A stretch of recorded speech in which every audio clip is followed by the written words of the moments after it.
Hey, all work, no pleasure. I ain't here to make friends, big stepper. Hey, bad guy, Heath Ledger. Ready for wherever, I'll be front and center. Don't fly too close to the sun, your body chopped up by propellers. Came in arrogant, but left out in a stretcher. Fuck the comparison, y'all know y'all couldn't replicate it. Chilling in the desert, I'm good under pressure. Stick around when we hold it down, look at what we found. This a marathon, not a sprint, let's go 100 miles. From the ground, with me to the clouds, never coming down. That's the crown on me, wear it proud, show 'em what we bout. Stick around when we hold it down, look at what we found. So this a marathon, not a sprint, let's go 100 miles. From the ground, with me to the clouds, never coming down. That's the crown on me, wear it proud. Fuck what they was talking about. All work, no pleasure. I ain't here to make friends, big stepper. Hey, bad guy, Heath Ledger. Ready for wherever, I'll be front and center. Quick to sever, however, whoever. Raining from above, we shooting down through your umbrella. Ay, getting fed up, nothing you could tell us. Snapping every shot I take, just wait till it develops. Stick around when we hold it down, look at what we found. This a marathon, not a sprint, let's go 100 miles. From the ground, with me to the clouds, never coming down. That's the crown on me, wear it proud, show 'em what we bout. Stick around when we hold it down, look at what we found. This a marathon, not a sprint, let's go 100 miles. From the ground, with me to the clouds, never coming down. That's the crown. Wait. What's going on here? Is this the barbershop? Is this the barbershop? Yes, the shop. It's the barbershop. Yes. I mean, we can't talk straight in the barbershop. Then where can we talk straight? We can't talk straight nowhere else. You know, this ain't nothing but healthy conversation. That's all. You gotta tell who the park down. It ain't nobody exempt in the barbershop. You know that. Ain't nobody exempt. You can talk about whoever and whatever, whenever you want. I feel like I'm losing my mind. Is everybody in the world blind? Please, Lord, give me a sign, a sign. I feel like I'm losing my mind. Is everybody in the world blind? Please, Lord, give me a sign, a sign. I wanna be the greatest. Everybody on the fake shit. I look around and feel like everybody is the fakest. I make this every day and I'm impatient, hoping one day I blow up from the basement. Statement, the top is so vacant. I don't hear shit that I think is amazing. Waiting for my day when I'm playing sold out shows for 1,000 faces. Hey, give me that crown, get in my way and to be put down. It ain't your place, all this my town. If I want that shit, then I'll get it right now. I'm losing it, the noose it fits. I'm losing shit, a stupid myth. You choose to live or choose to dip. You choose to fight or lose your grip and lose a gift. I feel like I'm losing my mind. Is everybody in the world blind? Please, Lord, give me a sign, a sign.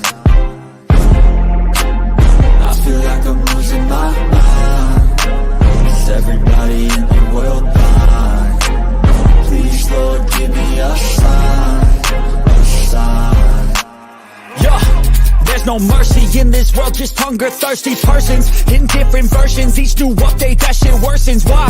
Pull back the curtain and you'll see the different vermin. We all have different burdens that all seem to cause disturbance. Yo, so do me a favor, don't treat me like a neighbor. Don't need the different flavors of your problems just to savor. I've got my own issues, I need a comb to get through. Don't need to groan with you, just go get your own tissue. I feel like I'm losing my mind. Is everybody in the world blind? What's up, everybody? What's going on, fellas? What's going on? What's happening, man? Welcome back, man. Welcome back. Yeah, What's man. happening? You know what time it is, man. You know what time it is. Come on inside and get yourself something cool to drink. Come on in and get something cool to drink. Sit down. Take your shoes off. Yes, indeed. Yes, indeed. Yes. What's happening, man? Welcome back to another edition of the Barbershop down here, the Black Man Unfiltered, man. What's happening, man? Let's start with you at the bottom, boss, man. What's up, man? How you doing, man? Hey, man, I'm doing all right, sir. You know, it's a good day. It's Friday. I can appreciate that. I'm looking forward to the weekend. And my wife's birthday is tomorrow, so I'm looking forward to that. And yeah, I'm doing all right. How about yourself? Pretty good, pretty good. I'm doing well. JT, how you doing, brother? Doing well, man. It's Libra season, man. Hey, Libra You say season. Libra season, man. Yeah, next Tuesday is my birthday, October the 8th. Yes. hey. You what, Yes. 52 now, man. 52, man. Yeah. Lee. Nickel deuces. So you gonna be Nickel deuce. half a hundred in a two piece. You know what I'm saying? Yes, sir. Yes, sir. I'm out here. Listen, man. I'm out here amongst all the AARP holders, card holders. Shout out. AARP, welcome. Speaking of AARP, Yeah, listen, hey man, wait a minute. JT, what you say was beaver season? Libra season. Libra season. Libra. You say beaver season. It's beaver season, man. That's a damn. You started off early, man. we don't mess with beavers over here. Wolverines, baby. It's all Wolverines over here in Michigan. You know I'm old, man. So some of that shit gets messed up there, man. Beaver season. Oh my God. No, what's going on, Pam? Toughest things any man has ever done is turn down a nice piece of willing, steaming ass piece of pussy. That's right up. And it's Libra season. You'll never live that down, Pam. No, You're not gonna live that one down, brother. That is YouTube infamy right there. Yeah. Man, what's going on, RP? How you doing, Man, man? it's cool, man. It's Friday, man. Everything's good. That's what's up, man. Man, welcome back to the barbershop. We're gonna cut it up tonight, man. Let me tell you something, and it's always good for the fellas to get around and we can talk that talk, man. You know what I'm saying? Sometimes, Yes, man, you sir. can't say what you want to say. But in the barbershop, man, you come on in and get yourself something cool to drink. You can do what you want to do, you can say what you want to say, man. We're gonna enjoy ourselves tonight. Now, what we're gonna do is we're gonna find out who's in the audience tonight. You know what I'm saying? Boss man, who do we have in the audience tonight, man? Well, let's see here. We have Embrace the Grace. Good evening, darling. How you doing? Good to see you. Hola, mommy. And we have Milani. Good evening. Milani, what's up? That's right. All right. Good day to you. Oh, good evening. And then we have Catelia. All right, Yay. Latina. All these beautiful women in here. Now I've heard her name pronounced so many different ways, but Catalan. I do believe it is pronounced Catelia. Catelia. Catelia. All right. Tell you. All right. That's our pain right there. We see you there, sir. Mr. Bennett. Hey, thank you, sir, for your lovely donation there from the other night. I appreciate you, sir. All right, let's see what we got. Who else we got? We got King Libra. Welcome. We have King Libra. caramel drip or caramel drip. Hey, caramel drip. What's going on, sis? What's happening? What's popping with you? Oh, Sis, huh? Okay. Well, Hey. I'm gonna add some smoothing to caramel drip. Fellas, get your dollars out for caramel drip. Caramel drip. That's Okay, right. there you go. All right. Quincy Robinson, welcome. Appreciate you for stopping by. And so far, that's about it. Appreciate it. Oh, you forgot the man, Who do Mr. I- Paul Bennett. Mr. Paul oh Bennett. no, he got him. I got we got Mr. him. Bennett. Oh, okay. I even thank him for his tithes and offerings. Oh, yeah. Okay. Hey, I'm.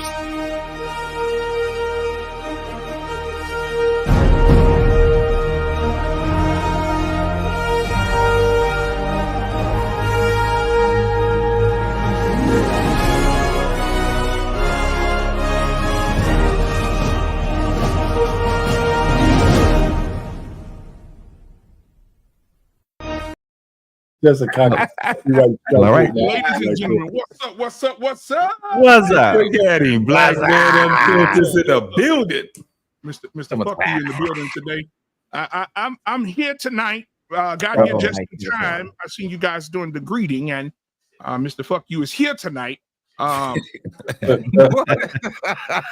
Mr. Fuck you is in the building tonight. I came in here to say fuck you, R-Pain. Okay. Because I just want to say that, R-Pain, because sometimes you just need somebody to tell you that. You mean like every time I'm up here, shit? Every time I'm up here, shit. That's your butt, I think. But it's so good to see. You know, I am honeymoon happy and peacock proud to be in the building with such astute black men in the building. Listen, I've been going back and forth with Anissa all day. Anissa, if you're watching, fuck you too. She's me all day and talking about calling me a dummy and what she say? Let me read it to y'all. She say, all this shit that y'all putting out about Kamala Harris is fake. It's all chopped up videos. Then she said, this is a fake video, you dummy. Oprah and The Rock never asked for money for the hurricane. Neither did Biden. I told her, I say, dummy, okay, Tuesday I'm going to cook your ass and bring your receipts to defend this dumb hoe. Now listen. So if you're watching out there on this, I just want to say to you, fuck you. And we'll see you on Tuesday. Yes, but it's a great conversation tonight that we're going to have, man. So good to see my brother Lost in Translation, the velvet voice of YouTube, the smooth operator, hat tilted to the side because he hit it from the back while they ride. JT, from What We Know Podcast, is in the building tonight. We got our Payne, not P-A-Y-N-E, but P-A-I-N, because he's a pain in everybody's ass. All right, we got Boss Man in the building tonight. Boss Man came through the other night. He told the sissies and the heterosexuals they can come together, hold hands. I don't think that's going to work, but we're going to figure it out. Wow. I'm on one tonight. I'm sorry. There was middle. Hey. There was middle ground. That was somebody, middle ground, but somebody in the chat wanted to put us on the ground. Listen, listen, man, listen. Bubs the God, if you watch it, fuck you too. Because Bubs the God talking about, I can relate to Boss Man and Mr. Bennett because they're in touch with their feminine side. What? Bullshit. Bullshit. I know y'all was watching the chat. What I put in the chat, I said, stop hitting on the niggas on my network, man. Yeah, man, that shit was funny. That's why I couldn't stop laughing. Sometimes that's when y'all see me laughing because I'm looking at damn BMU going ham in a damn chat. I didn't see that. No, I'm glad that I came up there, man, because you have no idea of what you just opened up. You have no idea. Hey, that's why I told you. When I told you, I see them views. Yeah, pause. You not opened up. Because man, what you drilled into. Yeah, God damn it. He like a dark skin ball head nigga to the side. He probably had his iPhone SC rubbing up against his chest. Yeah. You know what I'm saying? Oh, look. Yes. I received the reward. I think yes. I don't know. Yes. Somebody else may have said it right. Shit, but God damn it, I'll take it. Thank you. Yeah. Boss Man. Yes, sir. I heard something about you, man. Here we go. Somebody sent me a message and said, let me read it to y'all. Okay. Oh shit. Boss Man has a great show, but I've been knowing Boss Man for the last 10 years. It says, don't let them nails fool you. Because he nailed me to the bed and fucked the shit out of me. Yeah. What the fuck? He said, and guess what it says? Signed, embrace the grace. Listen, all right, let's go. Let's get to the show. We got him in the building. Hey, listen, man. I'm not talking to nobody. All these gay men, let me say this. All these gay men got all this pride. That's what they on. They pride. They stole the rainbow from Jesus. And they got this pride. And all they want to do is talk about pride. It been to be the main motherfuckers on their channel, don't show their face, don't come on camera, be hiding behind the camera. I guess they sitting on the microphone. I don't know.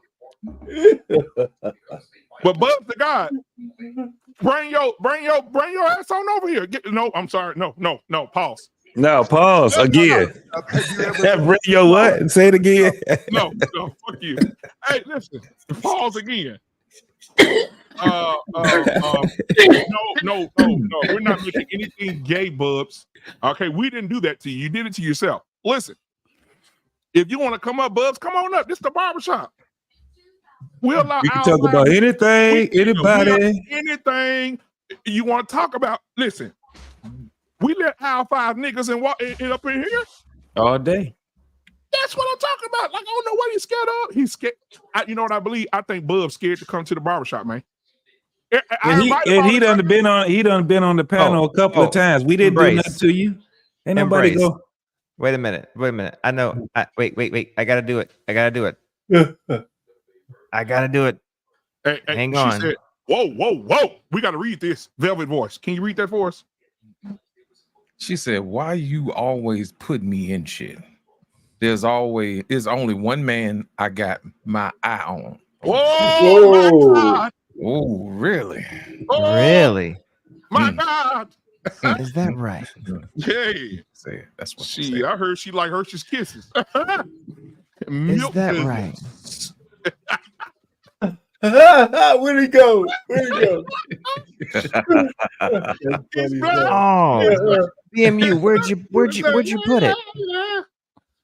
Hey man, Bubs to God, we can joke, man. God damn, why you so sensitive, man? Take your finger out your ass. Hey, look, you can't even say pause to that. God damn. Hold on, fellas. We got somebody else knocking at the door, man. We got our boy Uncle Ricky up in the building. Yes, Uncle Rick. Yes, indeed. What's happening, Rick? Man, everything's everything, man. Listen to these niggas lie. This same old shit, man. You're right. Fucking ridiculous. Uncle Rick, it's good to see you, sir. What's good with you, B? Uncle Man? Rick, introduce yourself to the people, man.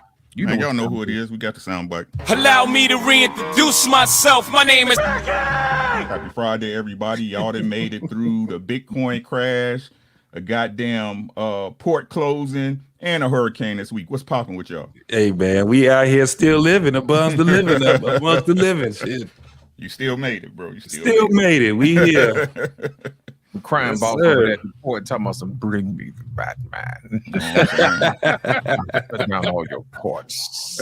Listen, I like, one of my favorite characters is Oswald Cobblepot. I like Oswald, man. I got another message here with a Cash App. Thank you for the Cash App, guys. It says, R Payne. Uh-oh. I don't want to read this. Oh, shit. Please don't. Please don't. They said R Payne had his truck backed up at the local Walgreens, picking up 2 cases of baby oil.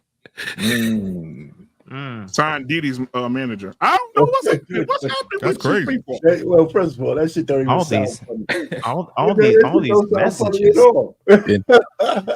And a leader of Ciroc. First we got to embrace switching teams to light skins. She don't mess with light skins. Yeah. Like chocolate.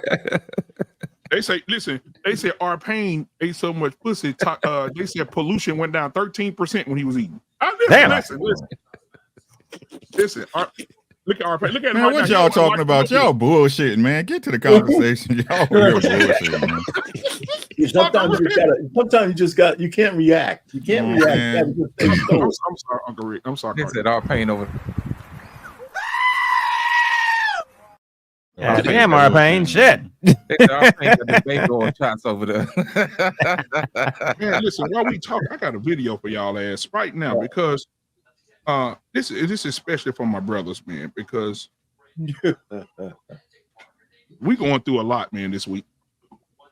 But I really wanted y'all to see this. Ricky, I know he gonna really enjoy this shit. This is gonna be like Christmas for Rick. But Rick, how you doing, man? How's the family, brother? Man, everything's good, man. It's the wife's birthday month, man. So, Oh, when's her birthday? The 22nd. You know what I'm saying? I went and bought her a new car this week. So, hey, what you get her? Birthday, so. What you get her? I got a Corolla Cross. I ain't never seen a Corolla Cross. That's what's up. It's like an SUV, like a Yeah, it's like a compact SUV. It's like it's like a smaller RAV4, but this our first new car. We always get a used car, so I figure I get her a brand new car for her birthday. Well, you got her something that's fairly reliable. Hold his value like Toyota's holding value. Hey, man, you got like I understand people, but you got to get that extended warranty, man. Yes, sir. I'm telling y'all, man. Yes, sir. It's worth its weight in gold, bro. Better get it. Hey, if you don't get that gap insurance, you always gonna pay a minimum of $4,000. Right. Not no side lot shit. You know what I'm saying? The cars and credit shit. When you go to a dealership, get that warranty. I'm telling you. Yeah, I'm telling you. Oh yeah, no doubt. It definitely works, bro. No doubt. It'll just save you a lot of heartache. Yeah, what can happen will happen. Please believe that. I get that lifetime bumper to bumper with Toyota. So yeah, it's popping, man. It's popping. That's what's up, man. That's what's up. That's cool, man. I drove that damn Toyota to it. Damn near fell apart. They run and it drove for years. Hell yeah! Look, run forever, bro. The engine was fine. You know what happened? The body damn rusted out. Yeah, the damn the damn rotor, the caliber basically rusted out, and the rotor would just turn like this. Oh, you can get them replaced for little than nothing, man. Yeah, but I was on where was I? I was in Maryland on fucking 207, and I was hitting the pedal and it just wouldn't go. Was out there doing electric slide on the freeway. I got one more car to buy though, and then I'll be done. Yeah, you be done with it. Yeah, most definitely. I want a 2017 Corvette. Nice. Ooh, I know exactly the one you're talking about too, man. Because one of like the Batman joint. God, he gonna say you sexy. It's not. It's the same style as up to 23, but the 17. Man. Yeah, they all got that. And I like the new body. A lot of people didn't like the new body that they had. Like it was I think the one that I liked. Yeah, I gotta grow. Yeah. But I done seen a couple of guys here, man. They've been riding it because the weather about to mess up in Michigan. But they've been riding, man. Motherfuckers is monsters, boy. Yeah.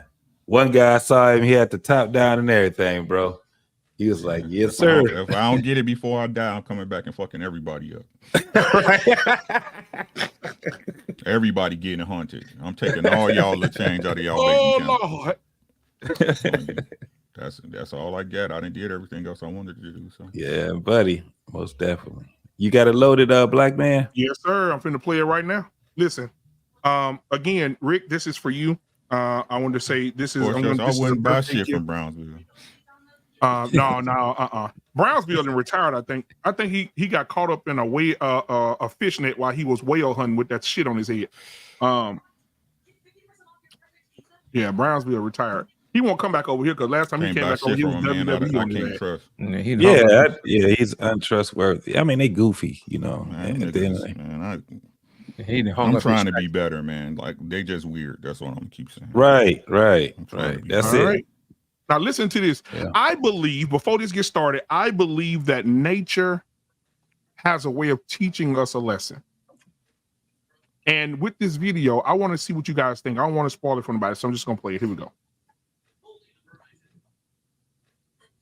What happens next? Watch closely as a heart-wrenching scene unfolds. A young lion cub, the offspring of a defeated lion king, is about to face a ruthless adult male lion, completely unaware of the impending danger. The male lion has no mercy, knowing this cub isn't his own. He pounces directly, pinning the cub down and biting its spine. His aim is clear: eliminate the cub to ensure the lioness will bear his own offspring. Terrified, the cub cries out for its mother, but the male lion is relentless. Raising someone else's cub is not an option for him. The young lion quickly succumbs, its eyes wide open with a lifeless stare. The male lion's dominance is evident as he protects his territory and offspring. He picks up the lifeless cub, ready to dispose of it, possibly feeding the hyenas in the process. Heartbreakingly, the lioness watches helplessly as the male lion carries away her dead cub. She can do nothing but witness this tragic event.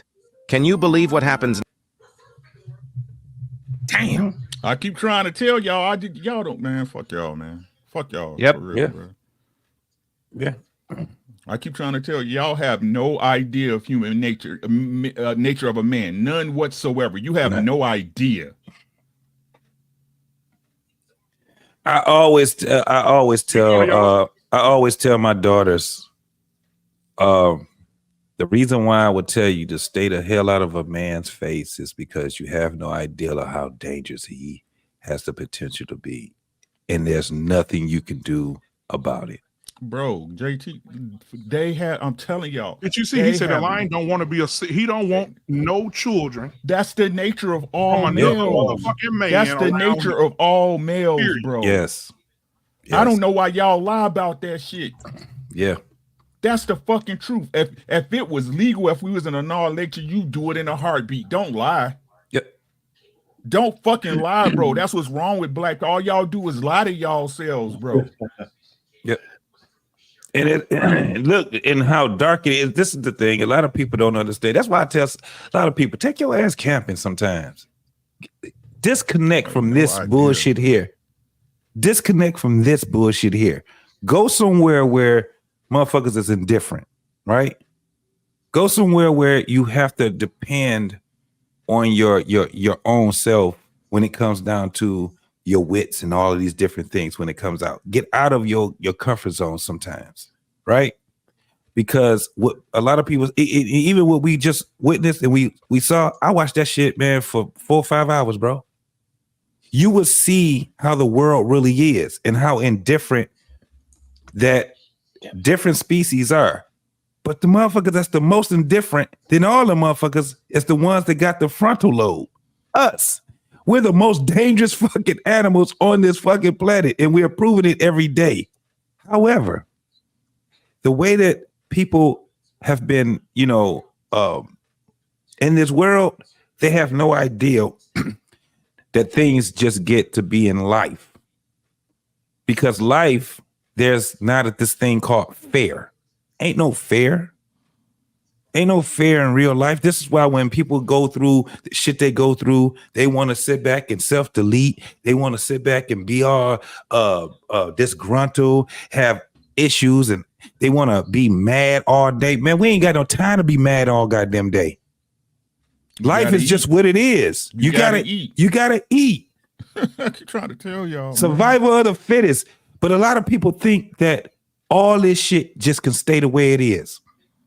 We ain't even got to do too much. Just turn the electricity off and shit, for that matter, water, and see how people start acting.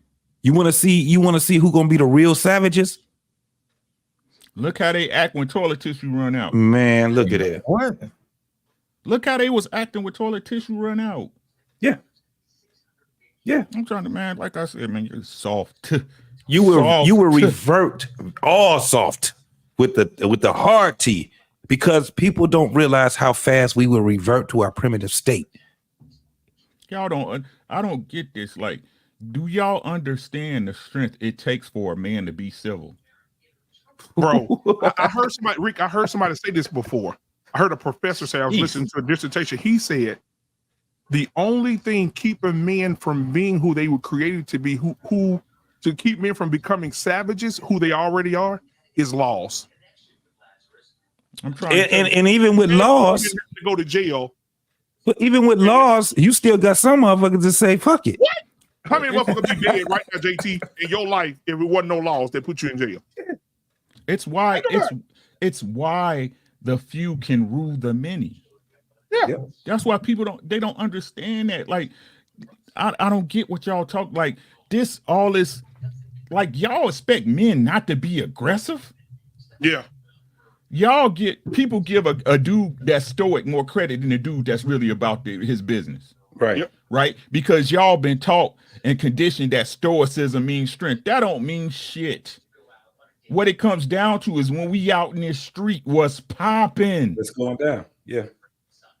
Yeah. What's popping? As a man, if you do not have that switch, you are in for a rude awakening. But you know what's crazy?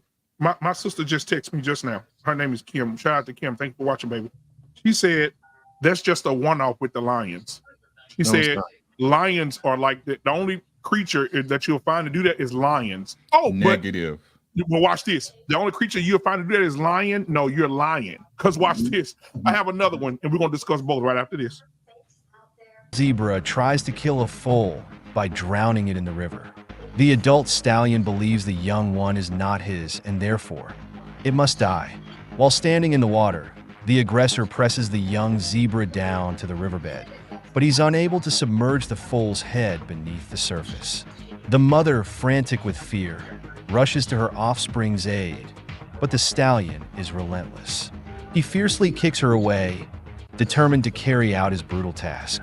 Time and again, the male bites and tramples the foal, but the courageous mother, refusing to give up, bravely deflects his attacks by drawing his attention toward herself. Though the end of this harrowing encounter remains uncertain, we can only hope that the foal somehow escaped its dire fate. Wow. Bro, my thing is this: nature. I don't think nature want men to be stepdaddies. Well, okay, so let me give it another point on that one. It's not just who has music, who has stuff playing in the background. Who's that? JT. Is it me? Yeah. She got news in the background. Can you still hear it? No, yeah, yes. I had the TV on. I didn't. Okay.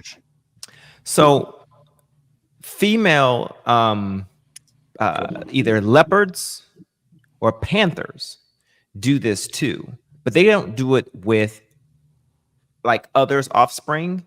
What they do is, as soon as their own offspring, as soon as the female cub becomes of age, if she does not leave the pack to go off somewhere, she will kill her own daughter, technically, because as soon as she starts sniffing herself, or as soon as she becomes of age of a woman, if you want to draw some equivalence here, some equivocation here, she doesn't recognize her as her daughter. What she does, she recognizes her as a full-fledged woman, right, and threatening. So nature does this with the male principle and female principle, depending on the species. Apes do this. The ape species does this too. So no, it's not just lions. It's just that the male lion, because of territorial process of it all, that's just what they do. But no, it's all throughout the animal kingdom. Over. Yeah, well, human women do that too. There's countless numbers of daughters who never get along with their mothers. When they start pissing on the beams, they got to move. And as soon as they move, their relationship gets better with their mother. So human women do that to their daughters all the time. Yeah, but Marpain, tell me what you think about the videos though. The males going into the first video, the male died. He taking over. Oh, okay, your baby's going with you. I ain't taking care of your kids. And then on the second video, the damn zebra cheated on same deal. I've seen this before. This is not a surprise to me. I understand that. Humans sometimes think the reason why a lot of our shit is chaotic because we act outside of nature all the time. We try to. And so, listen, you know what? There's another way to look at the women in the Black community who have, when I saw the staggering statistics on how many of them have babies outside of wedlock, actually, that's a slap in the face to men that want to have their own legacy. That means they disrespect the natural order of things so bad that they don't even want to save themselves. They just want to have babies. They don't care about the man. They don't care about nothing. And then they expect when they get a little older that somebody's supposed to come in and save the day. And it happens a lot because men have been trained to act outside of our nature all the time. That's why in the Democratic movement right now, the big deal now is the soft man. And they're saying that shit publicly. We want you to be bitches so we can be free as feminine women.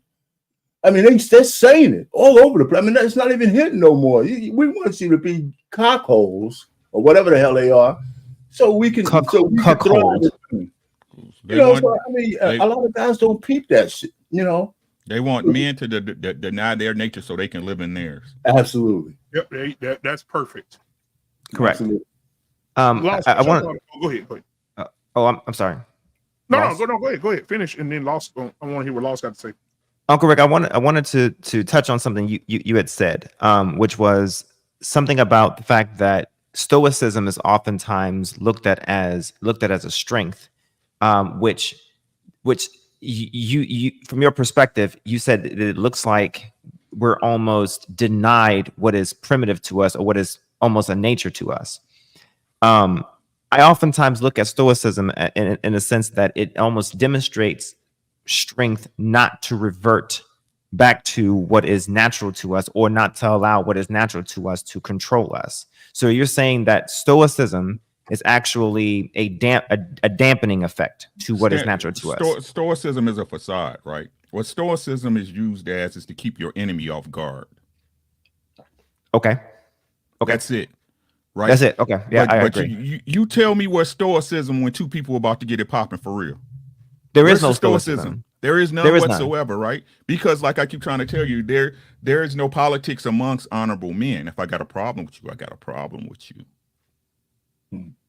Yeah, I don't think I've ever been stoic whenever it's about to be popping. So okay, it's a all right, I got you. I'm sure. I don't know if you read the 20 Laws of Power, right? Or the Laws of Power, right? You read the Laws of Power?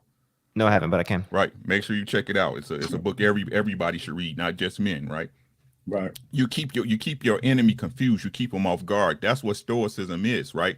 Because if I'm not stoic and I'm not primed, if I'm not primed for this war, right, then my enemy will already know where I'm at, right? But like I said, I'm the type of dude, I'm gonna let you know where I'm at regardless. I don't give a damn, because when it's on, what they say on site, it's on site.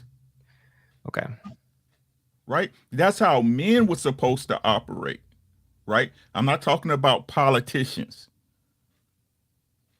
Right? Politics, what politics do is simply avoid wars, and when there are wars, make it beneficial for both parties involved. That's all politics is. I got you. All right. The only thing that stoicism is really good at is poker. That's basically it. Other than that, no, people need to know where they stand at with you. That's it. This has got to be the first. This has got to be the first time I've ever heard that stoicism was not a strength. Well, we done had 3 shows on it. Right, unless you a snake, unless you looking to sneak them. You see what I'm saying? Yep. It's a facade. It's an act. Right. I mean, I am unimposing whenever people see or meet me, and that is something that I use in a sense to ensure that, you know, I'm someone that is controlled, but at the same time you never see me coming. Meaning that you can try if you like. It's not in your best interest, but it doesn't mean that I'm always looking to start a problem. But I would prefer that you don't start a problem. And it would be best that you don't start a problem. Yeah. If you don't start none, it won't be none. And the more you keep fucking around, the more you're gonna fucking find out. I mean, that's kind of how I operate here. Okay. So, but it's for those folks that want to fuck around and find out, right? That's basically what it is. It's a lot of people that just want to fuck around and find out. They don't care. So this is where it comes down. Like the reason why you would hear Ricky, or you'll hear myself, or you'll hear us, we have different ways on how we look at it, because we done did 3 shows with. Just shout out to my boy Mandrell. I mean, he broke the whole thing down on his show, and he had, I think it was 3. Was it 3 or 2 shows that he did on it? But see, what happened was because you know how that wave goes when somebody start talking about stoicism is what all men supposed to practice and all this crazy ass shit, and they want to use it into their talking points and shit like that. So one of the things was that, you know, again, shout out to my boy Mandrell. He was like, well, if you guys think that's what stoicism is, let's talk about stoicism, right? And what it's used for and all these different things. That's why, you know, Ricky, he'll be able to talk, especially when you're talking about the way that we maneuver in this world today. You know, it's not like it's not something that you can use. It all depends. But don't think that being stoic means that you are a man of honor and all this other shit. No. You can be a motherfucking a sleazebag, right? Think about this. Have you ever seen a situation or ever been in a situation where somebody thought that somebody was their friend? Right. And the motherfucker turned on them? Yeah. Yeah. That motherfucker probably was stoic for a couple of years. Right? That shit is not always good. And then when we talk about stoic, man, there's a lot of principles that follow it. A shitload of principles to follow that shit. It's not just not saying anything, not arguing. Just that's not the whole thing of it. It's not. It's a lot of suppression that comes behind it. When you look at those principles that's behind it, you'll be like, well, damn, it's just a bunch of suppression. You're not gonna. You gotta fall out of who you really is. That's just basically it. So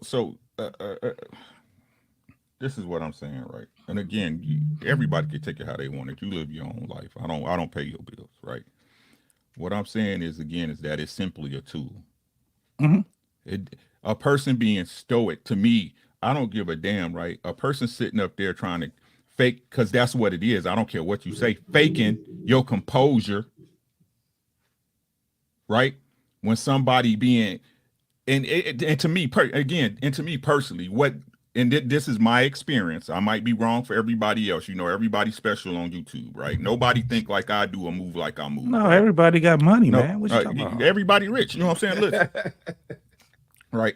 What I'm saying is this, again, from the examples I see and I've experienced in my 51 years of life, niggas that play stoic are really passive aggressive ass niggas. Word.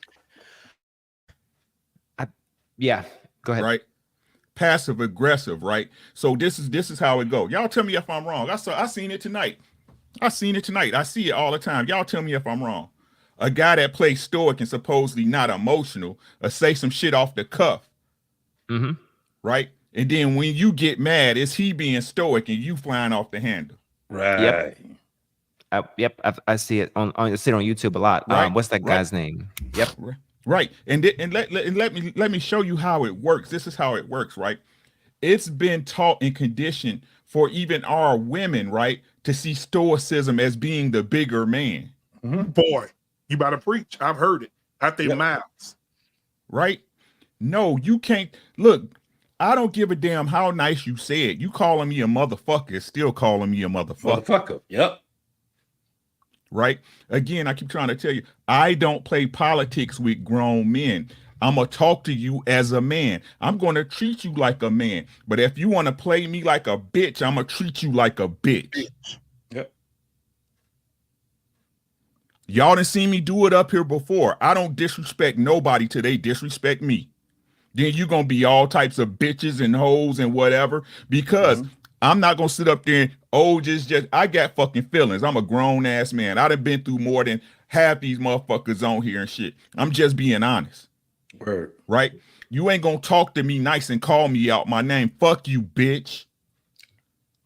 What's popping? Because I'm okay with getting my ass whooped. I'm okay with it.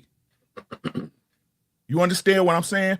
This is the problem. This is the problem with us as men, right? We think when it comes down to the rigmarole, when shit hits the fan, when the rubber meets the road, that because this society is set up the way it is, that it does not apply. It's going to always apply. It's going to always apply. Yeah. Fuck around and find out. You know what, though? With the stoicism, I say the same thing. Because think about this. The stoic men who sit back and just don't do anything, basically they're suppressing their nature. let me say it again. All these people that talking about, you ain't no real man. Why are you so aggressive? Why you got to get up in another man's face? Okay, when the shit hit the fan and motherfuckers start shooting, or if there's a civil war, are you going to be behind the stoic motherfucker? Or are you looking for me? Yeah. Are you looking for me? Because I'm not afraid to take a motherfucker life. But you're going to go over there with the stoic motherfucker. Don't worry about shooting him. He's fine. He's going through something. Both of you motherfuckers dead. I'm sick of, listen, bro. Men, I'm going to say black men because, boss men half white. Listen. Black men. Where's that fuck you video? Where is it at? Didn't I tell you, boss man, that he was gonna get your ass? He did, man. Look, black men are under attack. I don't give a fuck what nobody say. They want us to be feminine. They want us to be pillow talkers. They want us to be soft. They want us to be able to take shit off women. Women can be abusive now. They can punch ass upside the head. And if you protect yourself, you a bitch ass nigga, right? You a bitch ass nigga. You ain't no real man. Oh, he hit her back. Oh, you ain't no real nigga. And I'm gonna find the video. I'm gonna play that motherfucker in a minute. I just heard a pastor say these words, guys. A pastor say these words. Men need to start looking up to women. What? Men need to start looking up to women because a man needs to put himself in a place. I got to put the preacher voice on. Put themselves in place where they got to look up at their woman and aspire to be like her. You don't want to be her. You want to look up to her. What they would have heard if I was there, I would have said, "Lord, excuse me, I'll be back. I'll be right back." Bitch, nigga, what are you talking about? Look up to a woman. They want to feminize us, and just like Margaret Sanger did with the abortion, they're gonna use black preachers, black leaders, and women to do the same thing to emasculate men. And what's gonna happen? These men gonna get sick of it, and it's gonna be some shit. Well, time up. Time motherfucking up. 2020 was when everything started, right? 2024 was when everything came to fruition. 2025, nigga, it's over with. All that bullshit that y'all think that's going, nope, they flipping this shit on his head now. So if y'all was so comfortable with all this bullshit and all this good, and I kept telling people this, I said, you don't want men to start fighting back. You don't want men to start fighting back because it's not going to be fair. It's never going to be fair with us. Y'all bet like Rick. Y'all it's I don't know why y'all don't see this. Men is starting to say fuck this shit. That's right. Yeah. That's right. That's what y'all play, y'all talk about it all day, but y'all act like it ain't happening in real life and shit. It's just no, men is like fuck it. They walking away from the workforce, they walking away from relationships, they ain't making no kids. They said fuck it. Right? Y'all don't y'all all I gotta say is this, and I said this before. You guys in the early 80s should look at the Middle East and what it looked like. Y'all really do need to do y'all homework. Go to Iran and go to Iraq in the early 80s and look what it looked like. It looked like San Francisco, California in its heyday. Yeah. These women were wearing skirts. They were getting driver's licenses. They were getting their own jobs. They turned that shit on its head quick as fuck as soon as women start getting out of pocket. It's just going to take America longer. Yeah, it's funny that we don't say this enough, right? We need to, every so often, if I'm on a panel, I tell women, I said, all the freedoms you enjoy is at the benefit, because men allow you to. And we've let it go too far. I mean, all the freedoms they enjoy is at the behest of men being benevolent. And we've taken it too far, because if in the absence of the law, in the absence of anything else, it would be every man for himself. They'll be cleaving to the toughest men. And the thing that will save them is a lot of them know how to shoot. But I'm telling you, if it ever reverted back, they'd be really hurt, man. So all the feminist bullshit and all that stuff they're talking about will be right out the window because they can't defend it. Yeah, Arpain, let me share something. Yeah. A shout out to Take Heed. Let me share something with you. I park in a very good parking garage at my job. I ride my motorcycle to work, and the music on a motorcycle is going to be loud because it's not surrounded by metal. Right. So I pull into the garage. The garage attendant, black guy, very emotional guy. He said, "Hey, turn that fucking shit down in my garage." I didn't say anything because I'm not used to nobody saying shit to me like that. So I just parked my bike. And he said, "Hey," I said, "Man," he said, "Did you hear what I said?" I say, "Hey," because I was looking up at him because he was up in the top part of the next level. And I said, "No, you're not talking to me, bro." I said, "I don't know. You got me." I said, "These fucking glasses got you fooled or something?" I said, "Let these glasses fool you, motherfucker." I said, "You could come down though, man." Oh, he gonna walk off. I said, "He may be having a bad day." So the next day I come in that motherfucker bumping Frankie Beverly. Here he go again. Hey man, I'm finna lose my job. I'm finna beat your motherfucking ass today. I said, okay, come on down. So he come down. I see him pick up that metal rod just like this here and throw it behind his back and come down the slope. the people at my job are getting out their car because we all get there around the same time. He coming down. As soon as he come down, I see the metal rod. Oh, I'm not here to fight a metal rod. So I come up out my bike with my 9mm and I held it just like this here. And I said, if you throw that rod or swing it at me, your funeral will be Saturday, bitch. He says, oh, matter of fact, I got it on camera. I don't know if I can play it legally. Anyway, don't do it. Yeah, I said, if your funeral gonna be Saturday, bitch. He says, oh, motherfucker, put the gun down. I said, put the rod down. We can fight if you want to fight. Here go my girl. Here go the female coworkers. Come on in the building. Don't act like that. Listen, you too aggressive with that man. You gonna shoot the man? You so violent. Oh my God. I can't believe you act like that. You be so professional at work. You want to shoot a man? That's who you are? You're gonna shoot him? And guess what I told him? Guess what I told him? Yeah. Shut the fuck up. You wanna know what I told him? This is what I told him.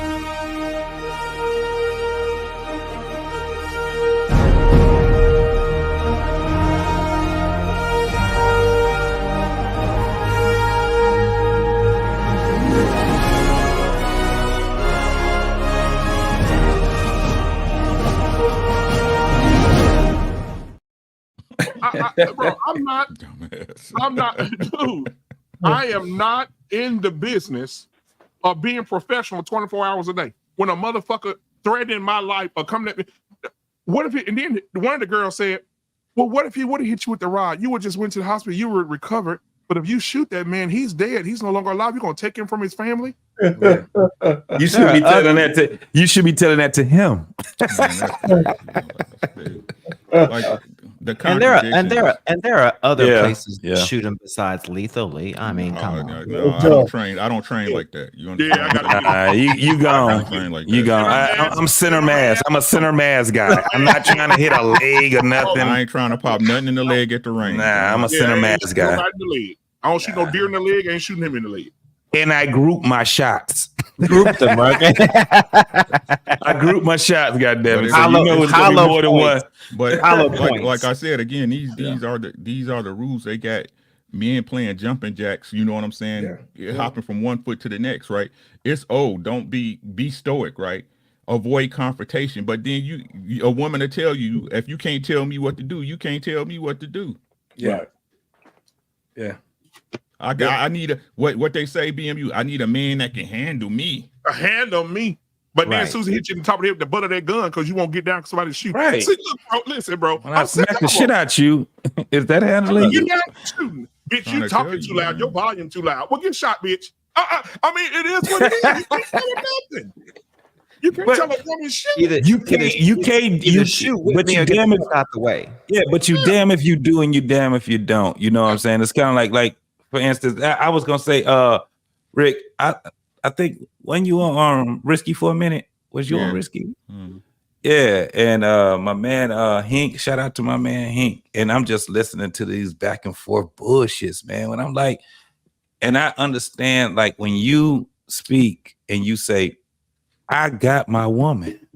I don't give a fuck about none of y'all motherfuckers, right? When I hear Hink say that, you got all these motherfuckers windmilling and all the shit that they doing and all these fucking stupid ass talking points. And when somebody come and say, well, listen, this is how it go, they ain't even trying to hear that.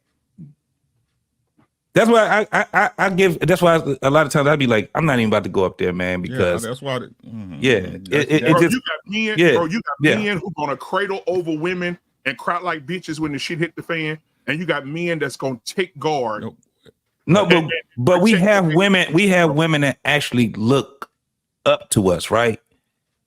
The men that these women be talking about, it's niggas they don't want anyway, right? So we like, all right, then you do what you do. Keep going through your little circles or whatever. When somebody is trying to give you just some, just some pointers on some shit, They and tell you they ain't trying to hear that. But that's the issue. I'm sorry. Yeah. No, go ahead. Okay, my bad. RP. But that's the issue with the younger generation, and I get it. You know what I'm saying? I get it. Like I said, when I was young, I didn't hold on to everything that I was told me because I thought I knew what was going on. I'm telling y'all the same way you gonna tell your kids, I ain't know shit. Yeah. I ain't know nothing. Yeah. Right? I keep trying to tell y'all, my main thing is to save y'all time. I can't do nothing else for you. I got my own. That's it, right?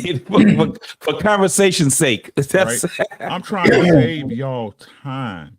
I have no reason to lie to y'all, bro. This is how the fuck it goes.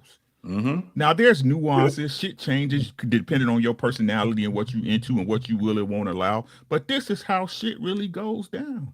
And you know what? A lot of people don't realize. I think it's more subtle than a lot of men understand. That, and because I thought it was a little different, but I'm starting to see and I'm figuring out. Even the women, when they talk all that shit about the man they want, it's not true. They want a man they can control. Yeah. I mean, and you get some of this shit from, like the Pop the Balloon show, for example. This guy came out there. This fucking guy was grade A. I mean, grade A, if I should say so. No Diddy myself. Yeah, you and go. Every single fucking woman popped the balloon on this guy before he opened his mouth. I mean, he was like over 6 feet. I assume he didn't look like a bad dude, but I ain't a woman to look at him that way. I said, man, he was in shape. The fucking guy looked like he worked out. They didn't want no parts of this guy because he was on business. And he went through every one of those women. I said, God damn, what the fuck did these chicks want? You took all this shit on YouTube, but as soon as if he came out saying I was a male stripper, and I'll do this and that, it's no different, right? It's no different. Our pain. They don't know what the fuck they want. I mean, that's no different between the dudes who complain about hoes, but then a fuck around on a good girl. You know what I'm saying? It's no different, bro. Like people have what people had. I'm gonna say this, right? I say, we say people want what they can't have. No, people want what they can't maintain. Yeah. They won't. It's like a BMW. Every nigga want a BMW till they get that first maintenance bill. Yeah. Right? That's what they don't understand. Like it's easy to get a bad chick. It's easy to get it. Can you maintain it? Can you maintain your house? Yeah. Oh, my house is X many square feet, You still got a 30-year mortgage. Can you gonna keep it? Can you keep it? Yep. Right? Because don't nobody want to hear about what you used to have. Facts.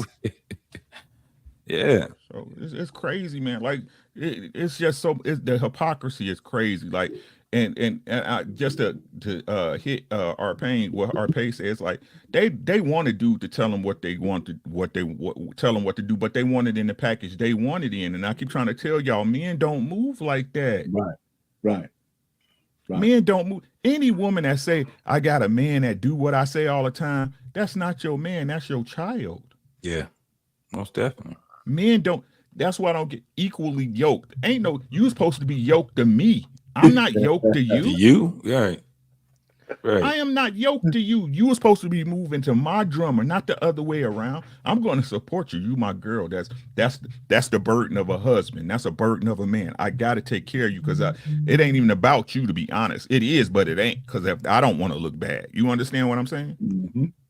And why do they look at equally yoked as a relationship goal? Right? You hear a woman talking about they want a man that's equally yoked. Because what the fuck? It's because it brings it back to what BMU was saying. They want you to put them on a pedestal and succumb to them, not the other way around. Yes. They want you to submit to them and their whims, not the other way around. Word. No woman that's saying I want to be partners is equally yoked with a man. Right. It's not capable. It's not. No, because you're not looking at your man for his number one quality that he supposedly have that y'all say y'all want, and that's so rare in men, which is his leadership and his ability to develop and build an infrastructure for y'all to live a life. Yeah. And when you first in a relationship with that man, if that's what you want, trust me, it's not going to be comfortable. It ain't gonna be comfortable. And he's not gonna do it the way you want to. Not at all. The only way it's gonna be the way you want to is that was his plan from the fucking get-go. Yep. Yes. And just let me just segue into what you just said, Rick, because I don't know where I got it from. But when I got married, my wife had a pretty damn good job. But we lived only at the level that I was able to afford. Everything she brought in was gravy to me. Mm-hmm. And what made that really hit home is when she had a second baby, she had to leave the other job because I told her to, because she was driving me crazy. We had bought a new house and all that stuff. And I said, listen, I got all of this stuff. And she, she had taken a couple of years off. But the reason why our lifestyle didn't go crazy is because it was always based on me. Not that I let her do what the fuck she wanted to do with her money. Right. Her money went to the down payment of my house, our house, right? But so we had the rules. She followed it. But I said, this is how my mindset was. We're living at we're gonna live at what I could afford, and that's it. And everything else that you have is gravy, blah, blah, blah. We don't splurge, we save it, we invest. God dang. Oh, you went short. You muted. I want to get lost. I just hit the mute. Yeah. So a lot of guys don't have that mindset anymore. Most definitely. Hey, can I just say this right here? A lot of women wouldn't accept that either. Yeah. You know what I'm saying? So get back in there. Yeah. Y'all be easy. It's dinner time. I'll see y'all later, bro. Most definitely. All right, Rick. Guys, appreciate it. Yes, sir. Hey, Payne, let me just say this before you let him in.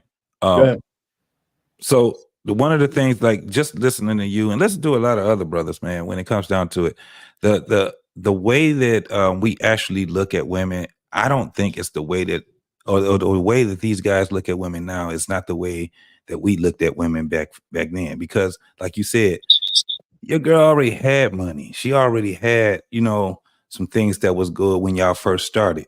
So it made it a little more, it should have made it a lot more easier, right? For you guys to get y'all relationship, because you didn't have to worry with all them other struggles.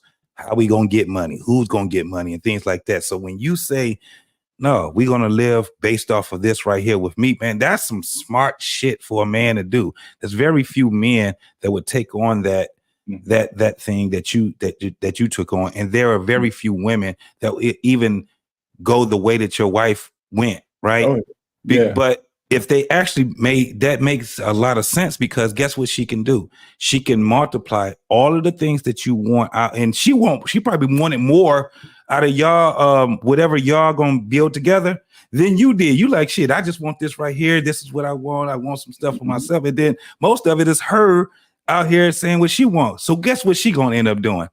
Saving her money, doing things where she's gonna get stuff for the home, and you guys got kids, and she's gonna be doing. It makes it so much easier when you have that mindset. And a lot of men don't have the mindset that you had, and a lot of women don't have the mindset that your wife have.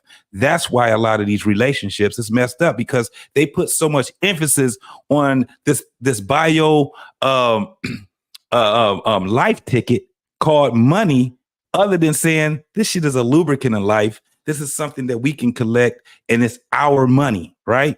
And I'm gonna do these things. A lot of women don't do that stuff. I'm gonna end it right there, man. But hey, man, kudos to you, man, for the years that you and your wife putting into it and continue to do it, man. Most definitely. No, I appreciate that. She still got a naked picture around her eyes on her phone. Go ahead. Oh, yeah, no doubt. Thank you, Black Man of Filter. You're a gentleman and a scholar. But before I speak, I would like to acknowledge Trey Ferg and Scorched Earth for being patient. And I want to acknowledge them for coming in before I get started. So, gentlemen, welcome to the show. Yes, sir. First of all, before I say my piece, I want to find out how you guys are doing today as a gentleman. Trey Ferg, we'll start with you, sir. How are you? Can y'all hear me okay? We can hear you. Okay, cool. It seems like I got a little lag, but I'm going to be still. I mean, I'm doing all right, man. I went to a funeral today from a neighborhood friend, this year has been one of those transitional it requires me to focus through adversity years. But, it's good to see old friends and, just talk about life and remember the good time. It was a twin that passed.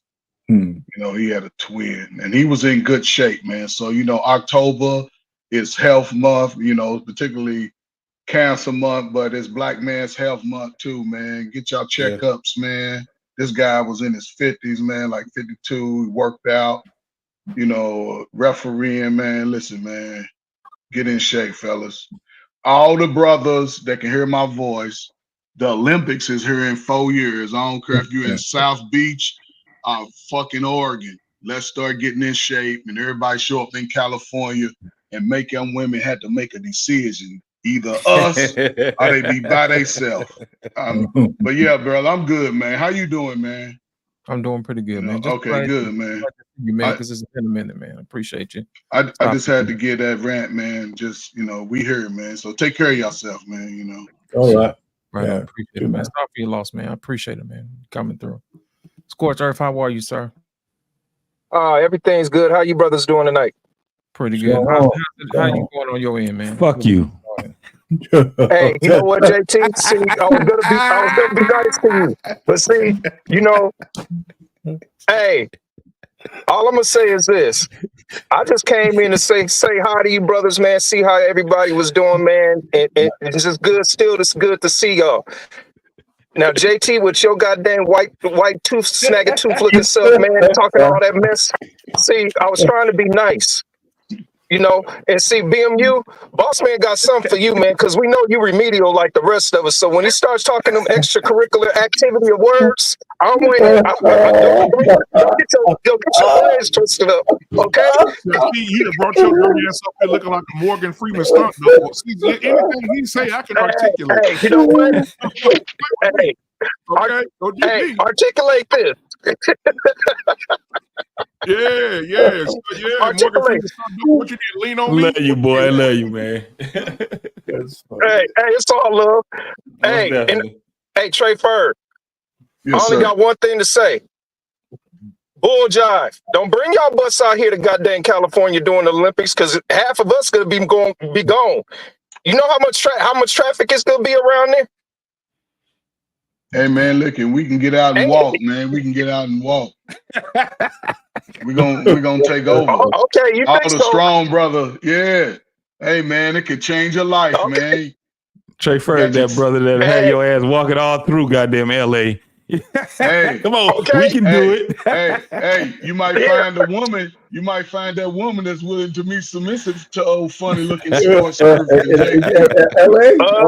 You better be careful, because some of these women ain't women. Hey, they like that all over I bet America. you So if every one of them. they like that all over America. So if you don't know how to distinguish What you the say, difference now, you like them. BMU? It is what it is.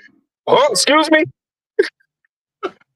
I'm sorry. What you say? Leave me alone, man. Let it go, man. Let it go. Leave me alone. Your head already? I ain't saying nothing. Oh, No, I'm talking about Trey Ferd, not you. What, man? What's wrong? Anyway, man, go on with the show, You man. wanna Go talk on, to Lick. me? Everything's good, Salute, man. I'm man. good on this side, man. Yeah, I know salute, you, man. Appreciate you, man. Yeah, go ahead, Loss. I was trying to hear what you had to say. Mute up, y'all, because I'm about to talk.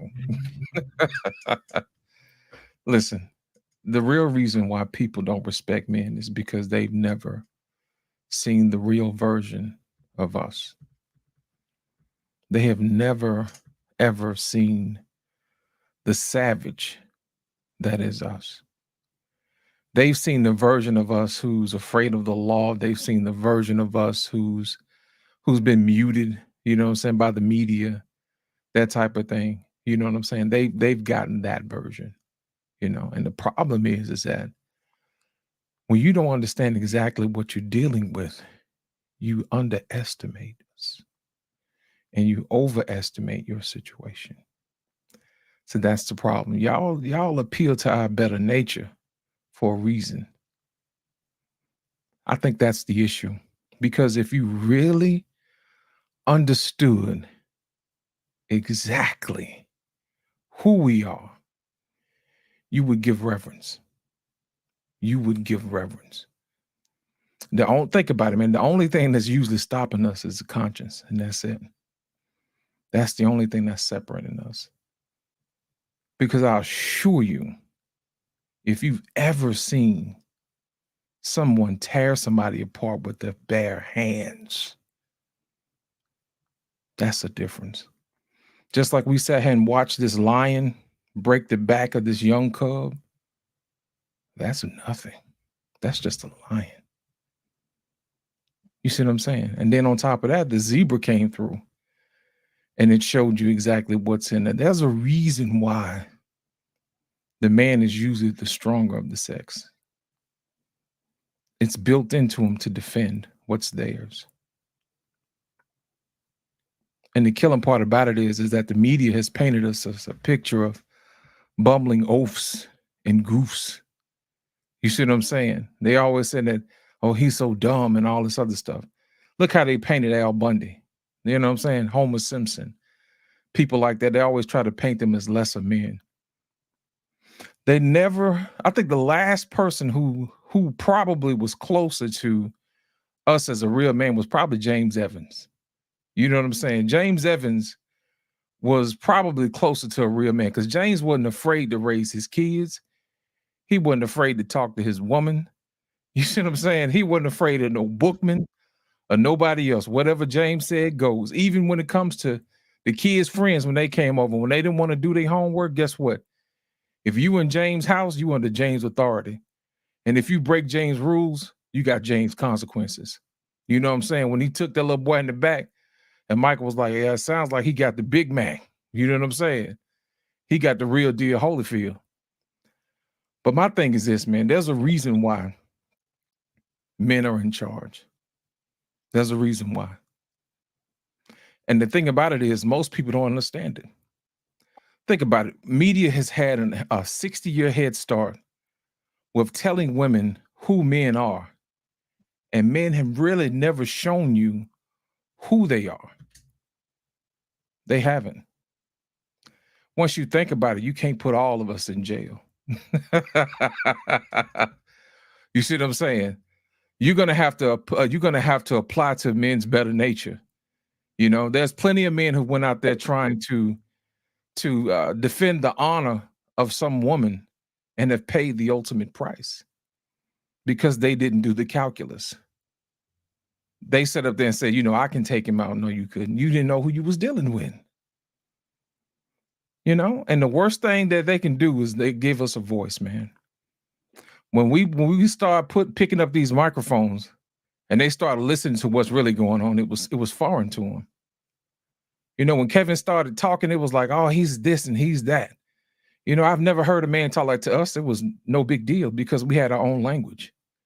We understood exactly what he was talking about. It's no big deal to us.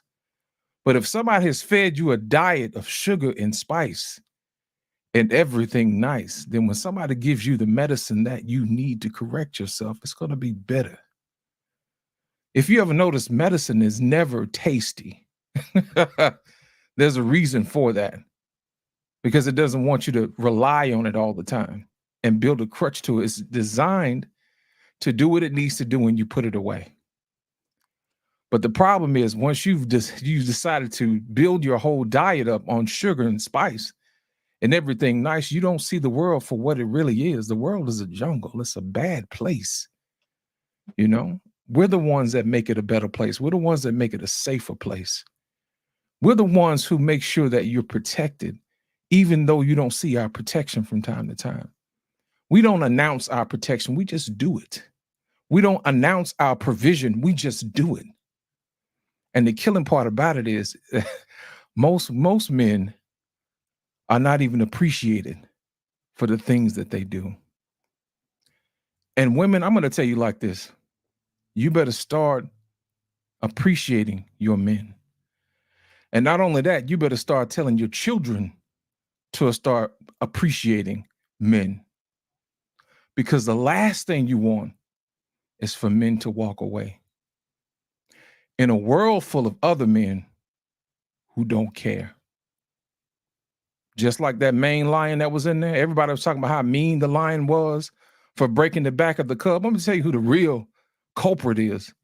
The real culprit was the woman for not sticking up and keeping the other lion nearby to protect her and his own cub.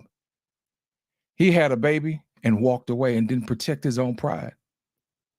That's the real coward. But you know what? Those are the men that you guys celebrate. Those are the men that you protect.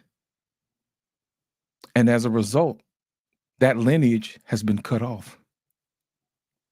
But the thing about it is, in our world, most guys don't want to have nothing to do with that. You know why? Because it's plentiful somewhere else. We would rather walk away and not deal with it at all. Disrespect is not tolerated at all. All you have to do is listen to the voice of these children today, these young men that's coming up. They're not putting up with it. All the sass, all the back talking. No. I'd just rather not deal with you. That's a rational person. And you know where they got that from? They got it from us. They listened to us when we picked up the microphone. And they say, you know what, that makes sense.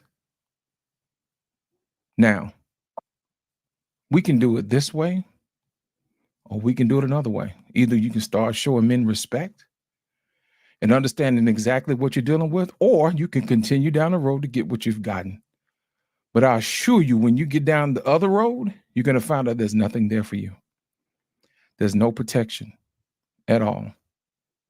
And I assure you, somebody else is waiting for you, and it won't be us.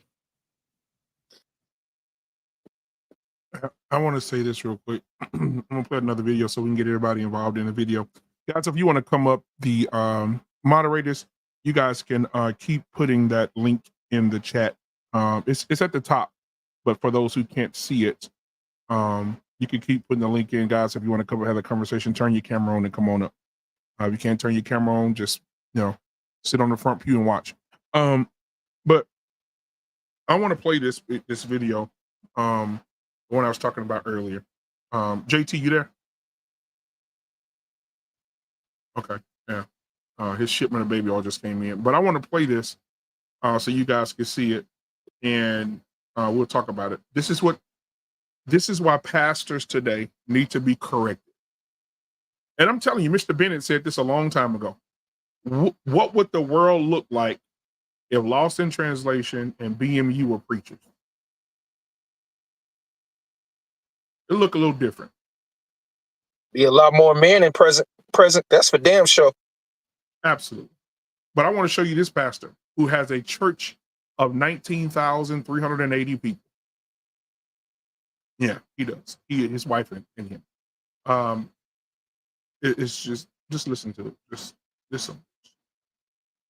To the men, if you want a woman that you admire, that you look up to, you have to be prepared to be uncomfortable. I'm gonna say it one more time. If you want a woman that you can look up to, you have to be prepared to be uncomfortable. Because as you're looking up to a woman that you admire, society is going to try to pressure you to bring her down so you can look at her eye level.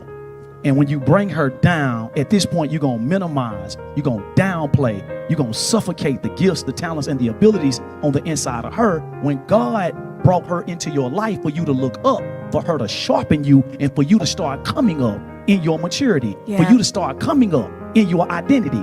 If you don't have the proper identity of a man and you don't know who you are, as you're looking up, you're going to get uncomfortable. Then you're going to try to start bringing her down. And if you start trying to bring her down, she cannot be to you who God intended for her to be to you in order to sharpen you, to reposition you, to put you in a place that accelerates your life, simply because you're not comfortable looking like this. People are not even going to be able to see you looking like this. You just got to know, I look like this and I admire up here, because watch this. This is not downplaying me.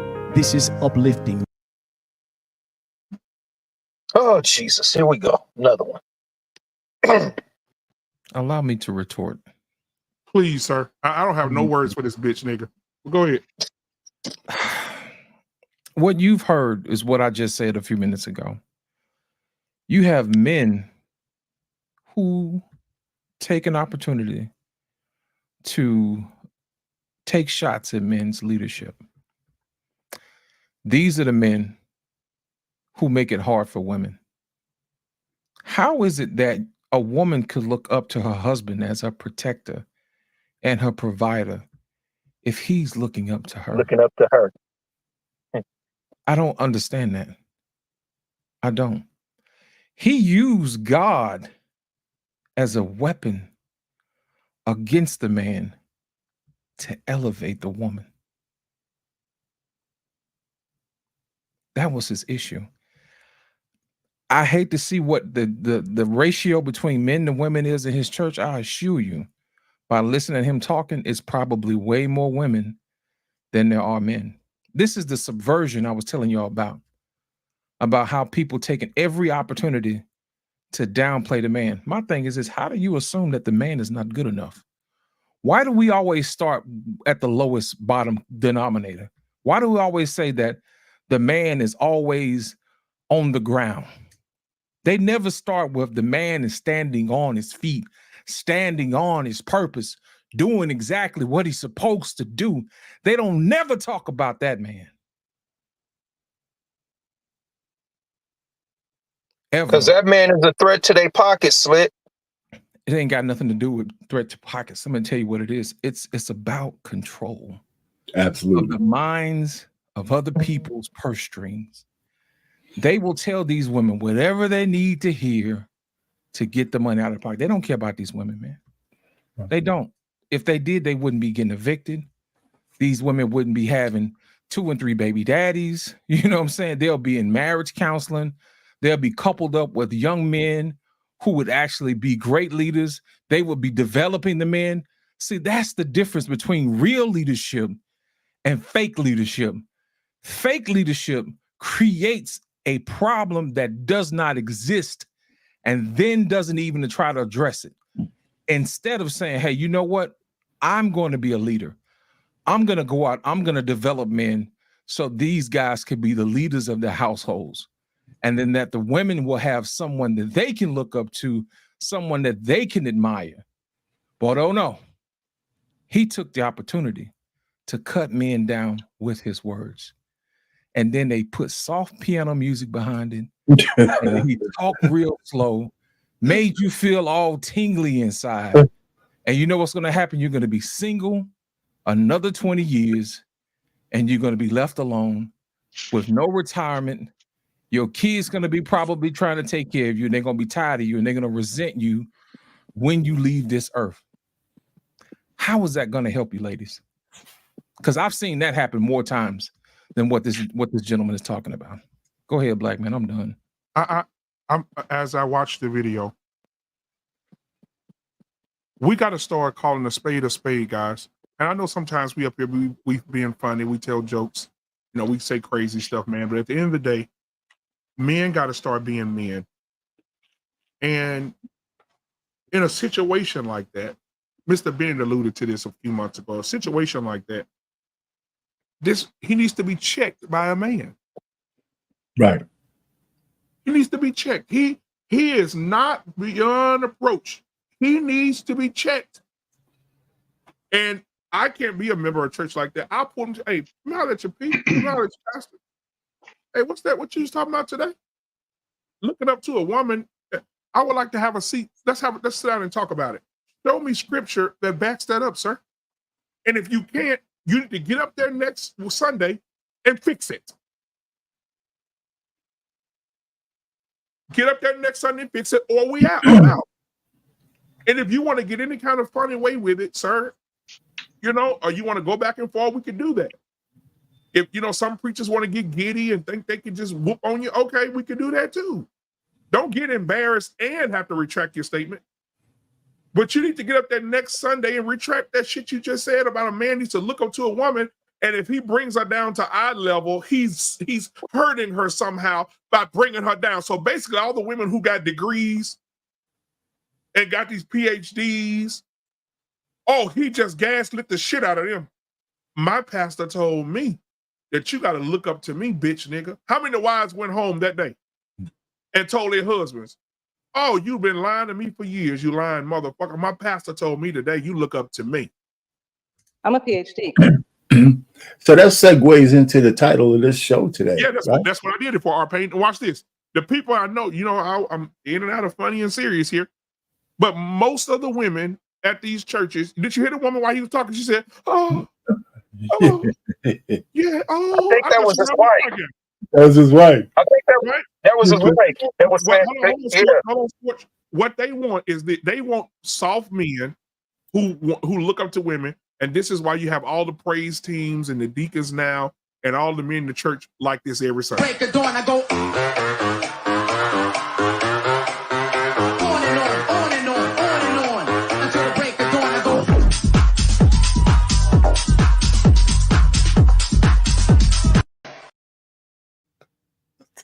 That's what they want every Sunday. It's getting to the point, like I'm telling you, man. Men don't want to protect their families anymore.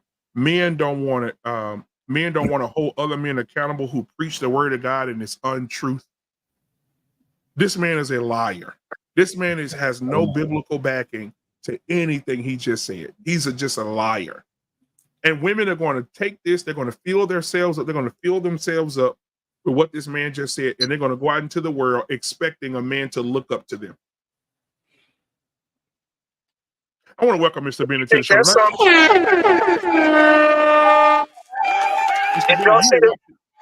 Hold on, Scorched Earth. You go ahead, Scorched Earth. I just want to hold on before you go, Mr. Bennett. How are you tonight, sir? How's the family? I'm okay. Can you guys hear me? Yeah, we real good. How's the family doing, brother? Family's excellent. Good. All right. So we got a Scorched Earth first, and then we get Mr. Bennett in there. I just got a question. You think that's something? Did y'all see the video of Jamal Bryant's sister sitting up there talking about the something to the same degree what he was saying? Well, we ain't seen that video, we ain't seen that video. So talk about the one I just played. Well, the one you just played, I mean, I seen that one already, and I turned it off after the first couple of sentences because I already knew where he was going. It was just, but that's what you see at a lot of these conferences. Is deemed more so towards the woman. So therefore, if you do see men there, some of the men are there because they really are trying to get an understanding on what's going on within their marriage. He's hurting her somehow. Hey, somebody playing me in the background. Other women who got degrees. It ain't me. So, it's just the fact. JT, I got something for you. Okay, JT. Look, y'all didn't see the smile. Y'all didn't see me do the smile. Shit. Come on, JT. You know what, JT? I'm full of this shit, man. God damn. Let me live. Can I live? He's trying to get to Mr. Bennett, man. Come on, man. Mr. Bennett's in here. Mr. Bennett, go ahead. Go ahead, Mr. Bennett. I'm done. My bad. First of all, good evening to everyone. It's good to see you guys on a Friday night. I don't know. There's a gap here that I'm seeing because I understand and I can truly empathize with men who feel emasculated, who feel disrespected when you have this sort of pandering in churches like this. I understand it. But what I'm still missing is I don't see guys filling in the gaps. You know what I mean? Guys are exiting. There's been a mass exodus. And say, I'm not sitting under that. But what did you build? You didn't build anything. You went home. You watch NFL on Sunday mostly. And again, I'm not going after anybody specific, so don't people get offended. But you traded the NFL for church. You didn't start your own church, or you didn't start your own men's groups to train and elevate and build men. To this day, really, one of the only organizations that really builds, men up or has that kind of focus is the NOI. That really does it in mass. You know what I mean? Like in terms of like a structure or organization. And most of these guys, you guys aren't going to Geno Jennings church because most of y'all couldn't cut it. I couldn't cut it. I mean, that they make the nation look like some Episcopalian liberal church or whatever. I mean, they are super hyper strict when it comes to dress code, what you can and can't do. This platform couldn't exist if you went to Geno Jennings church. So there's a gap that seems like it needs to be filled, but no one is necessarily filling it. So again, I understand the idea to say, that's wrong or that's incorrect. And yes, perhaps that needs to be addressed. Men of the church need to certainly address it. But to up and leave, I just don't think, because I think especially when you have kids, when you have young boys, when you have kids who need mentorship, who need just your presence just being there. I've never been one to just, I'm leaving because I can't sit under this. If there's avenues or opportunities for you to make an impact in that church, if they allow you. So again, you don't want, if you could teach Sunday school, if you could start a men's group, a boys group, something, even though you may not like everything that goes on there, I still think that's better. But when men just up and leave saying, look, I'm not dealing with that. You have a brain too, so you can read, study, and show yourself approved, and you can certainly get knowledge now. I mean, we're not under, this is in the 1600s where no one had a Bible. Anyone can, certainly study and show themselves approved. So I just think that I sense it from all of you. It sensed me. I'm like, what? Like, what is this guy saying? Like, I get that, and I know the game that's being played here. But what are men doing? And I understand, Lost, when you talk about, yes, this platform and platforms across YouTube is certainly giving men a voice, but that voice has to then move to the next level into an action or movement to, if we're going to start to groom men to be better, how to be better protectors, how to be better with, and that's what I love about some of the things that we've been doing in this platform. We talked about money, investing, talk about, how to get access to your children if you're going through custody stuff. I mean, this is fertile ground where a lot of that conversation, that information could be passed on. But I just don't, the up and leave thing, that still bothers me, because again, you're up and leaving, but where are you going? And that to me has always been a bit of a frustration when I understand it, but I just, I just don't see guys being as proactive as they could be when they're seeing this kind of thing going on. That's just my opinion. Question. Hey, hold on. Wait. Mr. Bennett, were you finished? Yes, sir. Okay. I just want to make sure before people start walking all over you, man. Scorch, let me just say this. Mr. Bennett, I like what you said, but I look at it as, if your frame of reference is that your only salvation is to go to a brick and mortar church to get to God, a lot of people don't have to agree with that. Some people homeschool. Some people might want to just bring their own, want to go ahead and be spiritual and take the Bible out and bring their family home and don't have to deal with the rest of it. I mean, one of the things I understand about pastors, they micromanage everything in their church. Right. So if you sit down here, you want to be like, what the pastor said on Sunday is bullshit. In my little circle, he ain't having that. So when I look at it, man, my kids they went. I'm only going to be anecdotal. I raised my kids in a Catholic school, in the Christian schools, just because I had Christian schooling, right? So I wanted to give them the same benefit to make the choices they want to make, as how close they want to be to God. I didn't force that on them. And they pretty much on the straight and narrow, if you ask me.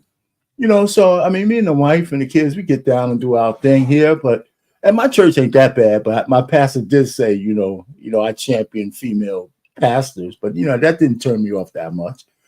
I just don't go that much, but I'm just my only point I'm gonna end here is that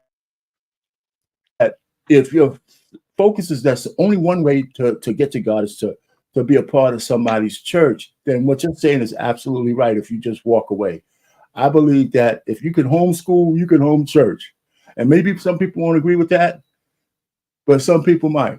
You know what I'm saying? So, first of all, I'm not disagreeing with your point. I think you're making my point, but you're in part making my point. So I'm not disagreeing. We're not just necessarily disagreeing with each other. Okay, there you go. All right. I agree with you because what happens is, if I don't like what's going on at the church, then depending on who the guy is, he may not be scriptural at all. He may not know nothing. And so what happens is he'll get his wife and his kids and then start teaching them bullshit just like the pastor was teaching. And now the blind leading the fucking blind. Yes. Right. So you need to be somewhere, right? Because there's several scriptures in the Bible. We don't have to go through them all. But there's several scriptures in the Bible that talks about where there's unity. We're talking about unity of being in church, in process of being around get together. Right. Not sick to fellowship. Worship. because there's so much to learn from each other. Everybody has different spiritual gifts, and I may be able to get something from you, Arpain. You may be able to get something from me. But how is that possible when I'm at home and you at home? You see we can start our own prayer groups that that will have like-minded people as well. Yeah. So, but no, I understand what we're saying. I'm just saying, no, there's no argument. I understand. I get what you're saying. Trey Ferg, it's on you. Okay, so I'm just gonna look at it like a three-headed monster. Just the video. Listen, a guy like that, just his whole look, his whole demeanor. Listen, man, that's part. He's preaching part of the message that we fighting greater than us. It's pandering. Any young brothers want to get rich, go pander to about 3,000 women. Tell them give you $20 a week. They're gonna make you rich quick. Get in and get out. Get in and get out. It's him and his buddies probably going through the crowds because I can understand. And this is the message that is allowed to be pushed to our opposites of us. And they come out, and this message goes to the children. It goes to the upbringing of teaching young boys to be less than, to be less just like the lion cub. Because one thing people got to understand about a lion, when the new cub, when the cub is born of Arpain and Mr. Bennett, and I am the new king coming into your territory, first thing I do is take care of your kids. Then I'm gonna create my own legacy, just like the black men want their own legacy. That's what it is. So when you talk about this type of message, it's allowed to have this space. And now, just Brother Bennett, and I'm glad you sort of cleared it up without playing this reference to men in the church. The question I wanted to ask you is, do you attend that space regularly every Sunday? But that's a question for me? Yes. Yeah, definitely. Do everybody on this panel attend that space every Sunday? Yes. I go to church every What Sunday. space? Going to church. Going to church. Yes, I go I'm in there every Sunday. Yeah, I go for the most part if I'm not working. Yeah. Listen, and some of us don't. But the man that's in that space, like Mr. Bennett said, y'all have a voice in that space to that young group. So who's willing to spend that extra time to teach the young man about the messages that we are speaking to each other? See, a lot of guys are adults still moving in a capacity of a little boy, because when they young adults is the greatest opportunity when they connect the righteousness to the word. See, there's a devilish side of the word and there's a righteousness. And I don't think young men get an opportunity to live in their righteousness because they're told. And just based off what I've been seeing, I'm 56. I'm probably the oldest dude on her. And we've had to find a way. You know what? I pain, but I pain. Is 78 years old, man. What you talking about? What you talking about? He's a young 65. He's a young. I was perfectly willing to pass the torch. I was perfectly willing to. Y'all didn't even have to say anything, man. So I felt young for a second, and then y'all had to remind me. It's my last thing, man. Listen, and man, that's why I come here, man, because I respect men trying to speak in a man capacity and take care of families and build nonstop. This is a nonstop life we got. And when I see these messages, I think about the young men that are 20 years, 15, 14. How can they get an opportunity to go into IT, to join the military, to go to HVAC, to drive a truck, to build their house, to save a little money, to cut their kids' hair, cut their yard, cut their grass? How many of those guys gonna get opportunity? And this message just plays to the continued rhetoric that, what's that word you used, lost in translation? They call us, you gave 2 words. Those are 2 words I need again. You said they treat us like what? Treat us like what? When you started, you said like cutters or something. What's that word you said? I forgot. I say a lot of stuff. Oh man, hey, all citizens. But He yeah, got man. that word from a dictionary. That's why. Hey, it was a beautiful word and it went perfect. But listen, man, brothers, man, don't listen to this, man. Go out, find your righteousness, your connection to God personally out in the woods, somewhere quiet, and pray and meditate. And when you come out of that prayer, you go and do exactly what you prayed to do. Because the only way you're going to get that blessing, you got to go walk in that prayer and it'll just reveal itself when you're ready. Other than that, man, stop being so hard, man. Forget this crazy talk. That shit right there pissed me off. Right, I got sad, man, off that. Mr. Bennett, I'm finna put your soul at ease, sir. Because I think what happens is that we get snippets of who we are on these different shows. Earlier this week, we had a show. You can go back and watch it on my channel, Humble Dash channel, where we talked about how do you select a mate. And we were talking about when you selected a mate, one of the questions was, do you select a Christian or a believer? You know what I mean? Because sometimes people will put on the Christian outfit, but it's the believer that has the fruits. You know, that was a bold conversation. We have those conversations all the time. Now, just because I don't do it in here, don't mean I don't do it at all. As a matter of fact, if you go back to some of my oldest stuff, I was actually praying for a friend of mine who had just got married. That was one of my first videos. You see what I'm saying? I'm still doing it to this day. That's it. Don't take it personal. I'm not taking it I was speaking volume. I was anybody here, but yeah. I understand what you're saying. I understand exactly what you're saying. And also, there are also young men that we talk to on a regular basis. I'm also on TikTok too, as well. That we don't ever talk about that. It's called what you call it? I forgot what it's called. Walking to the altar. You know what I'm saying? Trying to get guys to get in the mindset of being husbands. Sometimes that stuff don't translate over here on YouTube, but on TikTok it does something totally different, because over here they ain't want to hear that. You see what I'm saying? But at the same time, we have to lead men a little bit by a little bit, because it's like medicine, like we talked about earlier, man. Can I add something to that, Lost? Go ahead. What you just said.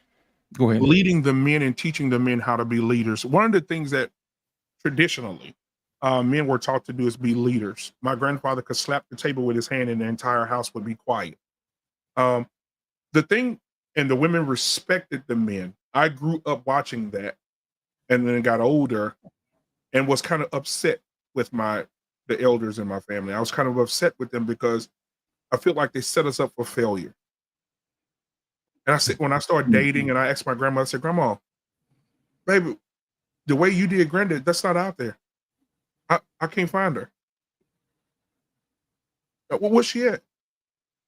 And you know, Grandma said, well, baby, you know, times have changed. You know, that little grandma voice. But my thing is this. I'll say this and I'm gonna land my plane.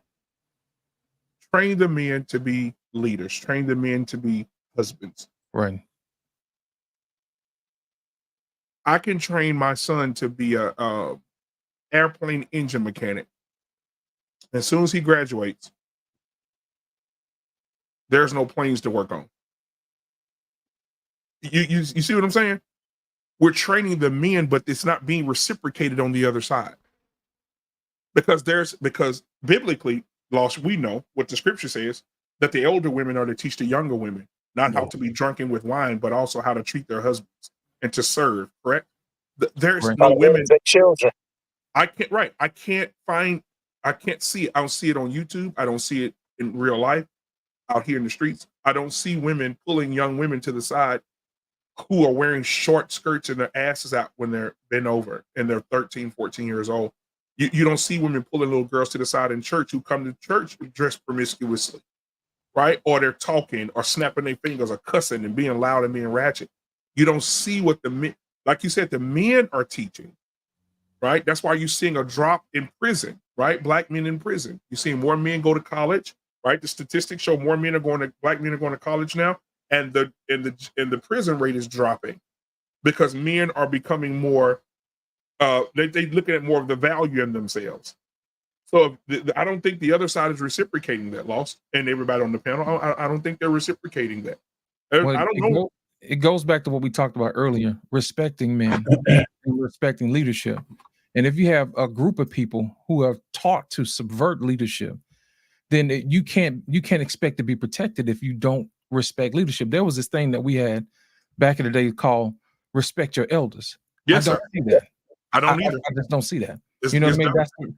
That's the main reason why I always give reverence to R. Payne, Mr. Bennett, and Trey Ferg, because those are the elder statesmen. And I'm always going to listen to them because I know better. You see what I'm saying? But how many guys that's below me will do the exact same thing? None. That's the reason why it's important for us to build up that relationship with the younger generation so they can have trust in us. You see what I'm saying? But that takes a minute because we already know men are hard-headed. You see what I'm saying? It takes us a minute to get it because we have to wait till consequences hit us. And sometimes it may take women even longer because they have parachutes and trampolines and stuff to keep them from hitting the ground hard. You know, guys, we don't have those things. So we have to wait until they hit the ground a few times. Right. And it's okay, dust yourself up. Let me show you how to do this the correct way. You know, that what the saying is, the teacher will appear when the student is ready. Yeah. We're in a world full of people who are not ready for the teacher, man. Right. And I agree with everything you just said. But that don't mean we stop teaching. Right. We got to continue to teach the young men. We got to continue to teach. Mr. Bennett and half of you guys on that panel was on the show that night when I gave the demonstration on how I taught the kids at my church about the chips in the water. Remember? Right. And I told the women to value themselves because when you value yourself, you stay as pure as that water. But when you allow all these men in here to spit in that water, you're not going to want to consume it. So why would you want to get married and give that to your husband? Right? When I said that, I got drugged. Matter of fact, I went viral with what's the crazy lady name, lost in translation, the one who used to sleep in her car? Oh, you talking about Tanya TKO. Yeah, Tanya TKO did a video on me saying that. Did she? Yes. And as you can see, she's been quiet lately too.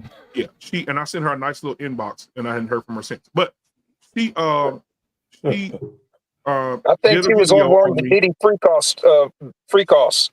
No, she did it. She did a video on me, and she said that I was wrong, and that I shouldn't be saying that. And why would I refer a woman to a bottle of chips and water? Like, she missed the entire thing. She didn't miss it. She did that. She was willfully. What they call it? She was Willfully definitely. ignorant. She was obtuse. Her ass know she has been in these streets for a very, very long time, and she has heard these men speak the way that she do. She is absolutely, unequivocally a woman that don't want any black folks to elevate. What she's on here to do is to just be a goddamn YouTuber or what you call them? Entertainer. That's it. Because I've seen this woman for at least 11 years. Homeless, sleeping in her car. Before she was homeless and sleeping in her car, she was going after every YouTube man that was there. Tommy Sotomayor, Angry Man, a bunch of YouTubers, and they all were men, and she was going after them. Her and what's that other girl name? Cynthia G. And then they had this one little person call herself the only dark-skinned activist. All of these women were doing this 9 and 11 years ago. So she understands. That's why I said, really? She did a video on you? Because that's what she was doing. She was trying to find her next target. Everybody else pushed her ass to Facebook. She can't get over here and make no money no more. And I already know. And I want to balance this thing out. I did that for the ladies, but then also, Mr. Benny, y'all probably remember when I did the video with my son. Yep, I sure did. I think you got more. I think you got more on your son than anything. That's what ticked the women off. I think the most is when you were talking to your son. Yes, they couldn't stand at it. Absolutely, because you were giving up the game. They came at me. They came. Oh my gosh! Yeah, that was. That was my wake up call right there, because I was trying to come in here as an honest broker, kind of, hey, let's just get along or whatever. But when I saw that, I was like, yeah, you got some You got some people out here they don't want the energy. And man. I update my son like a phone every 2 or 3 months. I tell him, listen, you have to be willing to. You can't go out here and sleep with everybody. Y'all take it easy. I gotta go. Y'all take care. Man, it's Scorch. Love you, man. But I told my son that you can't be out here sleeping with everybody. But I said you can't be with a single mom, unless she's had a serious therapy. And now I updated it. I say, when you date, son, what are you gonna ask? You know, I need to sit him back down and redo another one. He said, I need to know, is your mom and your dad, how is your relationship with your mom and your dad? Are your mom and dad together? Are you dealing with any type of traumas? How many abortions have you had? I mean, this is where we're going. And you need to know that. I said, because all those things that you naming or that you're asking about causes severe trauma. And most women, if you look at statistics, 63% of women suppress their traumas when they're introduced to a new love, when they're introduced to a new person. They suppress their trauma to be good for that person. And hell no. And so Go ahead, Black Man. Go ahead. No, I'm just saying that, like Mr. Bennett said, it came for me on both ends and pause, but at the same time, it's crazy. It's crazy how when you say the truth and you talk to your son about even Brother Clarence, shout out to Brother Clarence. Even Brother Clarence, get out of here. Get out of here. And F you. And just, get out of here. Just get out of here. And F you. Just get out of here. You know that's my shit for when I can bring my show back up. Yeah, that's my shit right there. And even Brother Clarence didn't like what I said. He even referenced it probably a month ago. Ain't this the same man that told his son to go get some Jergens lotion? Jack off. Yes. I told my son, I would rather you bust a nut in your hand. Oh, Jesus. Than bust a nut in something that's going to get you an 18-year sentence. Yes, that is minimum. Here's the thing, Mr. Bennett. A friend of mine wrote a book, and I suggest that all young men get it.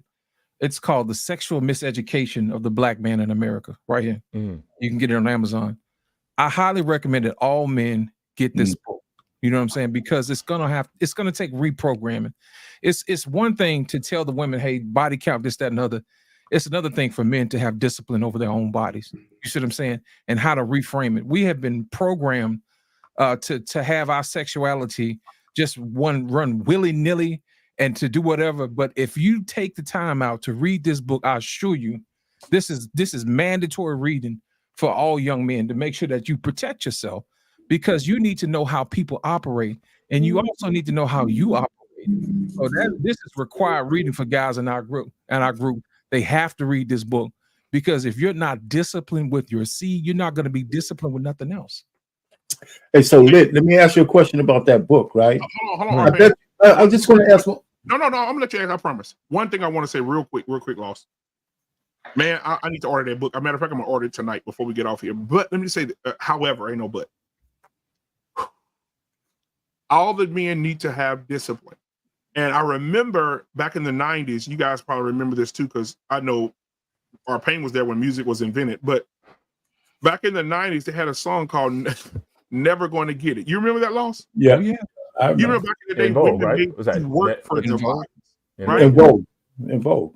Now, women are giving away pussy like cottage cheese at a government farm. They're just giving it away. They don't care. You want some? It's like Oprah. You want some. And now the men have gotten so adjusted to how easy it is. I ain't got to buy nothing.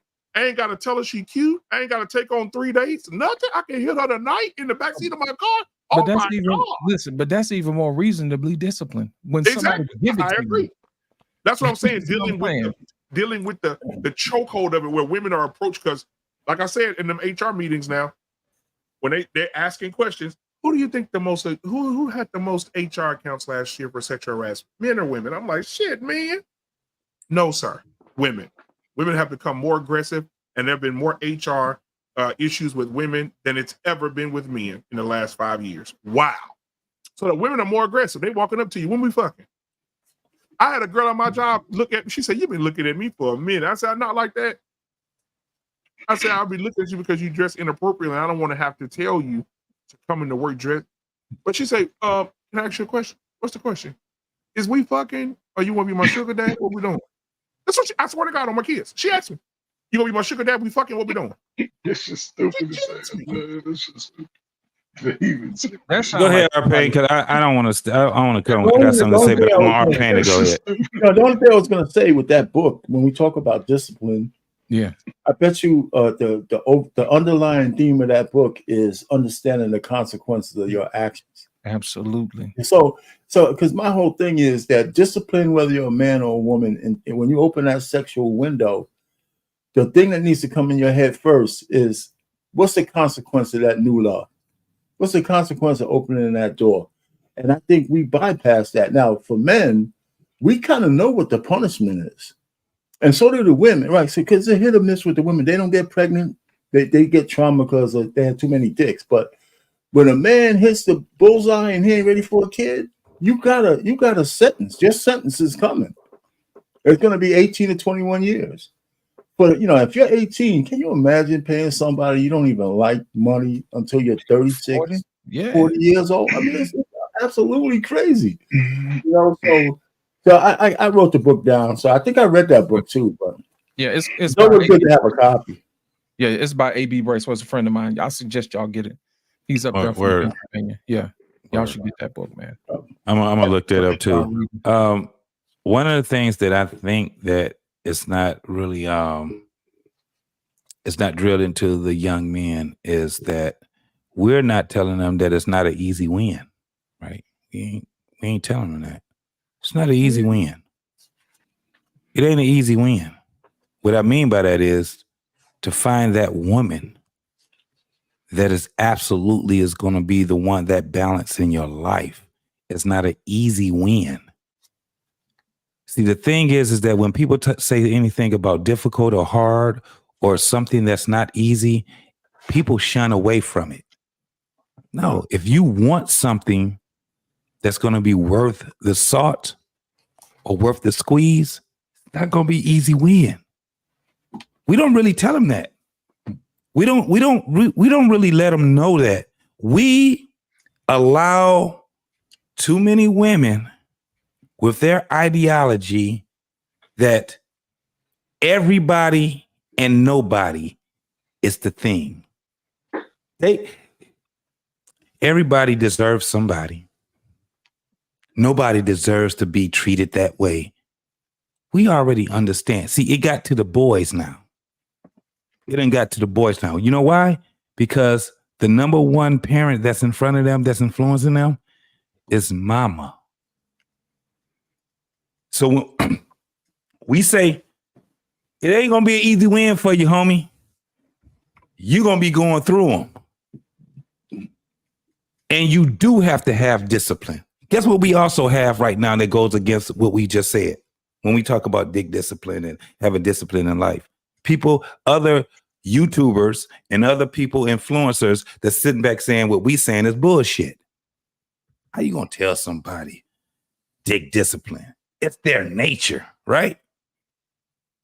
Yeah, we understand that it's their nature. That's why we have to tell them it ain't an easy win, and we have to instill the discipline, because discipline only comes from within. You can have somebody else that sit back and tell you can't do this, you do that, you can't do this all damn day. But if you ain't got it within you, guess what you're going to do? You're just going to use it so you can get by. And then when it gets to a point when you ain't got to get by no more, you'll revert to whatever it is that you desire. At the end of the day, we have to have a balance with it. We have to understand what our primitive functions are and what it is that we have to get by in this society right now.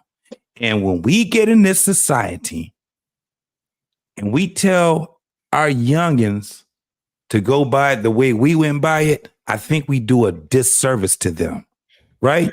Because what we are not telling them is that the many times that we've did something and we failed at it, at the end of the day, it's not an easy win. It's not. And they're going to have a longer time if they get to marriage and family. There's no other way better than to have marriage before you have the full family. It ain't been proven yet.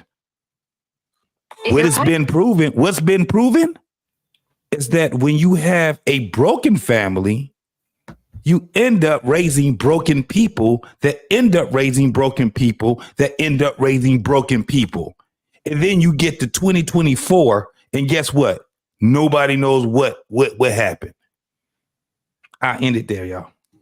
So JT, can I just cycle back, because I know earlier in the show you were talking about, or the conversation was on this idea of stoicism. And so to me, isn't this aren't you in some way making it? Now again, I'm not saying adopt all 20 points of stoicism or what have you, but this idea of discipline to control your human urges. So if the human animal is violent, and we can step to violence very quickly, in fact, it's happening, and it's happening to too many of us, then doesn't that make an argument for at least a form of self-control, not just with our Johnsons, but also with our tempers, but also with the words that we use? And yeah, we used to say, real bad boys move in silence, right? So aren't we making a case that we need to adopt at least some tenets of it, so that we don't destroy ourselves the way, and certainly in the ways that we're doing now, that is not productive for us? Again, given the savage, I heard the word earlier when you were playing the lion video. Yes, human beings are savages.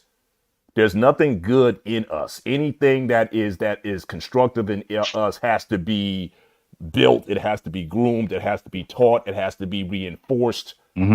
We are evil by nature. That's how we come into this world.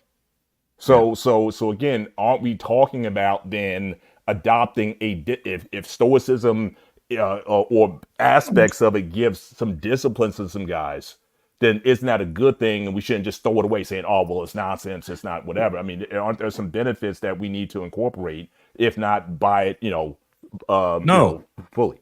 No, so the thing was that I was in alignment with what Ricky had said. Stoicism is a tool. What's been happening is that people have been taking stoicism, especially the ones that have no idea of the 21 principles of stoicism, are saying that you just got to be stoic, right? Because what they were saying was that you just have to be a silent person. It is a tool. You have to be able to use it to navigate in this world. Absolutely. Because that's what they call discipline. And what does discipline does? It helps us and it mitigates the risk of us going out here in this world and the bad outcomes that would happen to us in our family. That's all we were saying. We wasn't saying the stoicism was either good or bad. We were saying that it was a tool. Okay. All right. That was my impression when I was listening early on, that Stoic, and again, boss man, I think you were talking about that also, that I thought that stoicism was being looked at by some on the panel as being a negative thing. No, it was something that's fake, or something that's not really us. It was saying, yes, and it was still on that standpoint of it is, when you look at it in a sense of a raw sense, it's an act. It is an act. All of it is, because we have to be able to discipline ourselves in this society. If we all act off our primitive instincts, man, this world will be crazy. It's the same way of saying, right. But it's crazy because you have people that's doing the total opposite of it, though. That's what I'm saying. So hey, JT, just on your point before you go further, I think it's better to start thinking, why did we in the West, especially in this country, but the West in general, why did we, with our natures being such as it is, why did we put so many governors in place so we could protect the women? Right? I mean, so are we fighting against our nature, or we thought it was be beneficial for our women to have some kind of equality? Well, you know what I'm saying? I think both exist. We're always fighting against our own nature. Okay. I think both exist. Yes. That's it. But here's my thing. as far as discipline is concerned, Mr. Bennett, we already know if you have a son or if you're raising a man, it takes longer to turn that boy into a man than it does to turn a girl into a woman. There are a lot of things along the way that you have to teach a man. That's the reason why we tell men don't waste your time. Because if they actually had a manual of manhood, that book would probably be about 40, 50 pounds. You see what I'm saying? And for us to sit up here and tell guys to go out and frolic, I think we will be doing them a disservice. And say, hey, look, I'm going to give you this huge book, but I want you to read one chapter a day. And you're going to keep reading that book. And by the time you get to about 30 or 40, you'll be ready. And then after that, the rest of the book will kick in as you learn along the way. Once you get past, manhood, you get past fatherhood, you get past grandfatherhood, and you mature into a grandfather. And now you're an elder. This is how you operate as an elder. This is how you operate as a statesman. You see what I'm saying? Those type of things.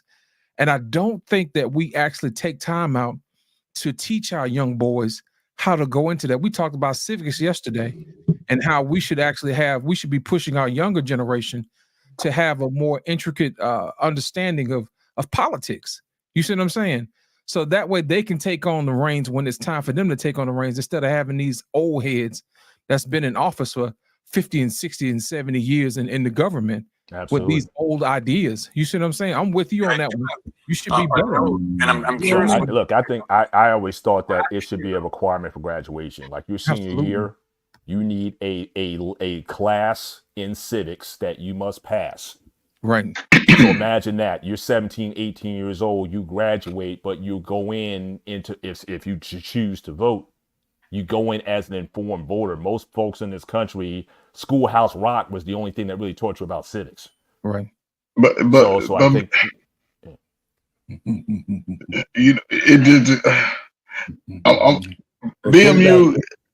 Okay, so I've been listening. BMU. Listen, man. You in your son's life, man. You do exactly what you need to do for your boys, man. They're gonna make you rich as hell. That's all I gotta say. They under the leadership of a man. That's what the boys and young children are not getting. That's why the wires are all screwed up. That message that this man was preaching, those mothers are going home, single parent homes with their children. They got boys in those churches being programmed to be less than. That is part of the bigger picture. And the delusion is where people are actually biting into that wild dream of destruction. It's a delusion of destruction, self-destruction. It's going to self-implode. And Brother Bennett, to your point, listen, I remember as a young kid, there were things in place, but there's no man in school. Boys need to do man stuff, put together some stuff, get up under a car, all of those things saved most of Generation X. You came out into technology early. You've been working. You didn't make no excuses for you talk about your life of that time now, but during that time, you understood that you had to do it from a young boy. Now you probably stronger than everybody up here. You lifting weights every day. So from 16, 17, 18, the message that they're getting, the messages are all to say you are less than. It is totally ass backwards. It would destroy the generations of competing against the world. It's not just against Black people. The world is still coming. And where are the children going to get an opportunity, male and female? Because women go to college, but they still making $35,000 a year unless they go into a high-end education. So is that a win? No. Ain't none of this to win right now, though. The thing is that see, this is what I'm saying. Right now, this future right now, this present right now, man, it's gonna set us back another 60 years. And the people that gotta live through it, man, I pray that y'all find peace somewhere. I pray that y'all can live to be 60 and 70 and follow the rules and laws of the land. If you can get some, you gonna have to figure it out, because the way I'm hearing, everybody like the hell with it. And we talk about the youth, but who's gonna reach back and grab that young boy who's waiting for somebody to say, I can be better, I can change my life? But other than that, I don't know, man. I believe it can help, but not everybody's built for it. So it is what it Everybody, is. welcome to the How show. you guys do? How you guys doing? Welcome to the show, brother. Sorry for Thank the you, thank you, delay, thank you, man. thank you, You thank you. know, Lost in translation. normally we recognize people when they come in, but you know how it is. We Baptists, man. We get in here and get long-winded, man. How you doing, man? How your family doing, man? I'm checking on you, Man, man. you Baptist people, man. I don't understand, but okay. Hey, do you got a full tank of gas tonight? I just want to know. I don't have full tank of gas. If I have full tank of gas, I would have cut you guys off as soon as I came in. But, yeah, what you said, lost in translation. You just spoke see the silent part. You just said it out loud. Yes, sir. And the reason why I said what I said is because we are always talking about women having kids, right? Just like you said, Right. being baby mamas. But I got to tell you guys, the most undisciplined sexual being on earth is a black man, no matter which country. A black man, both in Africa and in America, will throw away his vision, his dream, everything about him just to follow a woman. It's a big problem. It's a very, very, very big problem, because the reason why I would say this is because when I first came to this country, right, I know a lot of Nigerian guys that instead of going to college, they work hourly job so that they can buy the next clothes, the next shoe, the Timberland, all those shoes, and they live with their mamas so that they can pull girls. So that they can pull girls. And they did this consistently. Many guys that I know.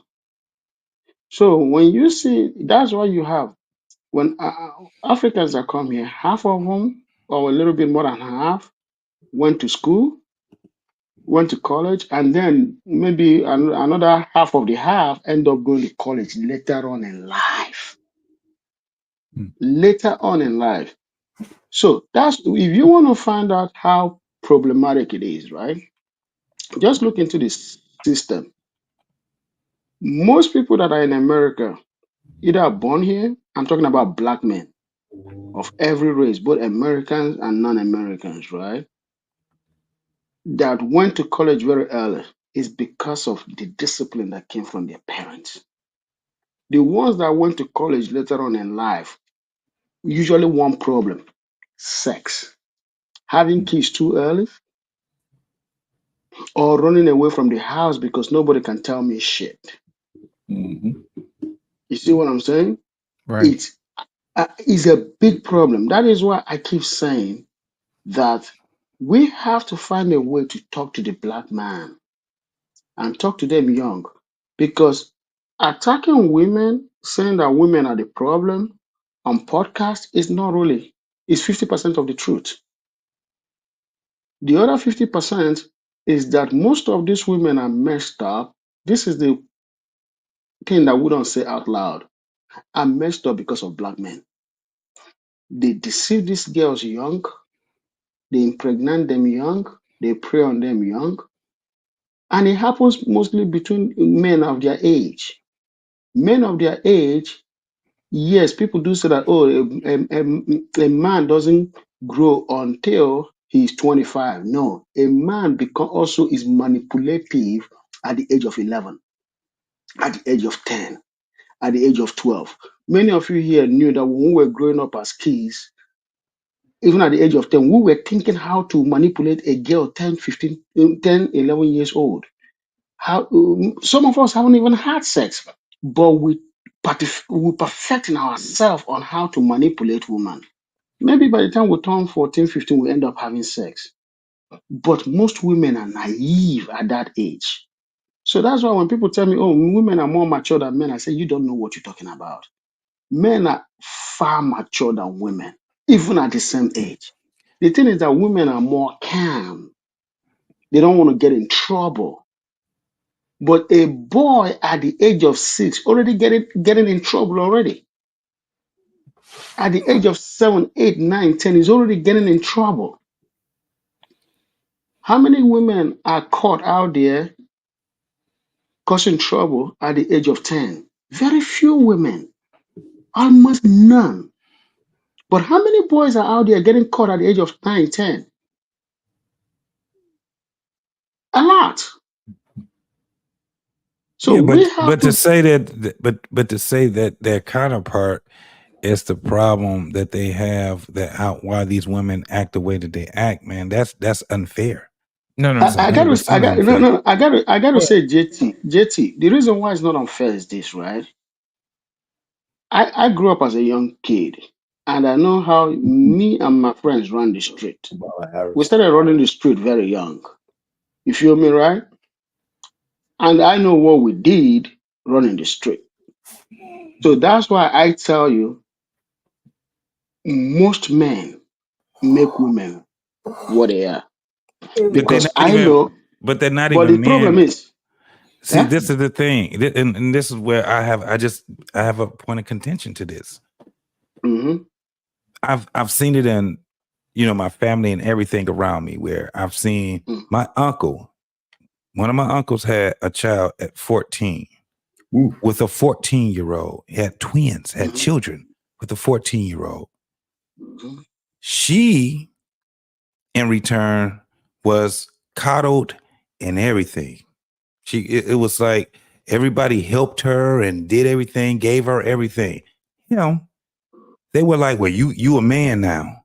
So you got to do man stuff. And from the age of 14 all the way up until the man died, he had to deal with child support. He had to deal with his kids not liking him. He had to deal with, nobody really understood what he went through too. They were saying that she was going through all kind of traumatic things, but they never looked back. And I'm talking about his own family members, never even looked back and said, well, damn, he was only 14. Oh, you a man, you supposed to. So he didn't get, what I'm saying is this, he didn't get the same thing that she would have gotten, right? I got you, JT, but this is the problem, right? This is what I'm trying to say.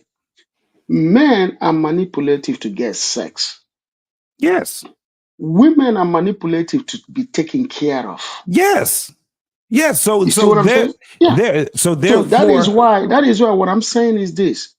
In that aspect, a man has to be disciplined on how he manipulates to get sex, because when he manipulates to get sex, he gets into a trouble that he has to live with for a long time. so what at, That is why so I what said that is, at what age though? This is the thing. But at what age do you say that he has to be get disciplined, and how does that look? Guess what? If you're gonna mold him into discipline, how does that look? If Because I may- it's been failing for decades right now. If I may, that's the problem. Let me explain to you what the problem is. The problem is we don't sit down and teach our boys to find your purpose first, and That's then right. find your wife. And I'm going to tell you why that's important. Because if you don't find your purpose first, you're going to be linked up to somebody who doesn't help you with your purpose, or anybody who can help you with your purpose. Anybody will do. I will tell you this: every successful marriage I've ever seen, the guy has found his purpose first, and then find somebody who qualifies to assist him with his purpose. Any relationship I've ever seen that's ever failed is because the guy picked a chick and he tried to force her into his purpose, and that is not what she was built for. And then they wind up breaking up. That's the issue. That's the issue. We have to start talking to our boys earlier and say, what is it that you like to do? What pulls on your heartstrings? Because 9 times out of 10, what upsets you is what you're supposed to be doing. That is your purpose. And Yeah, we should be teaching young boys to discover their purpose first before they're trying to discover what's up on their girl's skirt. And I think that is the issue, that we need to catch boys a lot earlier and find out what's exactly on their mind what is it that they want to do, and help them and groom them in the direction they go. So it helps them to make a better decision on who's going to be their wife. Right. It'll be a whole lot easier to say she qualifies for me, she does not, because she doesn't fit the purpose. And I think that's what Ikene was talking about earlier. Mr. Right. Ben, you agree with that? Yeah, 100%. And I'm always saying, especially when it comes to kids, I've been saying this a lot. You don't qualify to be the mother of my kids unless you qualify to be my wife. So again, I was very intentional when I married my wife. This was in the book. This was in the document. We doing this thing for 3 years. So we're not cohabitating before marriage. We are going to be married 3 years before we even have this conversation about having kids. So whatever you gotta do, protection wise or whatever, or if I gotta, whatever you want to do, no kids until that time, because we have to. And again, our courtship was very short. From first date to marriage was 10 months. And the only reason it was 10 months was because of the wedding planning and all that. I could have went to the justice of the peace and been like, look, let's just do this thing and be done with it. Yeah. But that was important for me because again, I grew up in dysfunction. That's all I saw. And a lot of it was because again, people were either putting the cart before the horse, or you trying to force something that's not there. So no, we're gonna. I was very intentional, as you said, Lost, in terms of what my purpose was, what I wanted in a wife, and the things that I was looking to do. And all I was looking for is like, look, are you willing to get on this train? And Can if I you ask a are, question? then I'm taking applications. Right. So this is the thing. Do you think that's even foreseeable with what we have going in front of us right now? Right. From an abundance mentality that I have, yes. I do think there's somebody, if that's something that you truly want. Now again, I was willing to go through 99 to get one. So I didn't care who I ticked off. I said, look, this is what I want. So most women were like, this guy's weird. I'm just going to turn around and go the other way. And that was the point that I was saying, that we have to teach our young men, that it's not an easy win, right? That's what I'm saying. Exactly. Yes, 100%. It's not an easy win. So what they're seeing is the influence is social media, other family members, the environment that they're raised in, even the parents, right? And that's one of the things that I'm saying. That's where it gets to a point where most men at this time right now, even the older men, never even understood that it's not an easy win. It's kind of like the whole thing of who can find a good thing, right? Mm-hmm. Instead of saying you find you find a good woman, you find a good thing, but then the other part is who can? Because what it was saying was that it was very hard to find. So the thing is that, and this is what I really don't like about social media, intentional, right? I remember saying it probably about 7 years ago. Mm-hmm. Because I was telling people this is how I date, because I was on this dating thing. And my thing was I date with intention. And then now everybody's saying that they date with intention, and that's not true. And I can tell you for a fact, because it's not an easy win. No. And the things that I had to do, the discipline that it took for me to go, the craziest thing is that most women that I started dating didn't even qualify for the things that I need for my life. They didn't even qualify. 8 months and out. I gave them 8 months. Wait a minute. The majority of women hang on, 8 months of what? Of dating, just dating. You would date a woman for 8 months? I would date her for 8 months. That's a long time. Why? First and foremost, because it's not the same thing that it was back then. It is very difficult to date out here. No, but you talked about dating with intention. And they were gone. It's going to take you 8 months. 4 weeks, they were out of there. Let me tell you what I mean by dating with intentions.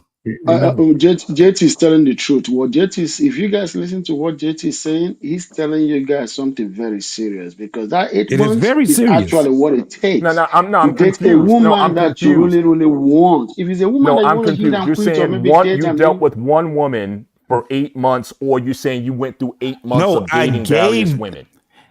No. I gave 8 months if I dated her. Okay. Most of them couldn't even make a week. They couldn't even wait. They couldn't even make. Hold on. Let me just kind of explain it because Mr. Bennett is not understanding. The dating pool is very, very. It's like it's terrible out here, right? So when you are out here now, I'm in my 50s. I was in my 40s when I first started this.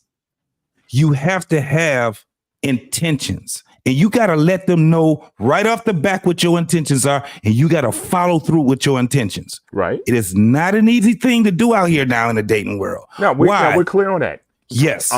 I'm crystal on that. Yes. But you said 8 months. 8 months for what? That was my time when I date. That's my time frame of dating them. 8 hours. I give them 8 hours. You could give them 8 hours. You could give them whatever it is. What I'm saying is that the way that if you're out here and you're dating with intentions, I'm telling you right now, you ain't about to find no woman. Because this is what happens when you start dating. Everything you say, they nod their head to it, right? And then when they see that you're intentional with it, and they start seeing you put the work in, what happens is this. You gonna wait you out? Yeah, let's get boss man in here. That's what happens. They're gonna wait you out. That's what happens. Hold on a second. Because you something different. JT, hold on a second. You ain't what they expect. JT, hold on a second. Let's cut the bullshit, y'all. Like for real, let's cut the bullshit.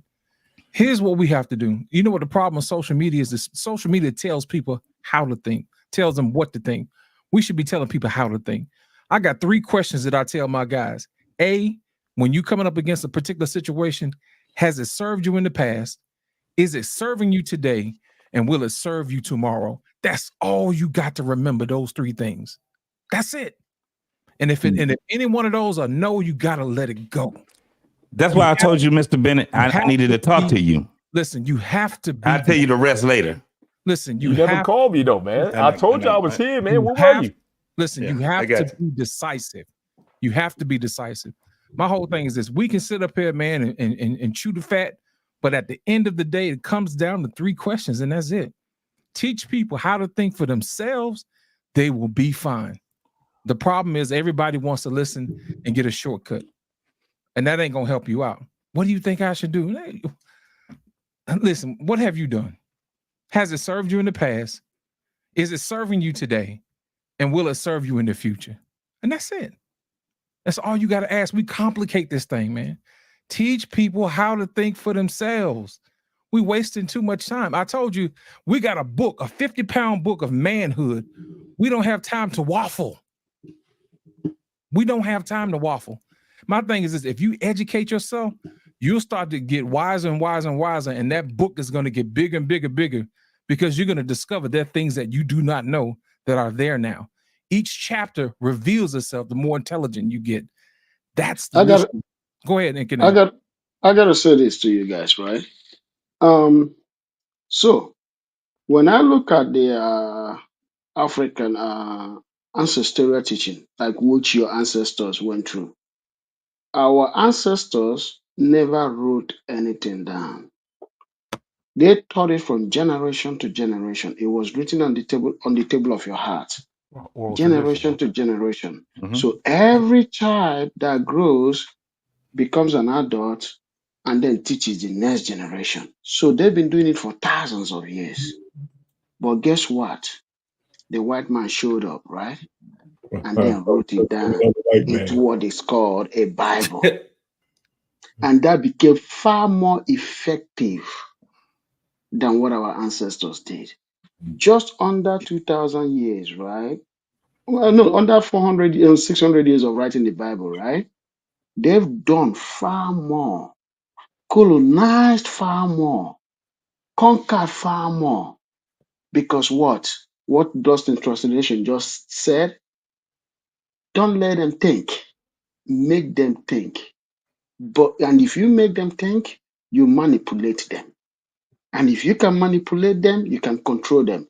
That book, the Bible, just like the Quran, they are so powerful because they don't give you the chance to think for yourself or go by what is in your heart that teaches you morals. They write their own morals. So their morals, either by killing or by doing anything, is justified because guess what? They turn their morals into religion.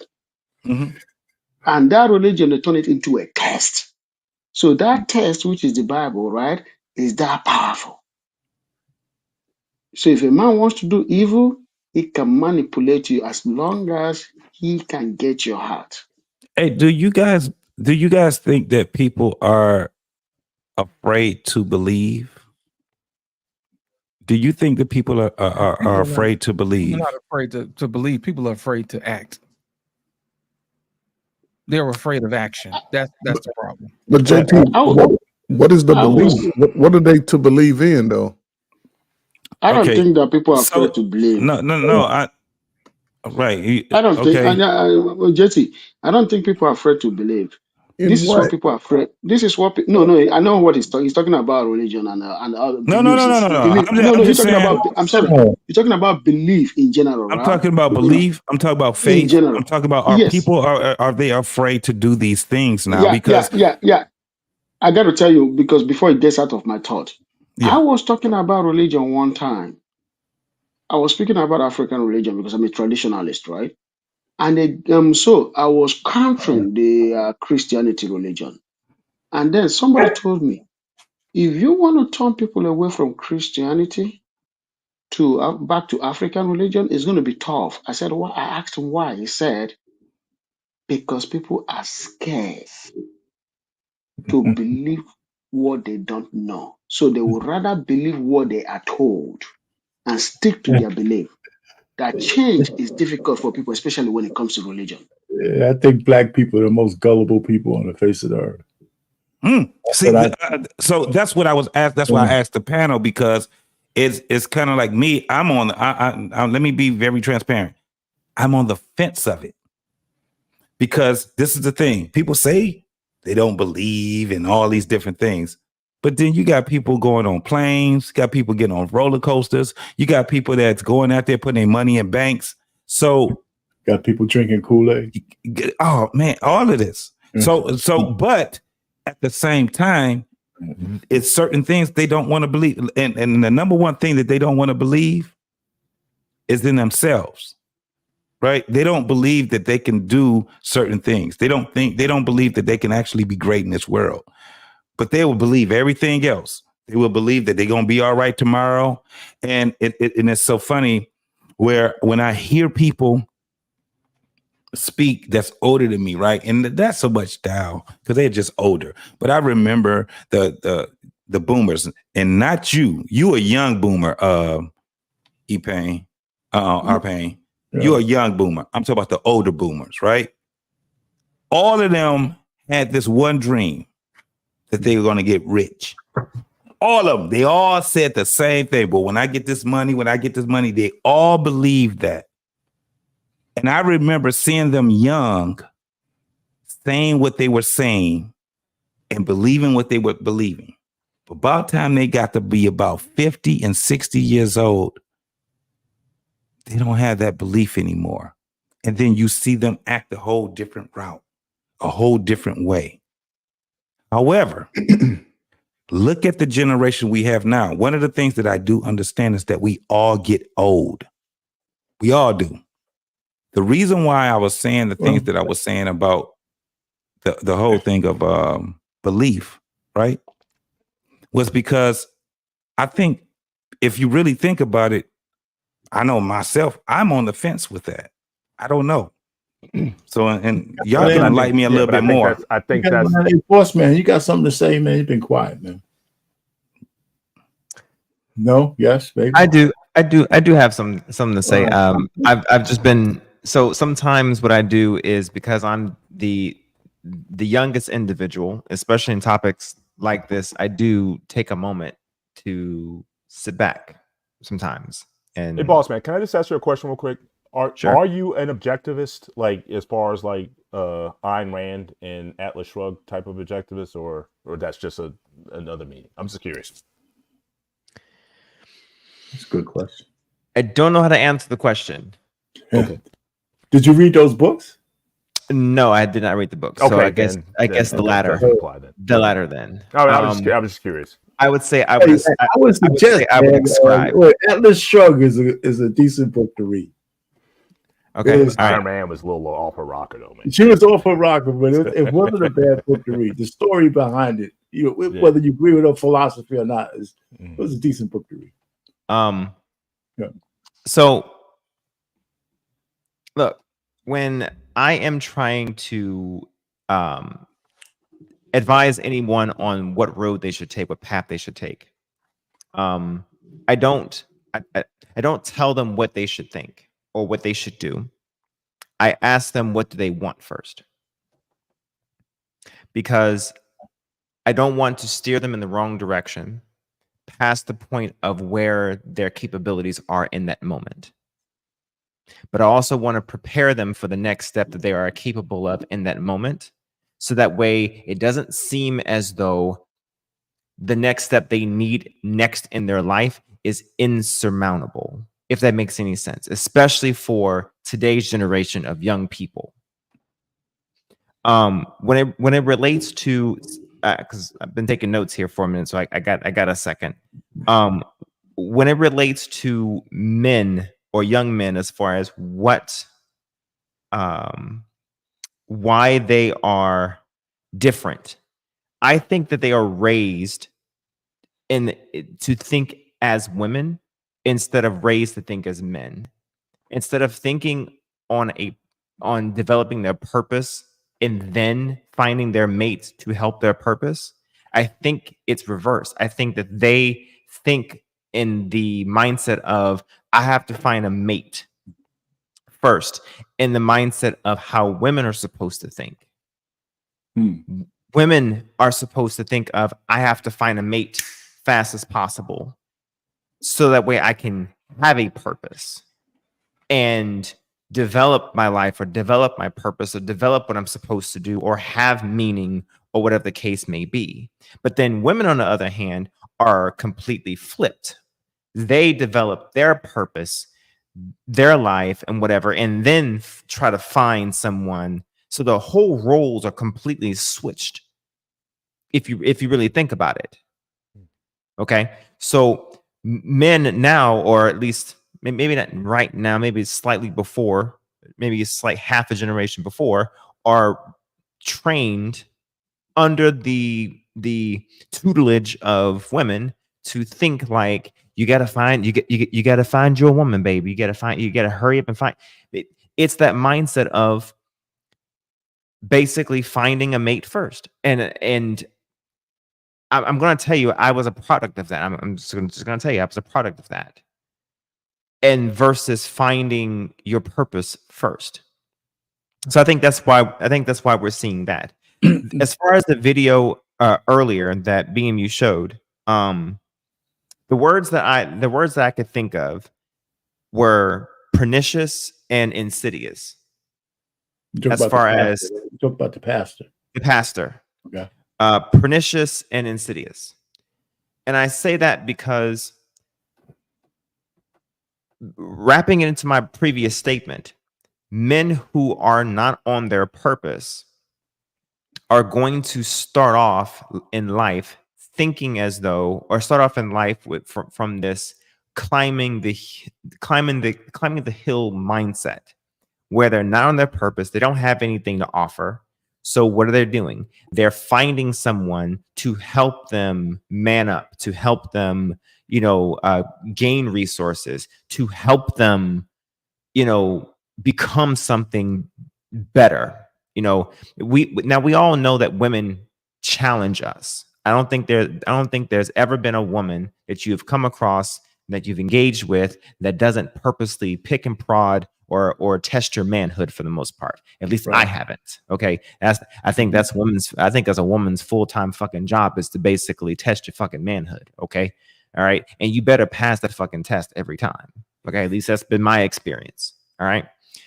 But it seems as though that from the perspective that this pastor is talking about, it's almost as if the mindset is you need a woman and you need God to help you find a woman, or at least God to bless you with a woman to basically help you develop your purpose and to you need to appreciate her for helping you become a better man, a better version of yourself.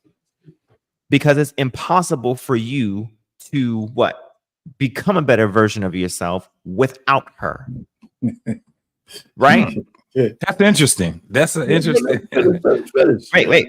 Right. So that's why I said it's pernicious, because it's almost as if you are incapable of self-defining. And think about it. In a society where it says that you are able to self-identify whatever you want to be, however you want to be, and whenever you want to be.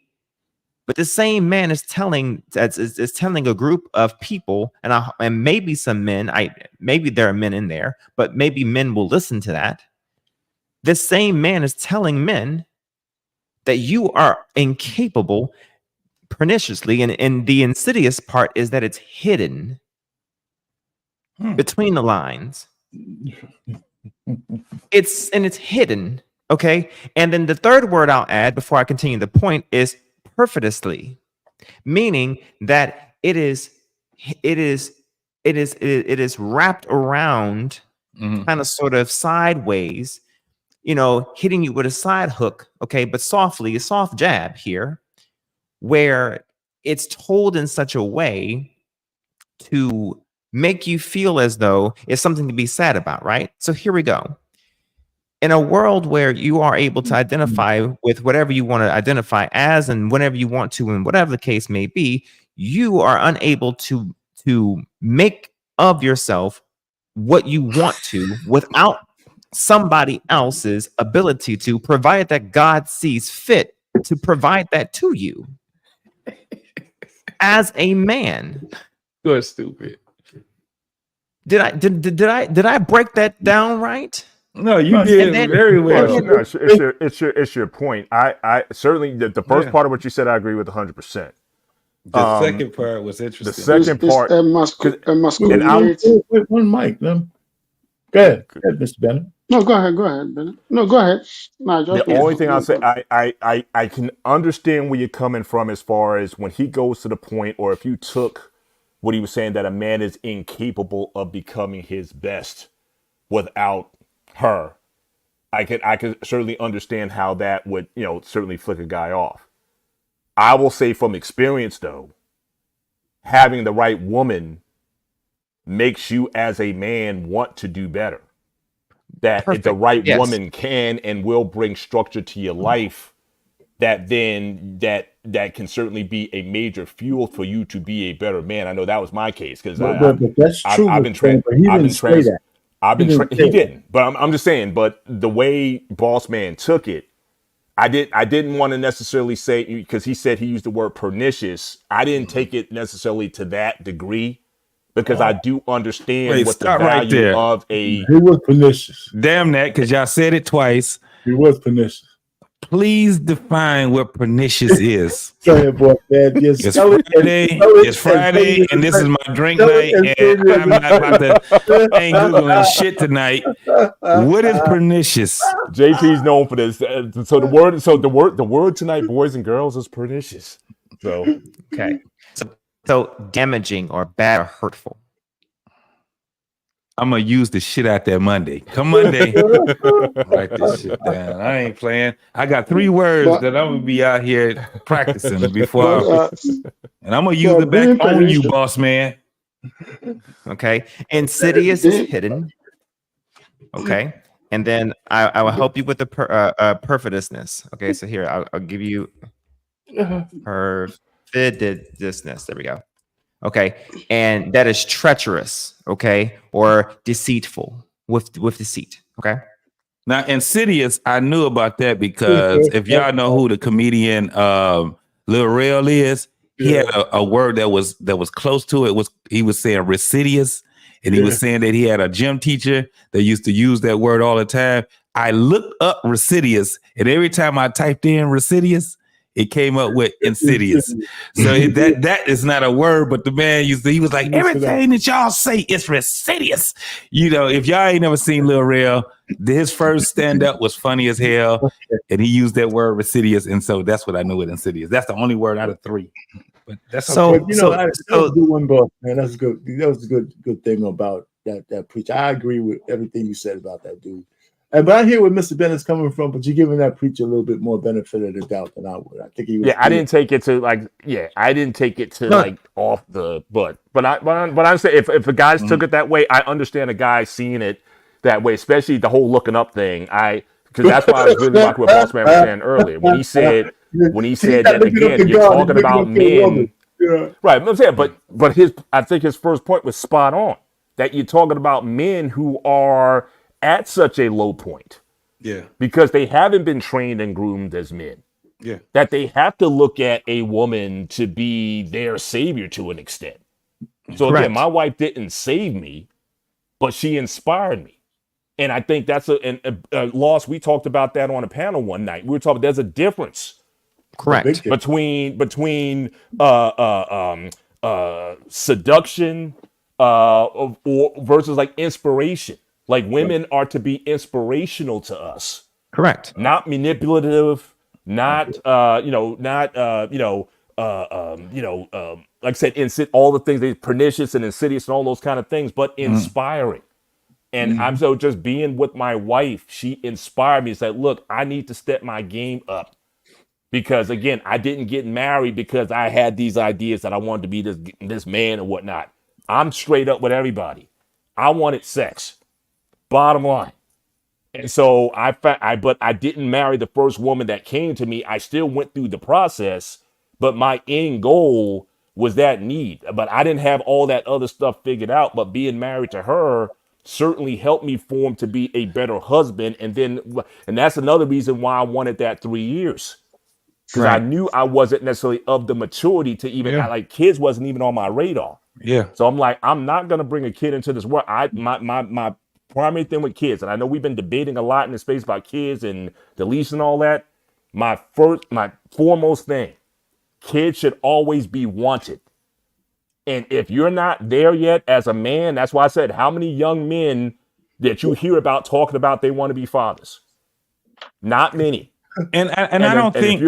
If you're not, I'm saying, if you're not there, then don't be in such a hurry or don't take reckless action to put yourself in the position to be one, because that serves nobody in that case. I don't think that we talk to men enough about the pain of not having sex. Like a lot of people, because a lot of cats done lied a lot about having sex and shit when they were young, and they probably still holding that same fucking lie up, right? And it's a very painful thing. If you've never, think about it, there's a lot of men that have never had sex at 16, 17, or 18. A lot of them, right? Good. It's a lot of them that never had it at 14 to 15. But this is the thing. It's not necessarily good because it's a painful thing, and it's not because it's voluntarily, it's involuntarily, right?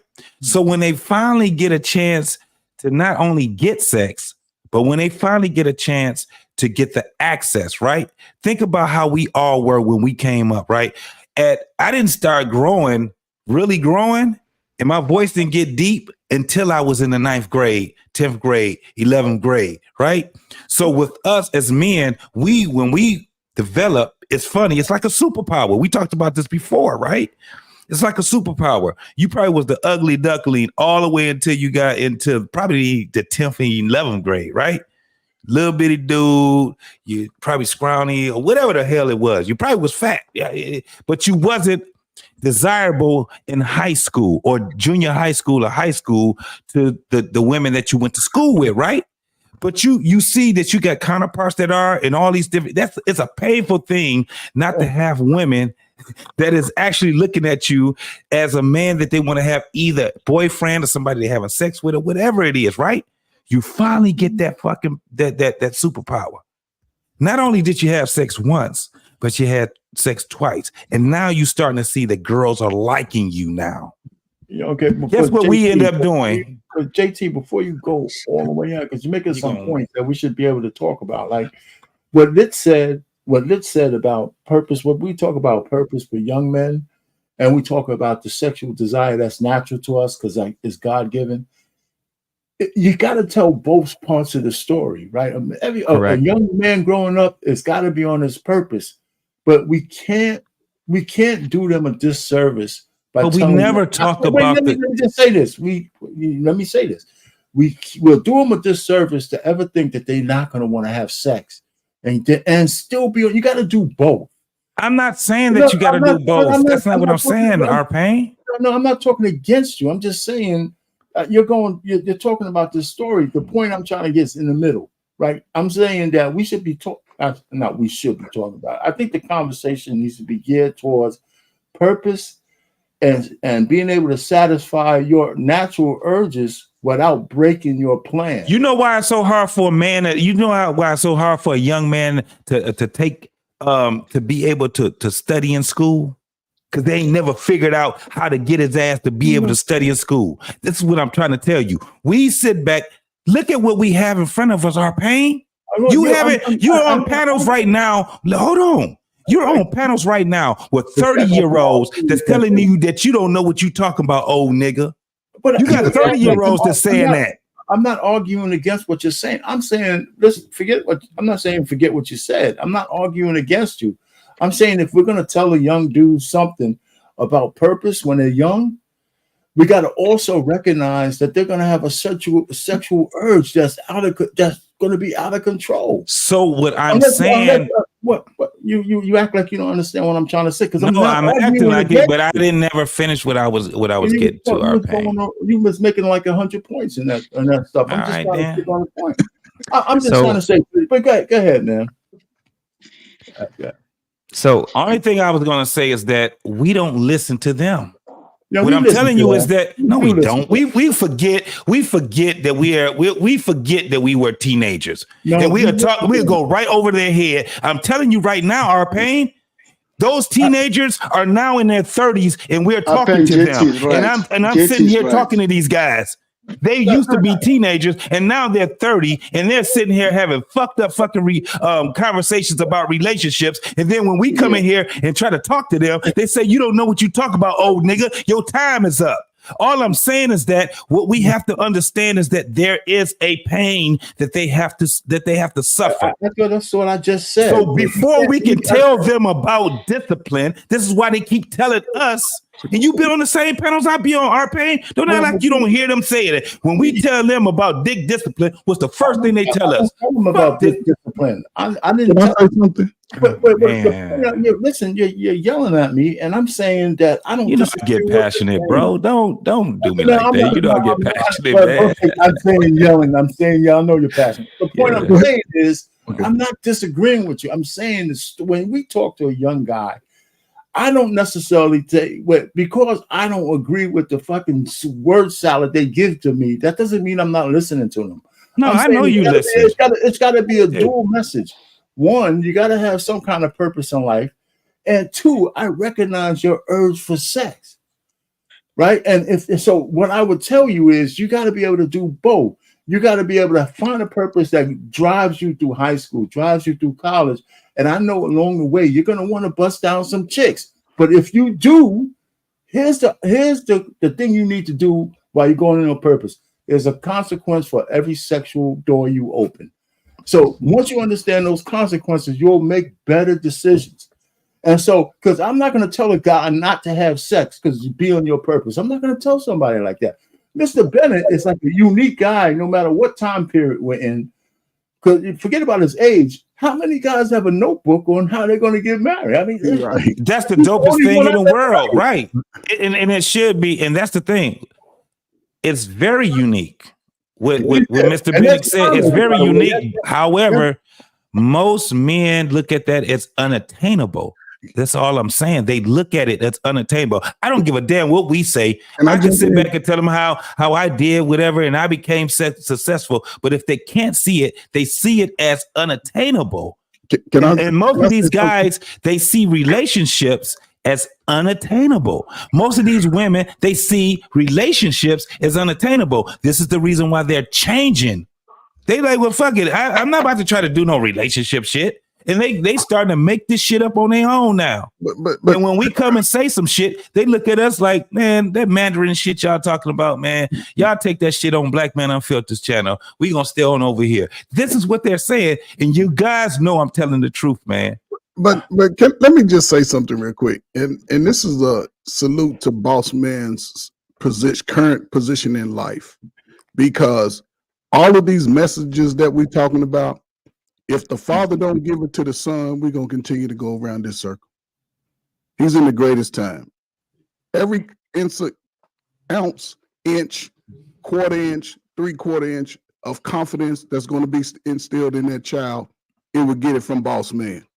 He's going to come with the military discipline, the focus, the conversation, teaching, talking to. That's the best message.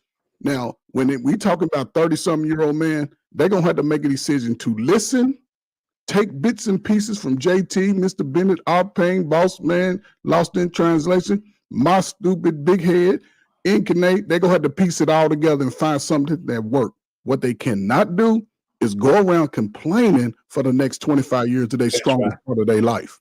Oh, no doubt. I agree with that. Get outside of our community. You think the other races and the nations are going to come over and just say, look at them, they over there crying.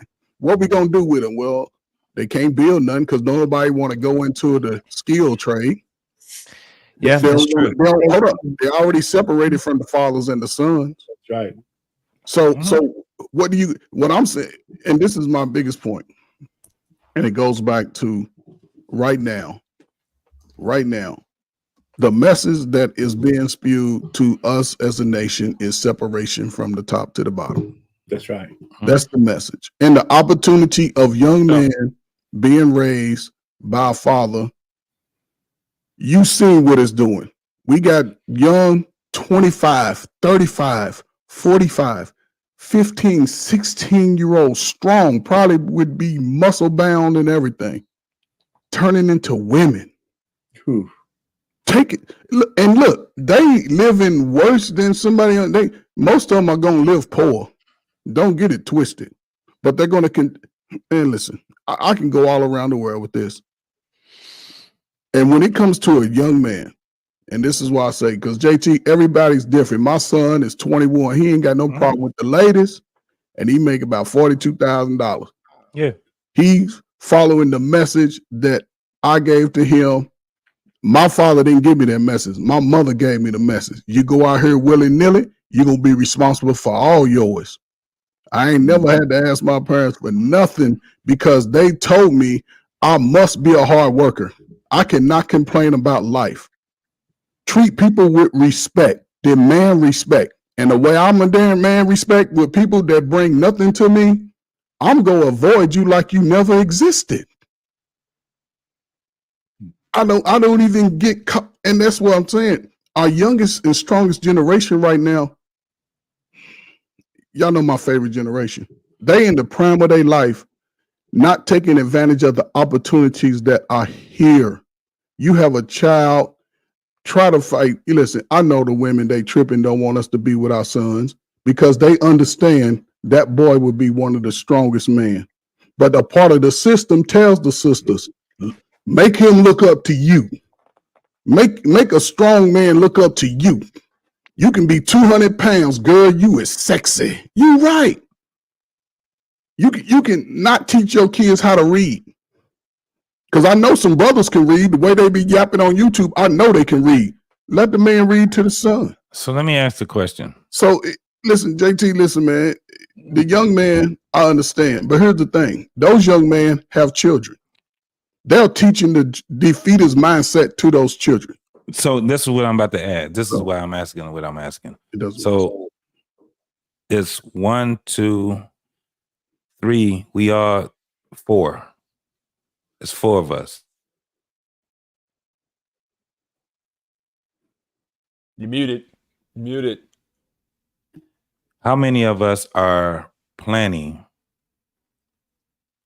a wedding right now? Man, it's 6 of us, yeah, brother. You got grown kids too?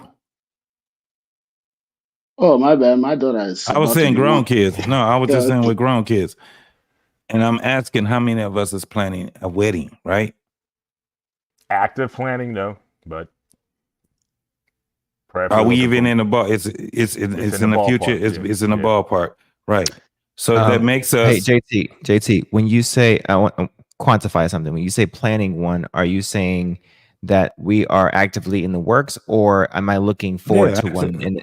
I'm no, looking forward to one soon. no, it's about to come. It's planning. Okay, a wedding is on its way. For daughter or for son got a okay, mate okay. right now, and they're talking about having a wedding, and the family is coming together to plan the wedding. Okay. You talking about paying for it, JT? I'm just gonna stay 0. Hell no. Not me. Well, I'm gonna shit, put you ain't something paying- on it. you ain't Put paying something, it, nigga. This paying ain't for it. 1970. I he put gon- something on nah, it. We all he gonna gonna come together. What Yeah, I'm saying I'm trying to get is him to get that mad in my backyard and yeah. fry some chicken. That's what I'm trying It's to do. a struggle. And for instance, the conversation we having, this is not a conversation that's just something that we just talking on social media. We are experiencing. We got younger folks out here, and we like, okay, so let's see how this is going to turn out with this generation, right? At the end of the day, it's about being active. Cause I don't give a damn. Like what I was talking about with the dating shit, man. You talk about a dude in his 40s, 50s out here trying to date. It's a whole different ball game than to see someone that's out here between the ages of 22 and 30.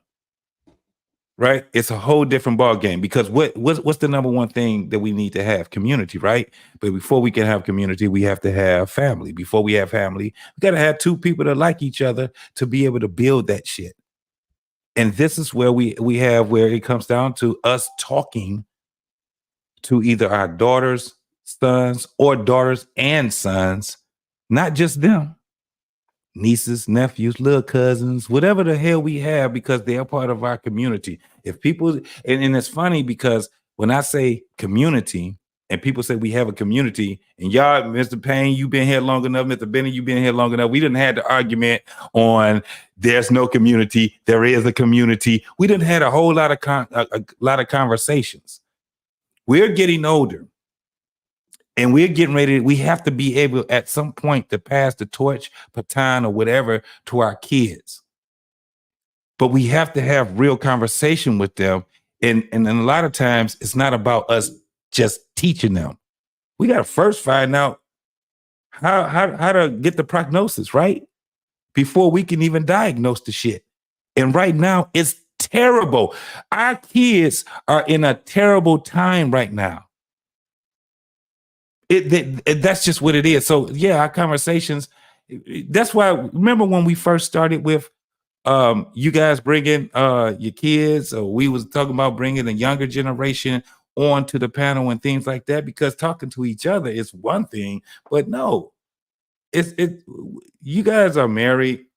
We pretty much are set in our ways. Our life can get better, but it's not the same as when we were. Imagine having been on Black Man Unfiltered when you 22 years old. But JT, we get your point. We do. I mean, I get your point. It's how much coddling can you really do to teach anybody something? I know. And what I'm saying is that it's not all. I'm not even taking this personally as an older guy here. It could be people in their 40s and 50s. Yeah, you have to show a person understanding. I understand that empathy, understanding, but you can't get down. The difference between empathy for people and the sympathy is sympathy. You jumping down in the rut with them. That's not effective. Empathy, you put your hand down there and pull them motherfuckers up, and so they have to be receptive to the message. And so it's not always going to be something that they might not understand it. But it's not necessarily that the medicine you're giving them is bad. They just got to be receptive, and then you could build a bridge to conversate. The way these young guys argue, a lot of them, not all their fault. It's like they can't understand what you're saying, but they're not. I don't want to call them idiots. It's willful that they don't want to understand because the first thing they'll tell you is a different time. But human nature is still human nature. You know, there's some shit that they should just hear, whether they agree with it or not. So it's easy to hide behind that you're an old motherfucker, you don't know what's going on. But I don't know, man. Here's the only thing I have as an advantage. Even though I'm married, right? But to me, a woman is a woman is a woman. They might be out of control now, but the longer you live, the longer you understand that they might behave differently because of the internet, but underneath all that shit, there's still a female, and then we're still men, you know, and somehow you have to be able to navigate that. Now, a young guy ain't going to get that reference, but I do. I'm not intimidated by the women today. I just think that, or the men, we're just out of our nature, and it's making us chaotic, and we've acquiesced too much, and that's what I'm saying. But I don't have to be right. That's just how I see it. Yeah, but just look, you four at the top. You four at the top. Here's the respect that's ultimate to me from you. Y'all have children. Boss man, you in the works. Your baby got to get that. But his baby's also reading the dictionary right now. His baby say, "This let me Jay, go ahead. I'm sorry. So I have a 2-year-old, and then I have 2 stepchildren, 15 and 19. Okay, so they right there. They right there at the one's in the runway and one's still loading up the plane. One right there. The one's in the runway. Okay, JT, adult children, graduated college. Mr. Bennett, college. Mr. Payne, college. Now, how many do y'all have baby mama children? Yes, I do.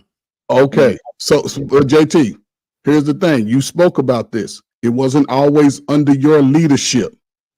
You spoke about this. So now, but still, they have enough understanding by you that they still need to take care of themselves and be accountable for themselves.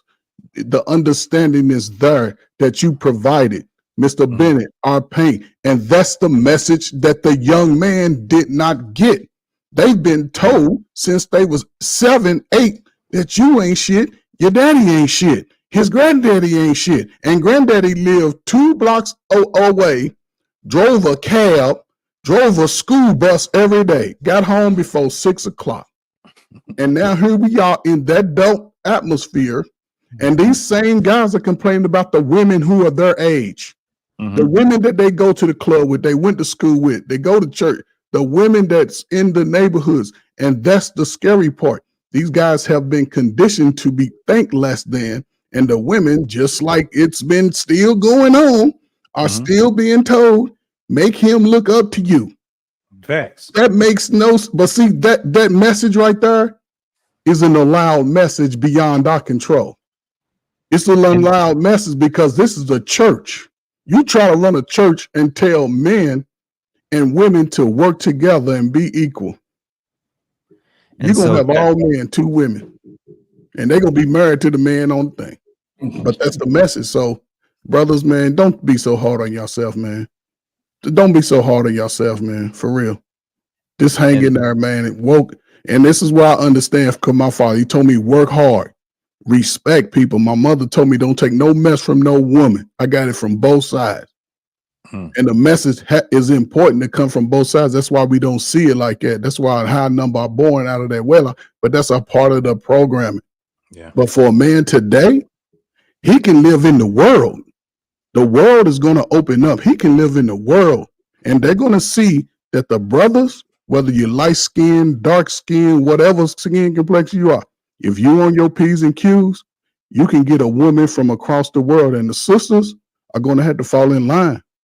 It's just the way it is. They don't see it coming, but I'm telling you, give it about 20 years. Wait till my son get 40. And give him about these women that say old, they can't, and the older women got to stop feeding them this garbage. It's destroying the babies. Our boys are reading it all time low. We got man 6'8" trying to be a woman. It don't make sense to me. That's ass backwards, as my daddy would say. So that's all I got. I got a question though. For instance, just listen, and I've heard Mr. Bennett, he gave a story out, and he was talking about the intentions that he had with the list that he had and all these different things. let me ask the brothers, why is it that the majority of us couldn't do that? It's an open-ended question. I ain't got nothing else to follow after that. Why the majority of us couldn't do that? I think Okay, you muted. I said I just never thought about it that way. I Yeah.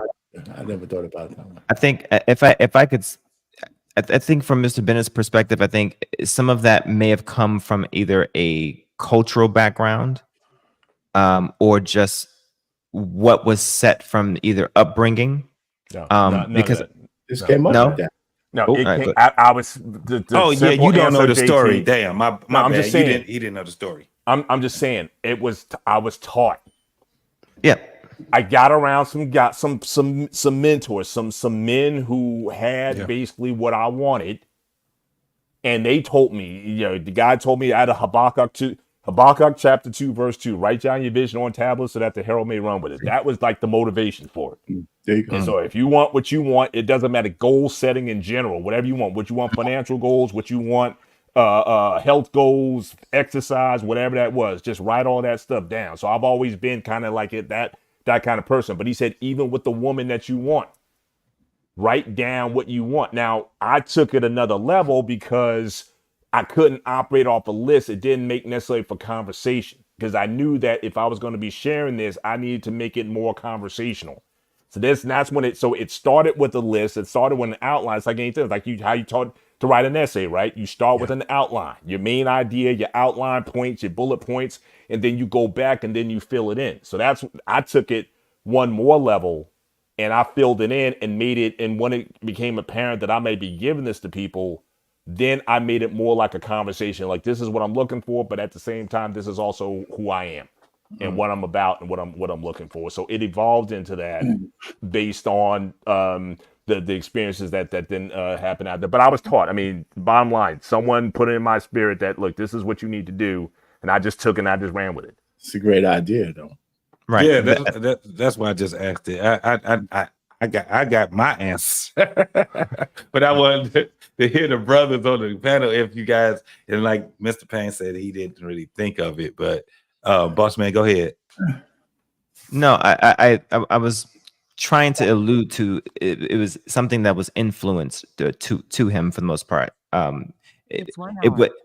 For me, it was not taught to me at all to write something down as far as my list of expectations or whatnot. I had expectations, but as far as writing it down as in the format of writing the vision, make it plain, that was never in that realm for someone I was interested in. Can I answer that though too? Also, just better. It's divine intervention for me. That's why I wanted to put it into a thing that for me is purely divine intervention. Where I am, the choices I made from 17 to where I'm at. I'm just going to be real quick and just say that because none of that stuff, I don't know where it came from for me. And I where I'm at now is because I made more good decisions than bad ones. But if you say, well, you were some kind of crack genius, back when I was 17, 16, and I just didn't do stupid shit. And I had a plan in my head and I just followed it and stuff just fell in place. But I didn't mean to cut you off. But so I just want to say, to me, it's divine intervention. That's why I believe in something greater than myself, God, and all that kind of stuff. Well, I want to pass it to you, sir. I just want to make sure my mic is working. Can y'all hear me, man? Yeah, we hear you. Yeah, we can hear you. All right. Listen, here's the issue, man. There's certain basic things that we have to get in order, man. And respecting your elders is one thing. You know what I mean? I don't give a damn where we are. You always respect those who are older than you. That's just the key. When you got guys around here telling folks that they don't know what the hell they're talking about, that's disrespectful. How do you gain respect from other people if you go around disrespecting other people? I don't understand that. How are you supposed to gain wisdom when you got your mouth open telling people to shut the hell up? Yeah. To me, that's disrespectful. And you know what? You get exactly what you deserve in life. You get exactly what you deserve. Let me explain something to y'all. The real reason why most guys don't listen to older guys is because they don't take the time out to tell them. And most times the younger guys have a responsibility to listen.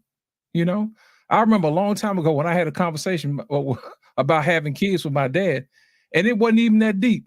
Every time he would fix me a sandwich, he would take a bite out of it and say, "That's daddy tax." Big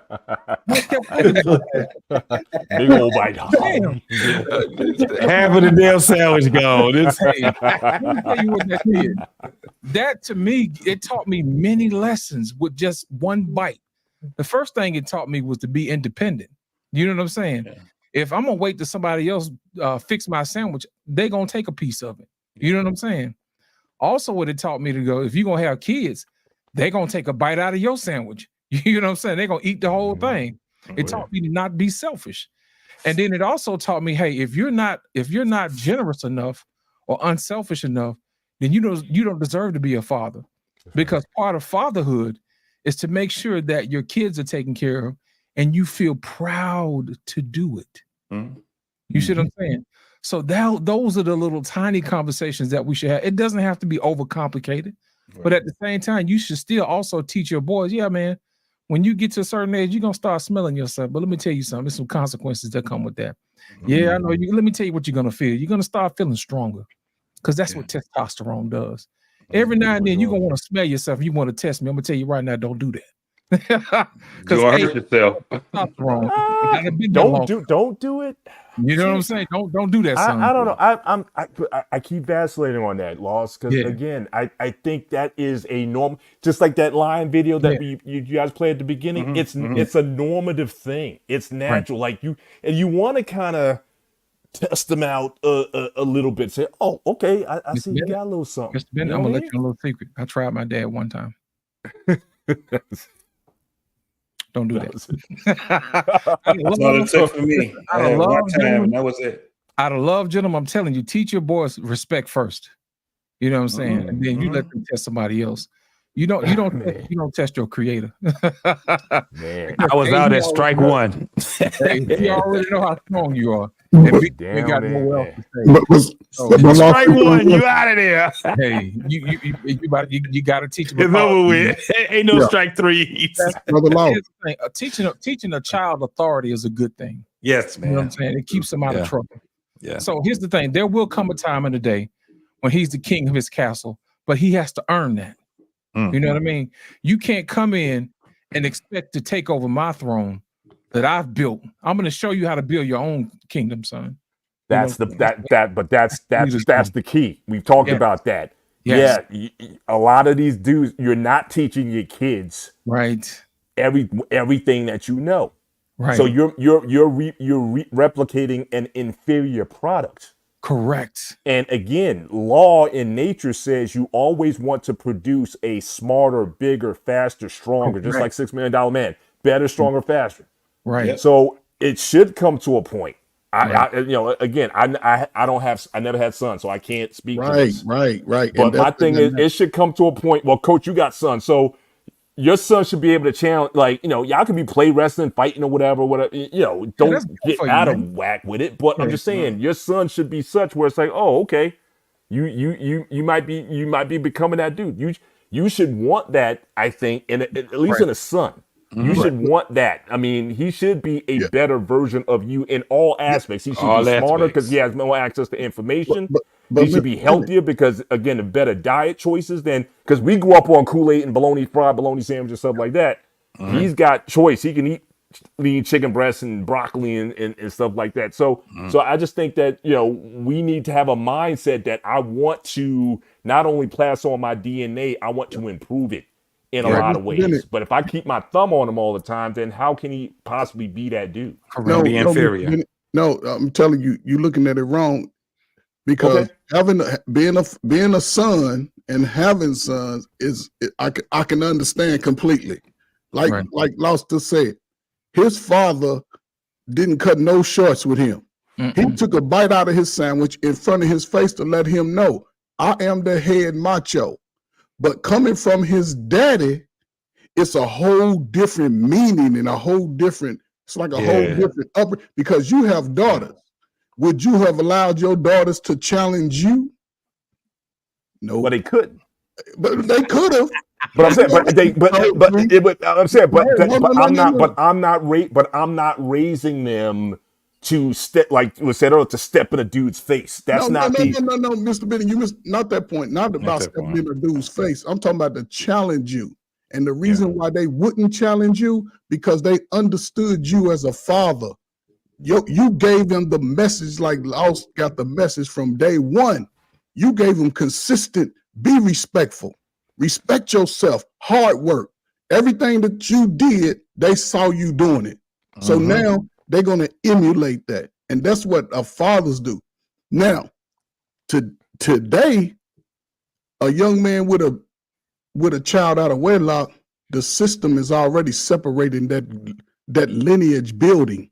Because if the father can start from zero, I don't care if the man wasn't shit. He went to jail, got out of jail. He's 26 years old. He wants to be righteous. If he can have an opportunity to be with that child, I don't think he would teach his child to be in the streets. I don't think he would allow that. But this is what we're not getting. Now, hear what you're saying. If it would happen, but it's going to take the cooperation of all of these young women who got a son, 10, 11 years old. Give him to that man. Let him try his part. And then y'all both will realize y'all was messed up. And then the child at least have a true understanding how they can be productive in life. Because I don't think any man is going to tell his child that you can figure it out. You can figure it out after I put these guidelines and rules in place. Right, and then you figure it out. You can figure it out at 19. Yeah, you're going to go to work, go to college, go to military. Do one of them. But this is the message young men need to get over the 10, 15 years of their life. That first 10 where they can, I guarantee if you had a son, he'd be bigger and stronger than you because you'd put them weights in his face like, come on, boy. Absolutely. And again, I'm like I said, I would be grooming him for that. But Mr. Bennett, that's what I'm saying. Yeah. The mindset that you have, it needs to be in, it's like it, and if the mothers can get that mindset and pass it over, oh, for sure, this whole dynamic would be 10 times greater because the young man would still be able to work. The women would still be respectful. They would still they'll understand like, okay, I can work with somebody. It ain't that bad. But the messages outside of us, we're not saying this message. The media, the rappers, the P. Diddy's of the world, they're still having access to our strongest generation. And it's we on the second half of our life. We ready to shut it down. But what about Curtis is getting ready to close on this next time coming around. Stop giving up on yourself, so it's not as bad. To speak so credits are rolling. Yeah, see, and it's sad because speak to what Mr. Bennett is saying, he's correct, and I'm going to tell you why. I'll be right back, y'all. All right. To speak to what Mr. Bennett said, he's correct, and I'm going to tell you why. When I became 18 years old, there was a moment where I became taller than my father, and I was stronger than my father. And I knew not to challenge him because I had respect for him. You see what I'm saying? It's one thing to want to take over and be the man. There are certain aspects of manhood that I wasn't ready yet for. You understand what I'm saying? There are certain lessons that I hadn't learned yet. And me being wise at a younger age knew I didn't know anything. You see what I'm saying? So if I was to disrespect him, I would cut off the wisdom that I needed to gain from my father by being 100%. 100%. And again, I am not advocating the disrespect. I'm saying as a father, I'm saying from the father's point of view. Right. I'm expecting him to challenge at some point in time. If I don't see that dog in him early on, I'm gonna be worried. You know what I'm saying? So it's like, I don't want it. I don't want, we don't have drag out in the street. I'm not saying any of that stuff. I'm just saying I want to be like, okay, I got you. I see you. I see you coming. Okay. And and then that goes to me then into another method of training, another level. Okay, it's like you go your belts in martial arts. Okay, he just got his green, or he just got his brown. Okay, all right, now we're gonna get into some other stuff. It's just like with a kid, 12. They say about 14 years old is when the kids start training with weights, push-ups and stuff like that. But when you're 14, them bones get fused and whatnot. Okay, all right, I see you got some strength now. I see you putting on a little bit. All right, now we're gonna get in. Now we're gonna do the squat. I'm gonna teach you how to squat and deadlift and all. Okay, we gonna get in and we're gonna put we're gonna put that different work in. But I want to see that, and I expect that, and I'm not going to just get because he may flex a little bit. I'm not going to react. Right. I'm going to say, okay, it's time. All right, I see where he's at and where he's going, and I may need to modulate and change up because okay, now he's ready for this level of development. But I want to see that dog. I want to see that in him. Or else I don't think I did my job early on. Hold on a second, Trey. First, you know how he got that dog that dog in me. He put me in football, and it allowed me to unleash the dog on my peers. Not on him. I'm gonna be measured against my peers and not other grown ass men. That's an unfair fight. Yeah. So when he put us in football, then he could see the dog because I'm not gonna fight my father. Because that's a grown ass man. That's what I was. I was waiting for Mr. Bennett to finish so I can say exactly that. Thank you, Lost in Translation. Thank you, brother. To your point, you make a good point. But here's the thing: what you're speaking on, just like Lost in Translation. Now, to a physical standpoint, yeah, I got to a point where my father knew, like, okay, I can't grab him or nothing. You know what I'm saying? But as far as a respectable standpoint, that would never happen because the father is giving him the message. See, the message is greater than the might. The might is for everybody my age. Don't put your hands on me. Don't disrespect me. If you say something about my mama, now you might catch these 5 fists because you might get them. But other than that, you can run your mouth about life and you ain't teaching me. My father's teaching me. My father's crazy. So if he's giving me discipline, I'm gonna respect everything else, but as far as like my father, he played football all state. When he saw me running guys over, when he saw me like, okay, he can bench over 300. Hey son, how you doing? Yeah, man, you played a good game. That's when he knew, like, you know what, man, go ahead and play your game. That's the respect level that I understand. Like you said, you had a son, you go have him working out. See what I'm saying? So it comes with that level of interactions with the father. There's nothing greater, especially 12, 13, 14. Come on, man. But as far as the respect, a father's going to respect you because he see the progress you've made based off his teaching. He going to be like, yeah, that's my boy right there. Mm-hmm. Yeah, he get on my nerves sometimes, but I love him. But see, boys ain't getting that message. They get message from women. The boys need the father to say, son, go do your best. I'm going to be right here. And that's it. Go play your best game, but you better get him like I showed you because that's the father interaction. Because I guarantee if you had a son, he'd be a Steelers fan, lifting weights every time you go downstairs. But that's what fathers do. They bring that energy. That's it's unfortunate. And like I said, I would expect at some point in time, we're going to get tested. I mean, like even in the kennel, that video with the line earlier, now that was a cub, right? Right. Once that line gets about a year or two, it's decision time. It's like either he gonna take or he gonna go, and he gonna go and get his own pride and establish his loins or whatever, or the father's gonna get too old and get run off by somebody else or something like that. I'm saying it's gonna come a time. I'm just saying, just as the elders. Yes, we don't tolerate disrespect, but we understand there's gonna come that time of testing, and that is normal, and we shouldn't overreact. Like, like we're in like now, Braxton say is like, you test me, I'll put you in a casket. It's like, no, it's like, all right, son, I had to do that to you, but we still, you still my dude. You know what I mean? We ain't, you know what I mean? I'm just saying it shouldn't be the deal break. Oh, you disrespect me and I beat you to 1 inch of your life or whatever for disrespecting me like that or something. Nah, it shouldn't be that sort of reaction is what I'm saying. It should be a normal part of adulting Yeah, you may have to, show him his position, but it shouldn't destroy the relationship. I just think that there has to be. Yeah, Marvin Gaye. It's like I think he said something to his father who was crazy to begin with. That might have been an indication he shouldn't have did anything.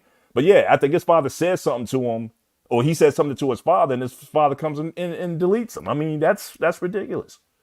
Absolutely. You know what, Mr. Bennett, one of the lessons that my dad taught me, man, when we was kids, I think I was probably maybe about 15. And me and my brothers, we were out playing basketball. So my brother, it's 3 of us. So the one that's right up under me, that's 2 years younger than me, kind of got the best of me. You know what I'm saying? So I hauled off and punched him in the chest. Oh man. Collapsed his Your big old lung. self. Yeah, collapsed his lungs, right? So of course, my dad came out there. He had to have a little talk with me. He said, "Look, man, you don't fight your brother. You don't fight your brother, man." He said, "You fight everybody else, but you don't fight your brother." I think that was the last time I put my hands on my brother. You know what I'm saying? He said, "Just because you could beat somebody up, don't mean that you should." That's right. You see what I'm saying? That's right. Yeah. Yeah. So that was the last time me and my brother got into it, man, and we ain't fought ever since. Matter of fact, we ain't never argued about nothing after that. We cool to this day.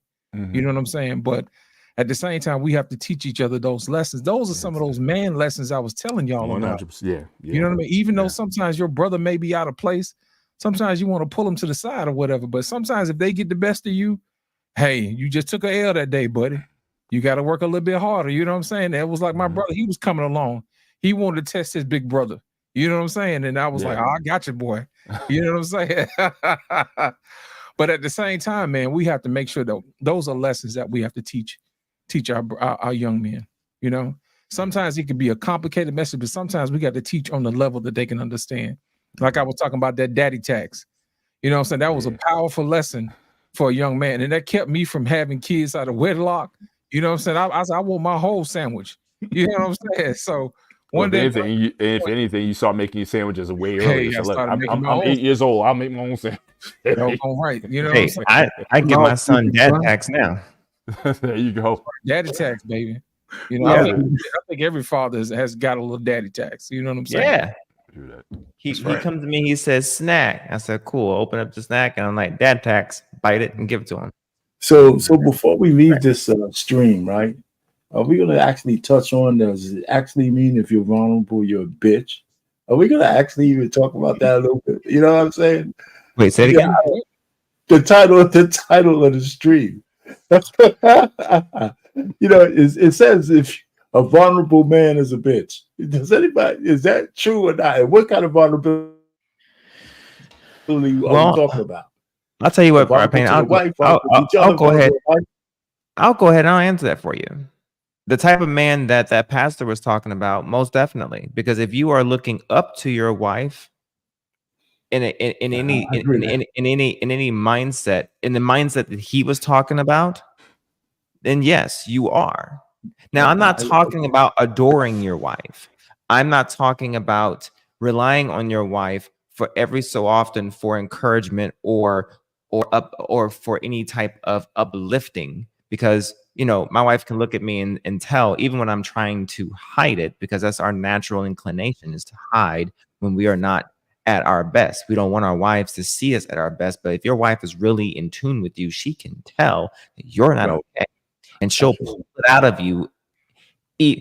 What are you feeling? And I'm like, I hate that shit, even though I know that she knows. I hate that word feel. I hate that, right? But it takes me a little while to come around, even to this day. But if you are relying on your wife to define your purpose in the way that a woman would look towards her husband to establish purpose, yes, I think that would. Now, again, don't get me wrong. There's nothing wrong with a man, looking around and feeling pride about what he has established with his wife and his family, and looking towards his wife, in a sense of including his wife in his purpose. I don't see anything wrong with that. But let me ask you another question while you're on that one, because I think you hit this one. What about being vulnerable to your wife, telling her your insecurities And when you're feeling some moments, some outside things bother you, how much do you share with her? And that's a vulnerable thing, letting her know your secrets, your vulnerabilities, and stuff like that, right? Some guys are being told that whole fucking trope about emotional intelligence and stuff like that. Sure. What do you think about that? And how much do you share with your wife when you're down? Okay.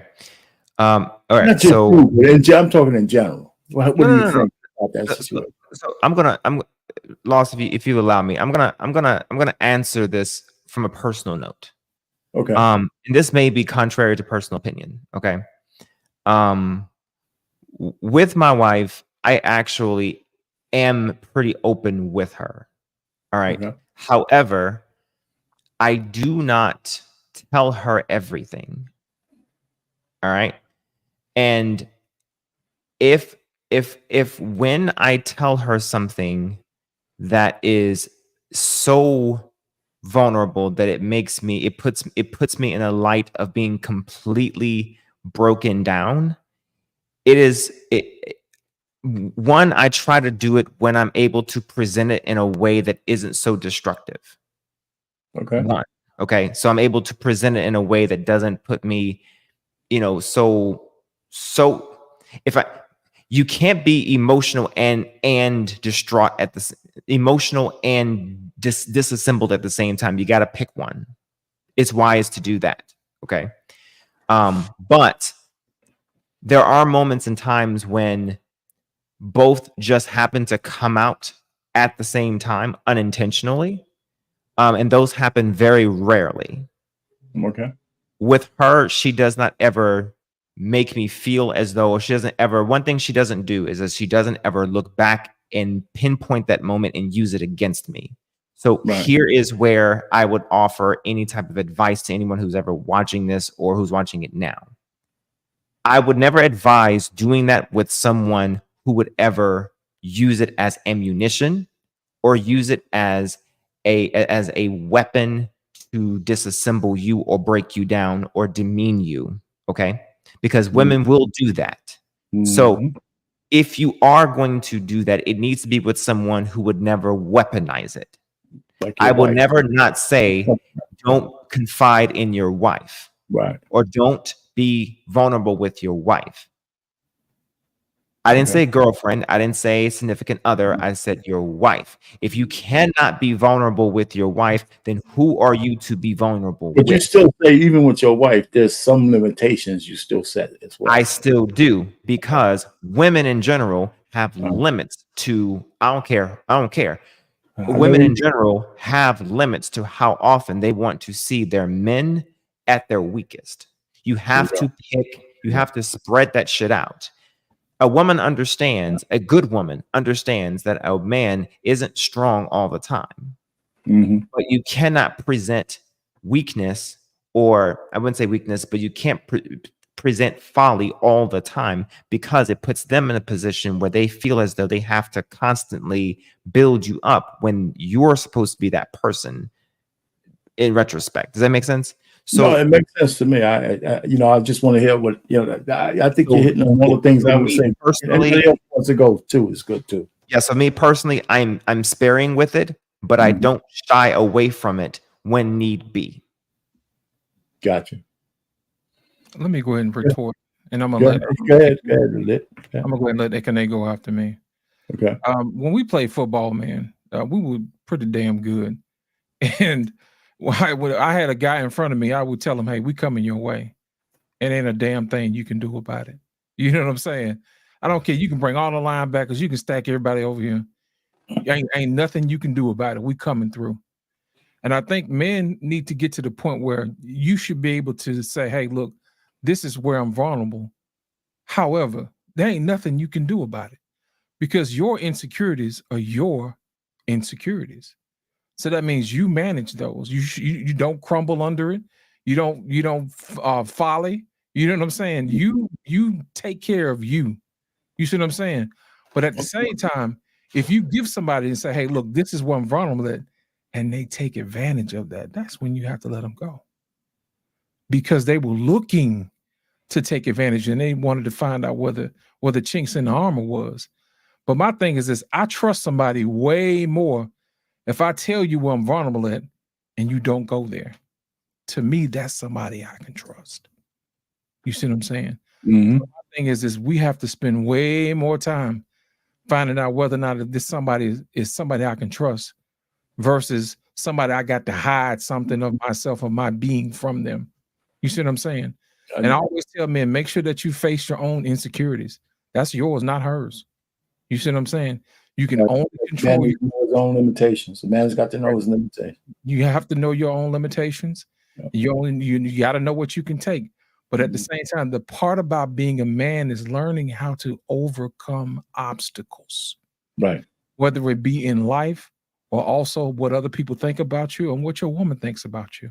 Even though you may have a tender heart toward her, you still have to let her know, yes, this is where I'm vulnerable, but you better not ever take advantage of that because I wouldn't do you the same way.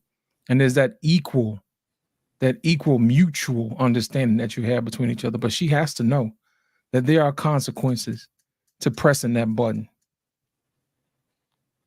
Go ahead, Ike. My dad was a soldier.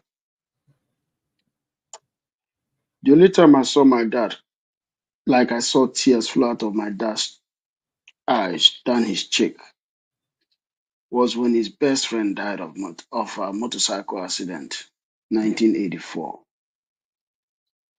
84, 85. That was the only time I saw my dad did that. When I became emotional, the tears came down my cheek, just like the way it did to my dad, was when my best friend was murdered by police officers, 2014, in Nigeria. I got the news here. You see what I'm saying? And then second time when my dad died. And then second time I became emotional because of my little brother. Then third time was when my dad died last year. If it's not tragic, I'm not going to be emotional in front of a woman. And I'm not going to be vulnerable in front of a woman. Not because I don't want my woman to see me vulnerable. It's just that it takes away the security that I provide to her. You see what I'm saying? It takes away that security. Instead of me to show vulnerability, I show anger. Not that I'm going to hit something in the house, but I show frustration. Because frustration brings out the masculinity in you. I roar like a lion. I show frustration, but I'm not going to be emotional. I can show frustration by saying, damn, you see my eyes red, pissed off. But there was a day, I think that was when I showed emotion about my little brother. I was emotional, and then my wife wanted to come put her hands around me. I said, hey, don't do that. You see, I pushed her away, say, hey, don't do that. What are you going to do for me to lay my head on your shoulder? Come on now. You see, you can't. The reason why I tell men not to show vulnerability like that is because women can't handle it. Call your best friend and cry on the phone in your car to your best friend, to a man, and he will understand and he will talk to you because a man knows when a man is vulnerable. A man doesn't see you naked when you're vulnerable. He knows what you're going through because you're a man. He's been there. But a woman will be like, women are emotional. When they get vulnerable, when they show emotion, they become vulnerable. It leads to sex. We all know that when a woman is vulnerable, it leads to sex. Way more than half of the time, she becomes open. That's when men take advantage of her, if I want to go that far. You can't show that as a man. As a man, you walk away, go inside your car and yell and cry out inside your car. I love my wife, but no. I can't do that.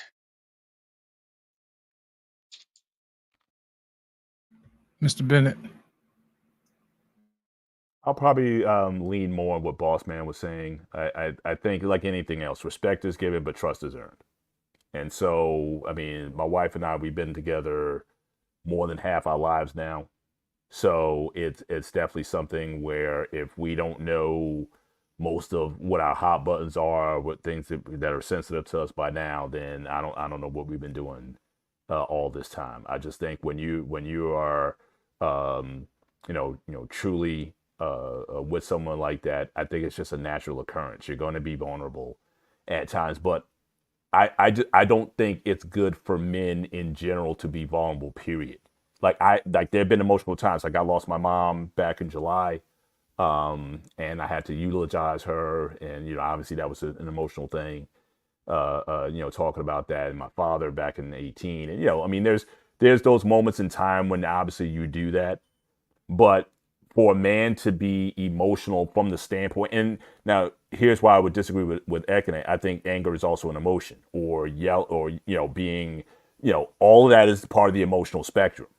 So I think a man, and this is why I went back to when we talked about that stoicism earlier. I don't think you should be too hot or too cold or shy or what have you. I think you need to be a level setter in the house. I think a man should always be consistent in terms of his temperament. You set the temperature in your home. So like, I don't, if I don't want my girls, if I hear the yelling, it's like, look, y'all need to stop yelling, because I don't yell. And your mother typically doesn't yell. So again, it's like, nah, y'all need to cut that out, learn how to talk, or end the conversation, or whatever, because there's just like a tone. You're not gonna come into my house and, you go into our house, everyone's just loud. We're just not loud here like that. And that's not really tolerated when people are flying off the handle like that. So I think as generally, I think men, I think we function better when we don't let our emotions, period, good, bad, or whatever, get the best of us. Because in those moments you make rash decisions, the wrong decisions, or you say things that shouldn't be said. That's why I'm that classic cave dweller. When I don't want to talk, I go into my cave. And a lot of times I won't have the conversation. Back in the day, my wife and I, we wouldn't talk for like 2 weeks. Like no talk, like limited. I mean, life or death type of stuff or whatever, or did you put gas in a car or something like that? But I would go into a cave and would not speak, because the one thing I always was afraid of was being in my emotions, and I would say something that once it's out there, I can't take it back. I don't care how apologetic I am, how sorry I said it. I knew I shouldn't have said it when I said it, but I said it anyway. Until I can get to a point in my mind where I can have a conversation for real, to be as honest and transparent about the situation, but do it in a respectful way that doesn't then escalate. If the embers are still going, then again, I don't talk, because again, it's just, you just blowing wind on it, and it's going to blow up. We're going to be in that same situation again. So me, I've always taken that approach of, let me go in and let me just shut this thing down. Let me be in my place. And it got to a point where it's like, okay, she knew he's in his cave. Leave him alone. Stop trying to pull me out when I'm in there. And then she, over time, is weird because she developed a little cave herself. And a lot of times it was after I'm ready to come to my cave, she go into hers. It's like, all right, you want to play that game now? Okay, fine. But it's, I'm the master of this game, so I know you won't be in a cave. Fine. When you want to talk to me, then we get back together. Now, that has shrunk tremendously over time. When you talk about going to a couple weeks to a weeks to now, we trying to get to that never let the sun go down or never go to bed. We're not quite there yet, but it's a whole lot better than it was. But it's over time. But yeah, we pretty much, we lay our feelings bare as far as what's going on with us. We try to be as transparent with each other as possible. And if she says something that affected me or offended me or hurt me in some ways, I'm gonna tell her, look, this is what you said, and this is how it hurt me, and this is why I didn't appreciate what you said because of this and that. And then it gets into, and again, a lot of times it's misunderstandings, a lot of times it's this, but because then I think you can have true reconciliation at that point, when you can have a true apology, when you're open and transparent with stuff. So it's some things I think you just have to get out on the table and show your vulnerabilities in order for what, because a lot of people just say, I'm sorry, whatever, just kind of get over it. And a lot of times it comes off as insincere when you do that. So yeah, so I think there has to be a certain amount, in certain situations, I think there has to be a lot of vulnerability, a lot of transparency with that person. And again, we talked about the greatest apology is being behavior that's not repeated. And so unless you get that out, then a lot of times you're going to be finding yourself fighting over things over and over again. It's like, no, let me show you, let me tell you why that wasn't cool. And then we can kind of move on with things and get on with our lives and be where it is. But I think men in general don't, be so much in your emotions anyway. I'm always going to, as much as I can, choose logic and reason over emotions. I'm not saying, I'm not Spock, right? But we gotta, like Spock. You got two halves of yourself. You got to learn how to modulate and put those things together. But that's how you need to be functioning as a man in general. So whether it be your workplace or your unit or whoever you're around, there's all kinds of opportunities and people out there who don't even know you, who are trying to get the best of you. And you need to be able to control that, period. But hopefully, I would think you shouldn't have to do as much of that with your spouse or the one that's supposed to be your ride or die for life. So I'll get there when I need to. I've never shied away from it. And again, I think it was said earlier. I mean, my wife has proven over time that she's not the one who's going to take advantage of that or bring it up again. I honestly had to learn that because I was the one with the photographic memory or whatever who can cite time and verse and time when you said this and I said that from 5 years ago. I was that dude. So I had to turn that off and be like, all right, let's just, there's no need to bring that up again. So it's like stuff happens. It's like water off a duck's back with her. So again, that was our adjustment that we had to make. So the short of it is, yes, Arpain, I think, yeah, I don't think you showing, being vulnerable makes you the expletive. But I do think that especially with your spouse, I think it's key, it's essential that you keep that honesty and transparency so you can faster reconcile and get on with the rest of your life. All right. Trey Ferg, you got one? Yeah, I mean, listen, man, it's some great points, and just I don't remember a time my father showing vulnerability to my mother, but I remember a time when he showed it to me. When he used to have his conversations with me, and my father is sort of crazy because when he would drink, he would probably that's probably when he was his most supportive and blunt with me. But when he was going through the work week, he didn't drink, he worked, he talked very little to me. He never said please to me. Could you please just do it? He didn't give me the talks about the birds and the bees. He told me straight up, you make a baby, it's yours. You take care of it. Okay. I ain't doing it in high school. My mother never was tender to me except when she cooked a lot. She made sure we had everything we needed as far as within the home. And I don't think I've ever being with the woman, I don't think I've ever showed vulnerability until I got married, in a sense, because, I've had some close people in my life sort of leave us, but I didn't really cry. I'm not a crier, but I talk about it and I'm like, man, remember the good times, so I think it's different because now I'm to have a son. I'm like, it's okay to get upset. It's okay to get angry, but how do you respond in that moment? Do you quit and go in a corner, which I'm totally against? I'm never going to teach you that and support that. Or do you get a little more focused? Once you get the tears out, now you understand that you have a greater purpose, a greater mission. So work through that. Allow yourself some grace. We all make mistakes. We all was ugly at one time. Ain't nobody go look at your little 8th grade picture. Y'all was funny looking just like me.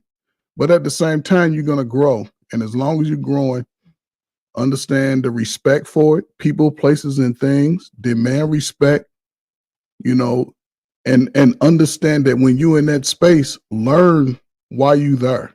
You don't want to circle back. Learn why you there. And I think just like now, I think I'm vulnerable with my wife. Hell, I'm trying to be invested. I know she's vulnerable with me. She's been vulnerable with me since day one. She put all her Easter egg candy on my table and like, listen, I want to do this. I'm like, okay, let me get my chest up and stuff. And she ain't gonna see me cry unless it's, an unfortunate incident. But, I think there's a tricky slope when you don't get the information from the correct people. Because when people are hurt, they'll want you to be hurt. So I think it's, again, the message has to come from a man who's more invested to you than anything. I don't think nobody's father here would tell you to not fight if somebody picked on you. I don't think nobody's father would be like, negotiate. No, you're going to say, knuckle up, son. And I think a mother would tell her daughter, go out there and you better beat her little A. Because they definitely going to tell your kids to fight. It ain't going to be nothing but that. They ain't going to never tell a kid to back down. But I think the message coming from whoever the message come from plays a big role. And I think a lot of young men never got that correct message because they fight girls. Mr. Benny, you wouldn't fight no girl. Arpain, you wouldn't fight no girl.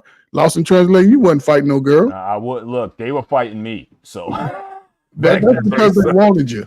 But at the same time, never tried me. They never the tried. message, the message is just construed. So that's where I think the biggest, because I'm listening to these people out in these streets, and that's where I think the biggest disconnect is. But it's not us; it's those that are in that same age bracket. Those peers are fighting each other, and that hurts everything. Everything. Listen, I just said this today. You 5 years younger than me. Get to me. Come on, get up here in this 56. Get to me. I can't go to you. Get to me. And the way I say it may not be what you ever heard before. So what? Put it in your memory bank. What you hear, you may not have heard before. Put it in your memory bank. Because at some point, Lost go say something. Boss Man go say something. Arpain, Mr. Bennett, Ekene, anybody on YouTube go say something that you can piece your puzzles together and you can continue to build. Other than that, I'm going to tell you like the white man tell you, stop crying. Stop crying. That's it. Okay, so you know what? I guess it's my turn. You know what? I'm 32. I'm 32 years older than Boss Man, and so all of us on this panel cut across generations, and I think our answer to this question is pretty similar. So that's why I'm saying the nature of men, just go over those decades, right? It's not that different. Because I agree with little pieces of what everybody said.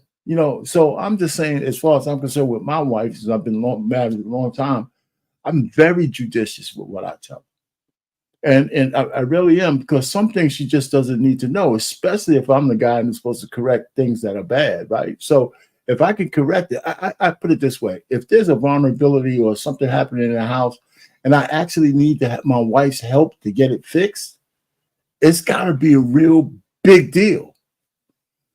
Other than that, I just handle that shit myself. And she don't have to, so I kind of take pride that my wife can go to sleep with no wrinkles on her forehead. That when she puts her head on the pillow, all the pressures of the outside world don't bother her, because not that they're that big deal on me, because it's just me being a man, right? Our life is, I think we're kind of blessed. I think we're blessed. It's not really that tough for me being who I am. You know what I'm saying? So, but I don't want that stuff to go on her. And so, I mean, I know you show some vulnerability a little bit in different ways, but here's one of the things I really think. that the way women are, even the good ones, if they see you too vulnerable too often, they're, because it's all trust. You don't want them to think that if they have to come to you for something and you just was boo-hoo whining and crying the night before, that they say, man, I don't know if I want to put that much more pressure on this little bastard because I don't know if he can handle it. So you don't really want your wife to ever be in that position where she doubts whether you can take whatever she brings to you because she just finished, pampering you and putting you to bed, changing your diaper. So I'm just saying, I'm one of those kind of guys, man, So I know you have to be vulnerable from the trust standpoint so I can tell my wife anything I need to tell without worry about reprisals. But, I'm really judicious about it. And all the answers you guys gave, I was saying, this is when I say that men, the nature of man, it spans generations, decades, thousands of years. We're not that different. You know what I'm saying? This is just one example. But we all handled this vulnerability question within kind of, a defined sphere, if you want. It's not really that dissimilar one from the other. We may use some different words, but that's, that's But baby boomer, let me ask you, like Gen Xer, millennial. Go ahead. Yeah. So again, you got 30. You're the longest married on the panel. Right. Again, in the 32 years, has anything changed though in terms? I know you still keep it close to the vest even after this time. Are there certain things you've let go of over that 32 years, or you just afraid just not to let it get there? Because like I said, I just think When you for say us it was just like define let go of. What's that? Define what you mean by let go of. Well, Like again, what? as far as the vulnerability, because like I said, you don't want her to handle too many things. But I mean, again, your life experiences, your fears, things that might have happened to you that you might have shared that maybe in your younger years, your first 5 years of marriage, it's like she don't need to know that. But just you guys just being together, you guys in the bed, just talk. You know how you be just talking all night and just stuff just is coming out that it's just natural in the conversation. It's like it's to me it's a natural thing to where that side of yourself, which because we all present the best version of ourselves, especially in the courtship process, right? Yeah, no. But then as you're on, I mean, 10 years, 20 years, 30 years in. I mean, I would think there'd be some kind of, some more transparency in terms of your life and those things that you might not been maybe ashamed of or just didn't feel comfortable sharing early on that you shared now. No, I think I understand where you're coming from, and I don't consider myself special, right? I don't hide talking to her about normal things. About my life or her life and stuff like that. We share those things. I don't call those vulnerabilities. Those kind of things. I'm like an open book with her, right? Like I said, I feel I've been blessed. I don't have that. We don't have that much stuff that where it sounds like a vulnerability that I would be afraid to tell her, right? Those examples are very small. In the whole 30-something years of my marriage, we had very little instances where I'd have to feel real vulnerable to tell her something. And to me, that's just a blessing, right? I mean, kind of, it's really crazy because my life ain't over yet, so I don't want to jinx it, right? So, but since we got married to where we are now, we just been going through just normal stuff. I've always had a job, which is a big thing, right? I was able to work. So if you have money coming in, and I worked for 38 years with the same company. I figured if you already had a steady check, there's almost very few things you can't do if you got a next check coming, right? Mm-hmm. And so that took away a lot of stuff. We're always going to have a roof over your head and all that kind of stuff. So like when I had to send my daughters to school, we were tight sometimes with the budget. Then we didn't have any kind of really mishaps I had to worry about. So I think I tell her everything I need to tell her. And so that's where I'm at. But I don't manufacture stuff. Like I don't need to manufacture something that would be a vulnerability. I know what I needed to do to be a better husband to her. Like I used to say that a couple of times. I don't curse at my wife. I don't curse around her. Like that kind of stuff, because I know that she can't handle that kind of stuff. But other than that, she gives me my space. And now that she's still working with the church, when she comes in, I see a role reversal. I give her like the hour to unwind before I want her. You know what I'm saying? So it's one of these kind of things. What she needs, I give her. What I need, she gives me, and we don't have to ask for it. So those things we're close with. But so maybe I'm just blessed. But I was never a guy, even in the early years, to sit down with her and say, you know what, honey, man, I don't know how we're gonna make this next payment, or I don't, the shit's going bad at work. I never brought work home. Like if I had a boss I didn't like, she wouldn't know that. She never knew that. Or I've had some kind of challenge that, she just didn't know it. I said, well, she don't need to know that. I'm gonna handle it. So I do know what you're saying, but we are free with what we say to each other. But none of those I consider vulnerability. She knows me. So I don't know if that answers your question, but it does. It does. It's interesting the jobs because we talk about work all the time. Right. But the thing with us, I think is good over time is that again, we've overcome a lot of stuff. Okay. So she's had difficult bosses. I've had difficult bosses, or it's gotten situations or whatnot. But the thing is, we always overcome it.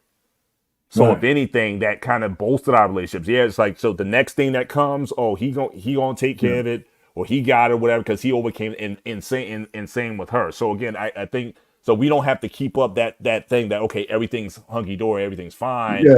I can be vulnerable and say, look, money's gonna be short this month, or we got hit with this major bill on something, or taxes, or whatever it is. We can gonna go back and forth and share that. And just again, over time, we've just built up that look, we built for pretty much anything. And so whatever comes up, we gonna get through it. I'm with you on that. I think my relationship with her is just like what you're saying. We don't, but I don't call those vulnerabilities. I really don't. But I think the toughest time we had in our marriage is when we had the birth of our 2 kids. It took us 10 years to have those 2 kids, but my wife went through all kinds of stuff for those 2 kids. And like, as far as I'm concerned, there's nothing I could do to repay her for that. Mm-hmm. And then it started with a 12-hour operation, and it took 10 years to have 2 kids, man. So I said, shh. And that's why I didn't have a third one. So I'm not going to put her through that shit no more. Not at all. Mr. So, Bennett. go ahead. Just ask me. I'm done. No, Mr. Bennett, to speak to what you said earlier, I know exactly where you're coming from. There's a line in Proverbs 31 that says, in his heart, he does safely trust. And I think that needs to be the measuring stick. God wouldn't have given us women if he felt like they couldn't handle it. And I think we do our women a disservice when we don't give them the opportunity to perform the role that they were designed to do. Think about it. In our divine wisdom, we'll say, well, we shouldn't be telling her this and we shouldn't be telling her that. But at the end of the day, if God saw fit to make them for us, then there's a reason why she's there. You see what I'm saying? And my whole thing is this: if you have somebody who's not built for you, then that's not the right person for you. Right. You see what I'm saying?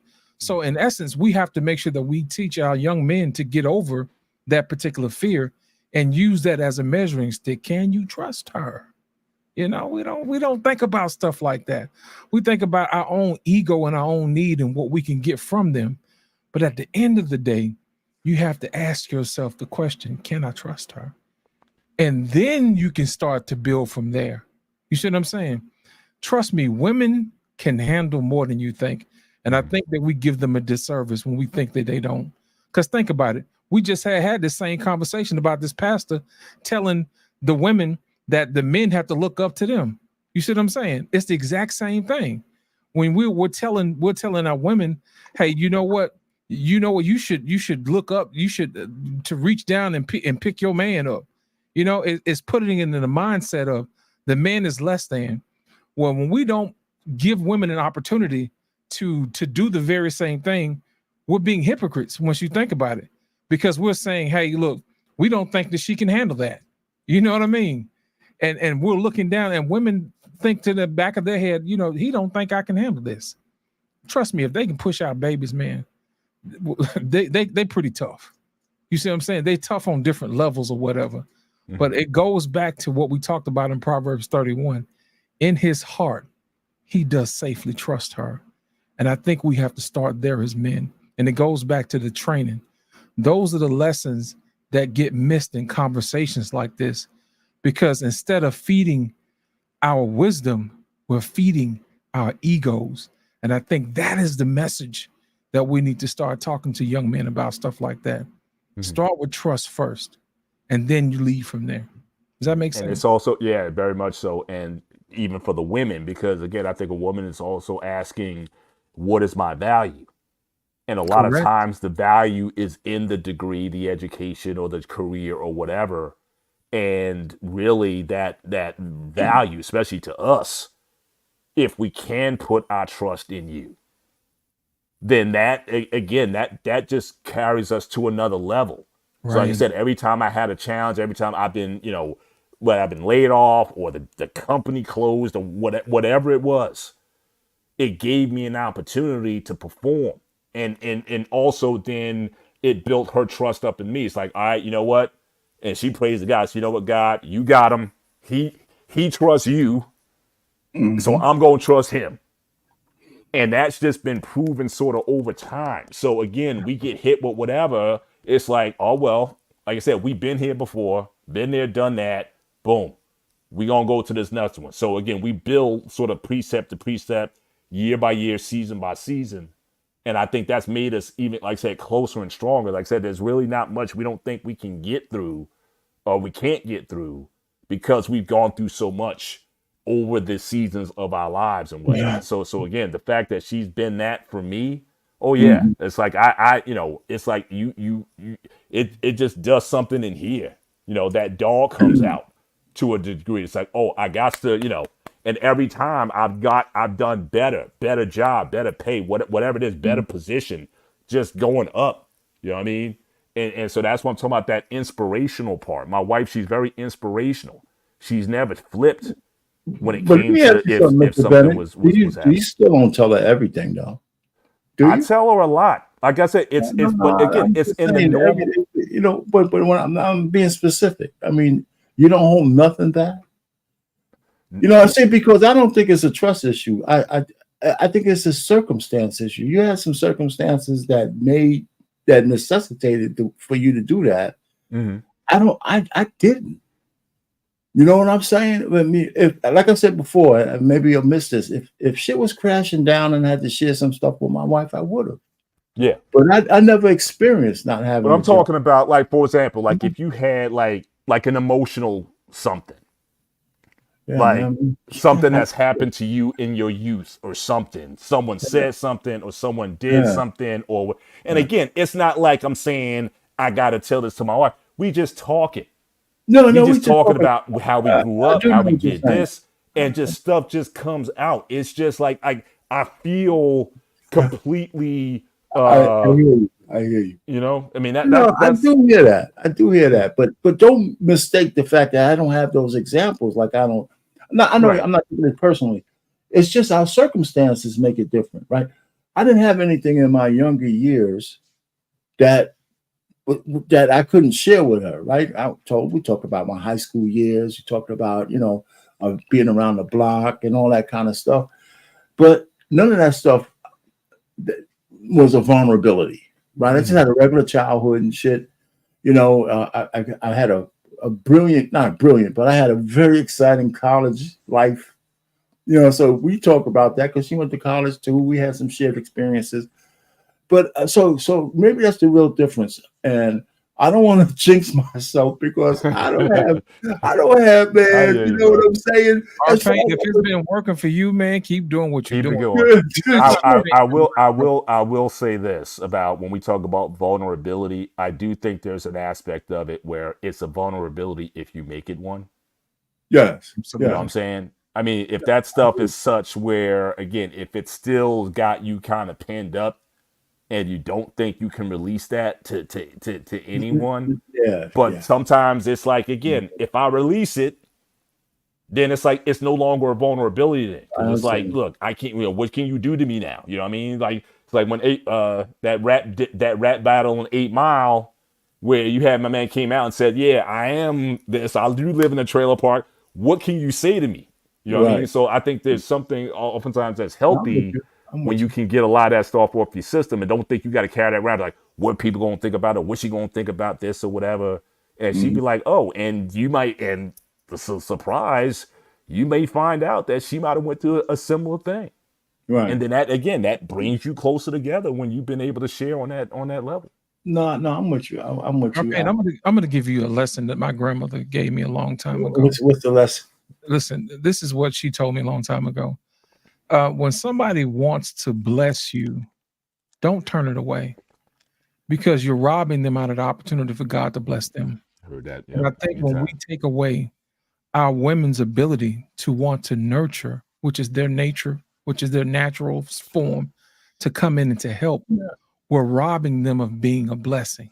I don't think I rob my wife of anything. I just, she nurtures the hell out of me, man. I'm high maintenance. And but I just don't have those stories to tell you. I just don't know where, you know what I'm saying? I can tell you're well taken care of because every time you talk about it, you light up like a light bulb. You know, and I think that is one of the things that guys should probably look But for. I agree with what you just said there, you know, but I think, you know, it's just, I think it's my life circumstances that are making me say what I'm saying right now. That's because okay. I had some other stuff because I do share a lot of stuff. My wife does. She's not afraid to. I'm not afraid to share just regular life, but we talk and kiss every day and all that kind of stuff. We sit down and we have the dinners I put out there and we just have those conversations. But you know, I don't know, man. You know, what this makes me do is like count my blessings. Right. It also seems like you can also tell when a man is well taken care of, but also most importantly respected. Absolutely. And not only that, here's my thing. Another thing too, Arpain. Yeah. So the more things that your wife sees you overcome, the more confidence she has in you. Am I not right, Mr. Bennett? I agree with that. So when you hide certain things from her, she don't get to see the real you. The real you is an overcomer. The warrior, the overcomer. The real you is a warrior. The real you is a conqueror. And you know what that does to her? That puffs her up and she believes in you even more. But if we hide that from them, we rob her of that. We rob her of that. Oh, wait. Hang on, Lost. Hang on. Don't say anything else. Hang on 1 second. Hang on.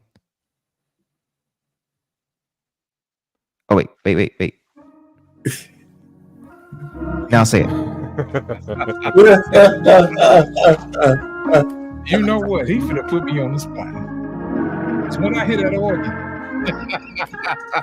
I can't help myself. My grandmother told me a long time ago, she said, boy, you look like a big old fine preacher.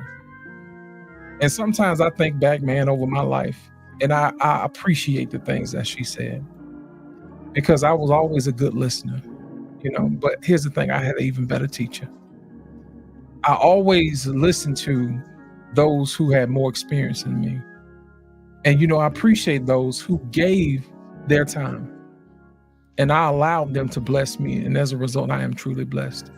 There are a few times in life where I can look back at my life and say, you know what, I knew I should have made it out of that. But since I had somebody who was praying for me constantly, I can see the benefits and the reaping of those blessings and prayers coming through me every single day. And I think we probably need to get back to allowing people to pray and also praying for other folks to cover them as well, and pray and not cease and don't get tired. Ain't that what the Bible say? Pray and don't get weary and don't get tired. Never cease. Because you never know when you have to cash that in. You see what I'm saying? So I'll tell you this, don't rob somebody, man, of being able to bless you, because they will in turn receive a blessing. It may not come directly from you, but it's going to come from somewhere. You know, the Bible says itself, man, you know them by the fruit that they bear. But if you don't give them the opportunity to plant, then you don't give them the opportunity to reap. And I think every single day when we hold back somebody's ability to speak over us and to speak into us and to speak life over us and to pray over us, we're robbing them of their ability to reap and receive a blessing that they wouldn't have room enough to receive. So, gentlemen, I will tell you this. Yes, life is hard. And sometimes we have to decipher through all those things that we're taught, we have to unprogram ourselves. And I said we have to go back to the source.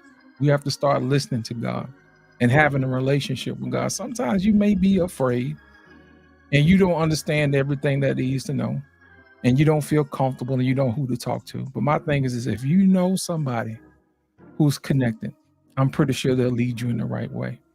I'm not perfect, and none of these gentlemen up here are perfect, but I assure you, I know they come from good places because of the things that they say, because of the wisdom that they share. I can listen and hear a little bit of my grandmother in every last one of them. I can listen and hear a little bit of my father in every last one of them. I can listen and hear a little bit of my mother in every last one of them. You know what? It sounds good to me because that lets me know I'm on the right path. You know, sometimes God may not always send you who you think you need, but he will always send somebody that you need every single time. So gentlemen, I want to thank you for coming out and always being able to share your wisdom whenever we need it, because you never know when somebody else may come back and they had the opportunity to listen to this thing all the way through and they didn't know how to make it. But I'm here to tell you, we're here for you. You know, we cut up and we act the fool from time to time, but I assure you our intentions are well.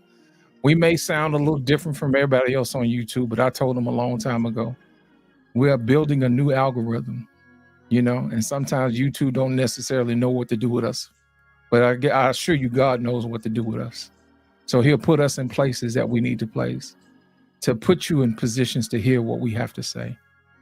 Boss man, appreciate you for coming out. Arpain, thank you for coming out. Trey Ferg, and always Mr. Bennett, I want to thank you for your wisdom, because I think the conversation turned when you showed up. And I really do appreciate your wisdom, sir. Thank you so much for coming out. Ladies and gentlemen, if you enjoyed the show this evening, make sure that you guys hit the Cash App. Let Black Man Filter know, hey, man, I appreciate the shows that you put on. Also, make sure you hit the like button and subscribe.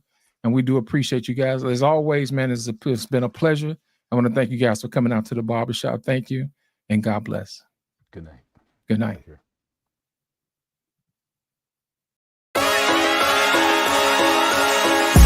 It's going down like a rodeo.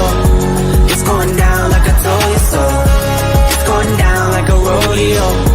It's going down like I told you so. I hope you're all here for the ride. Come inside, cause it's going down tonight.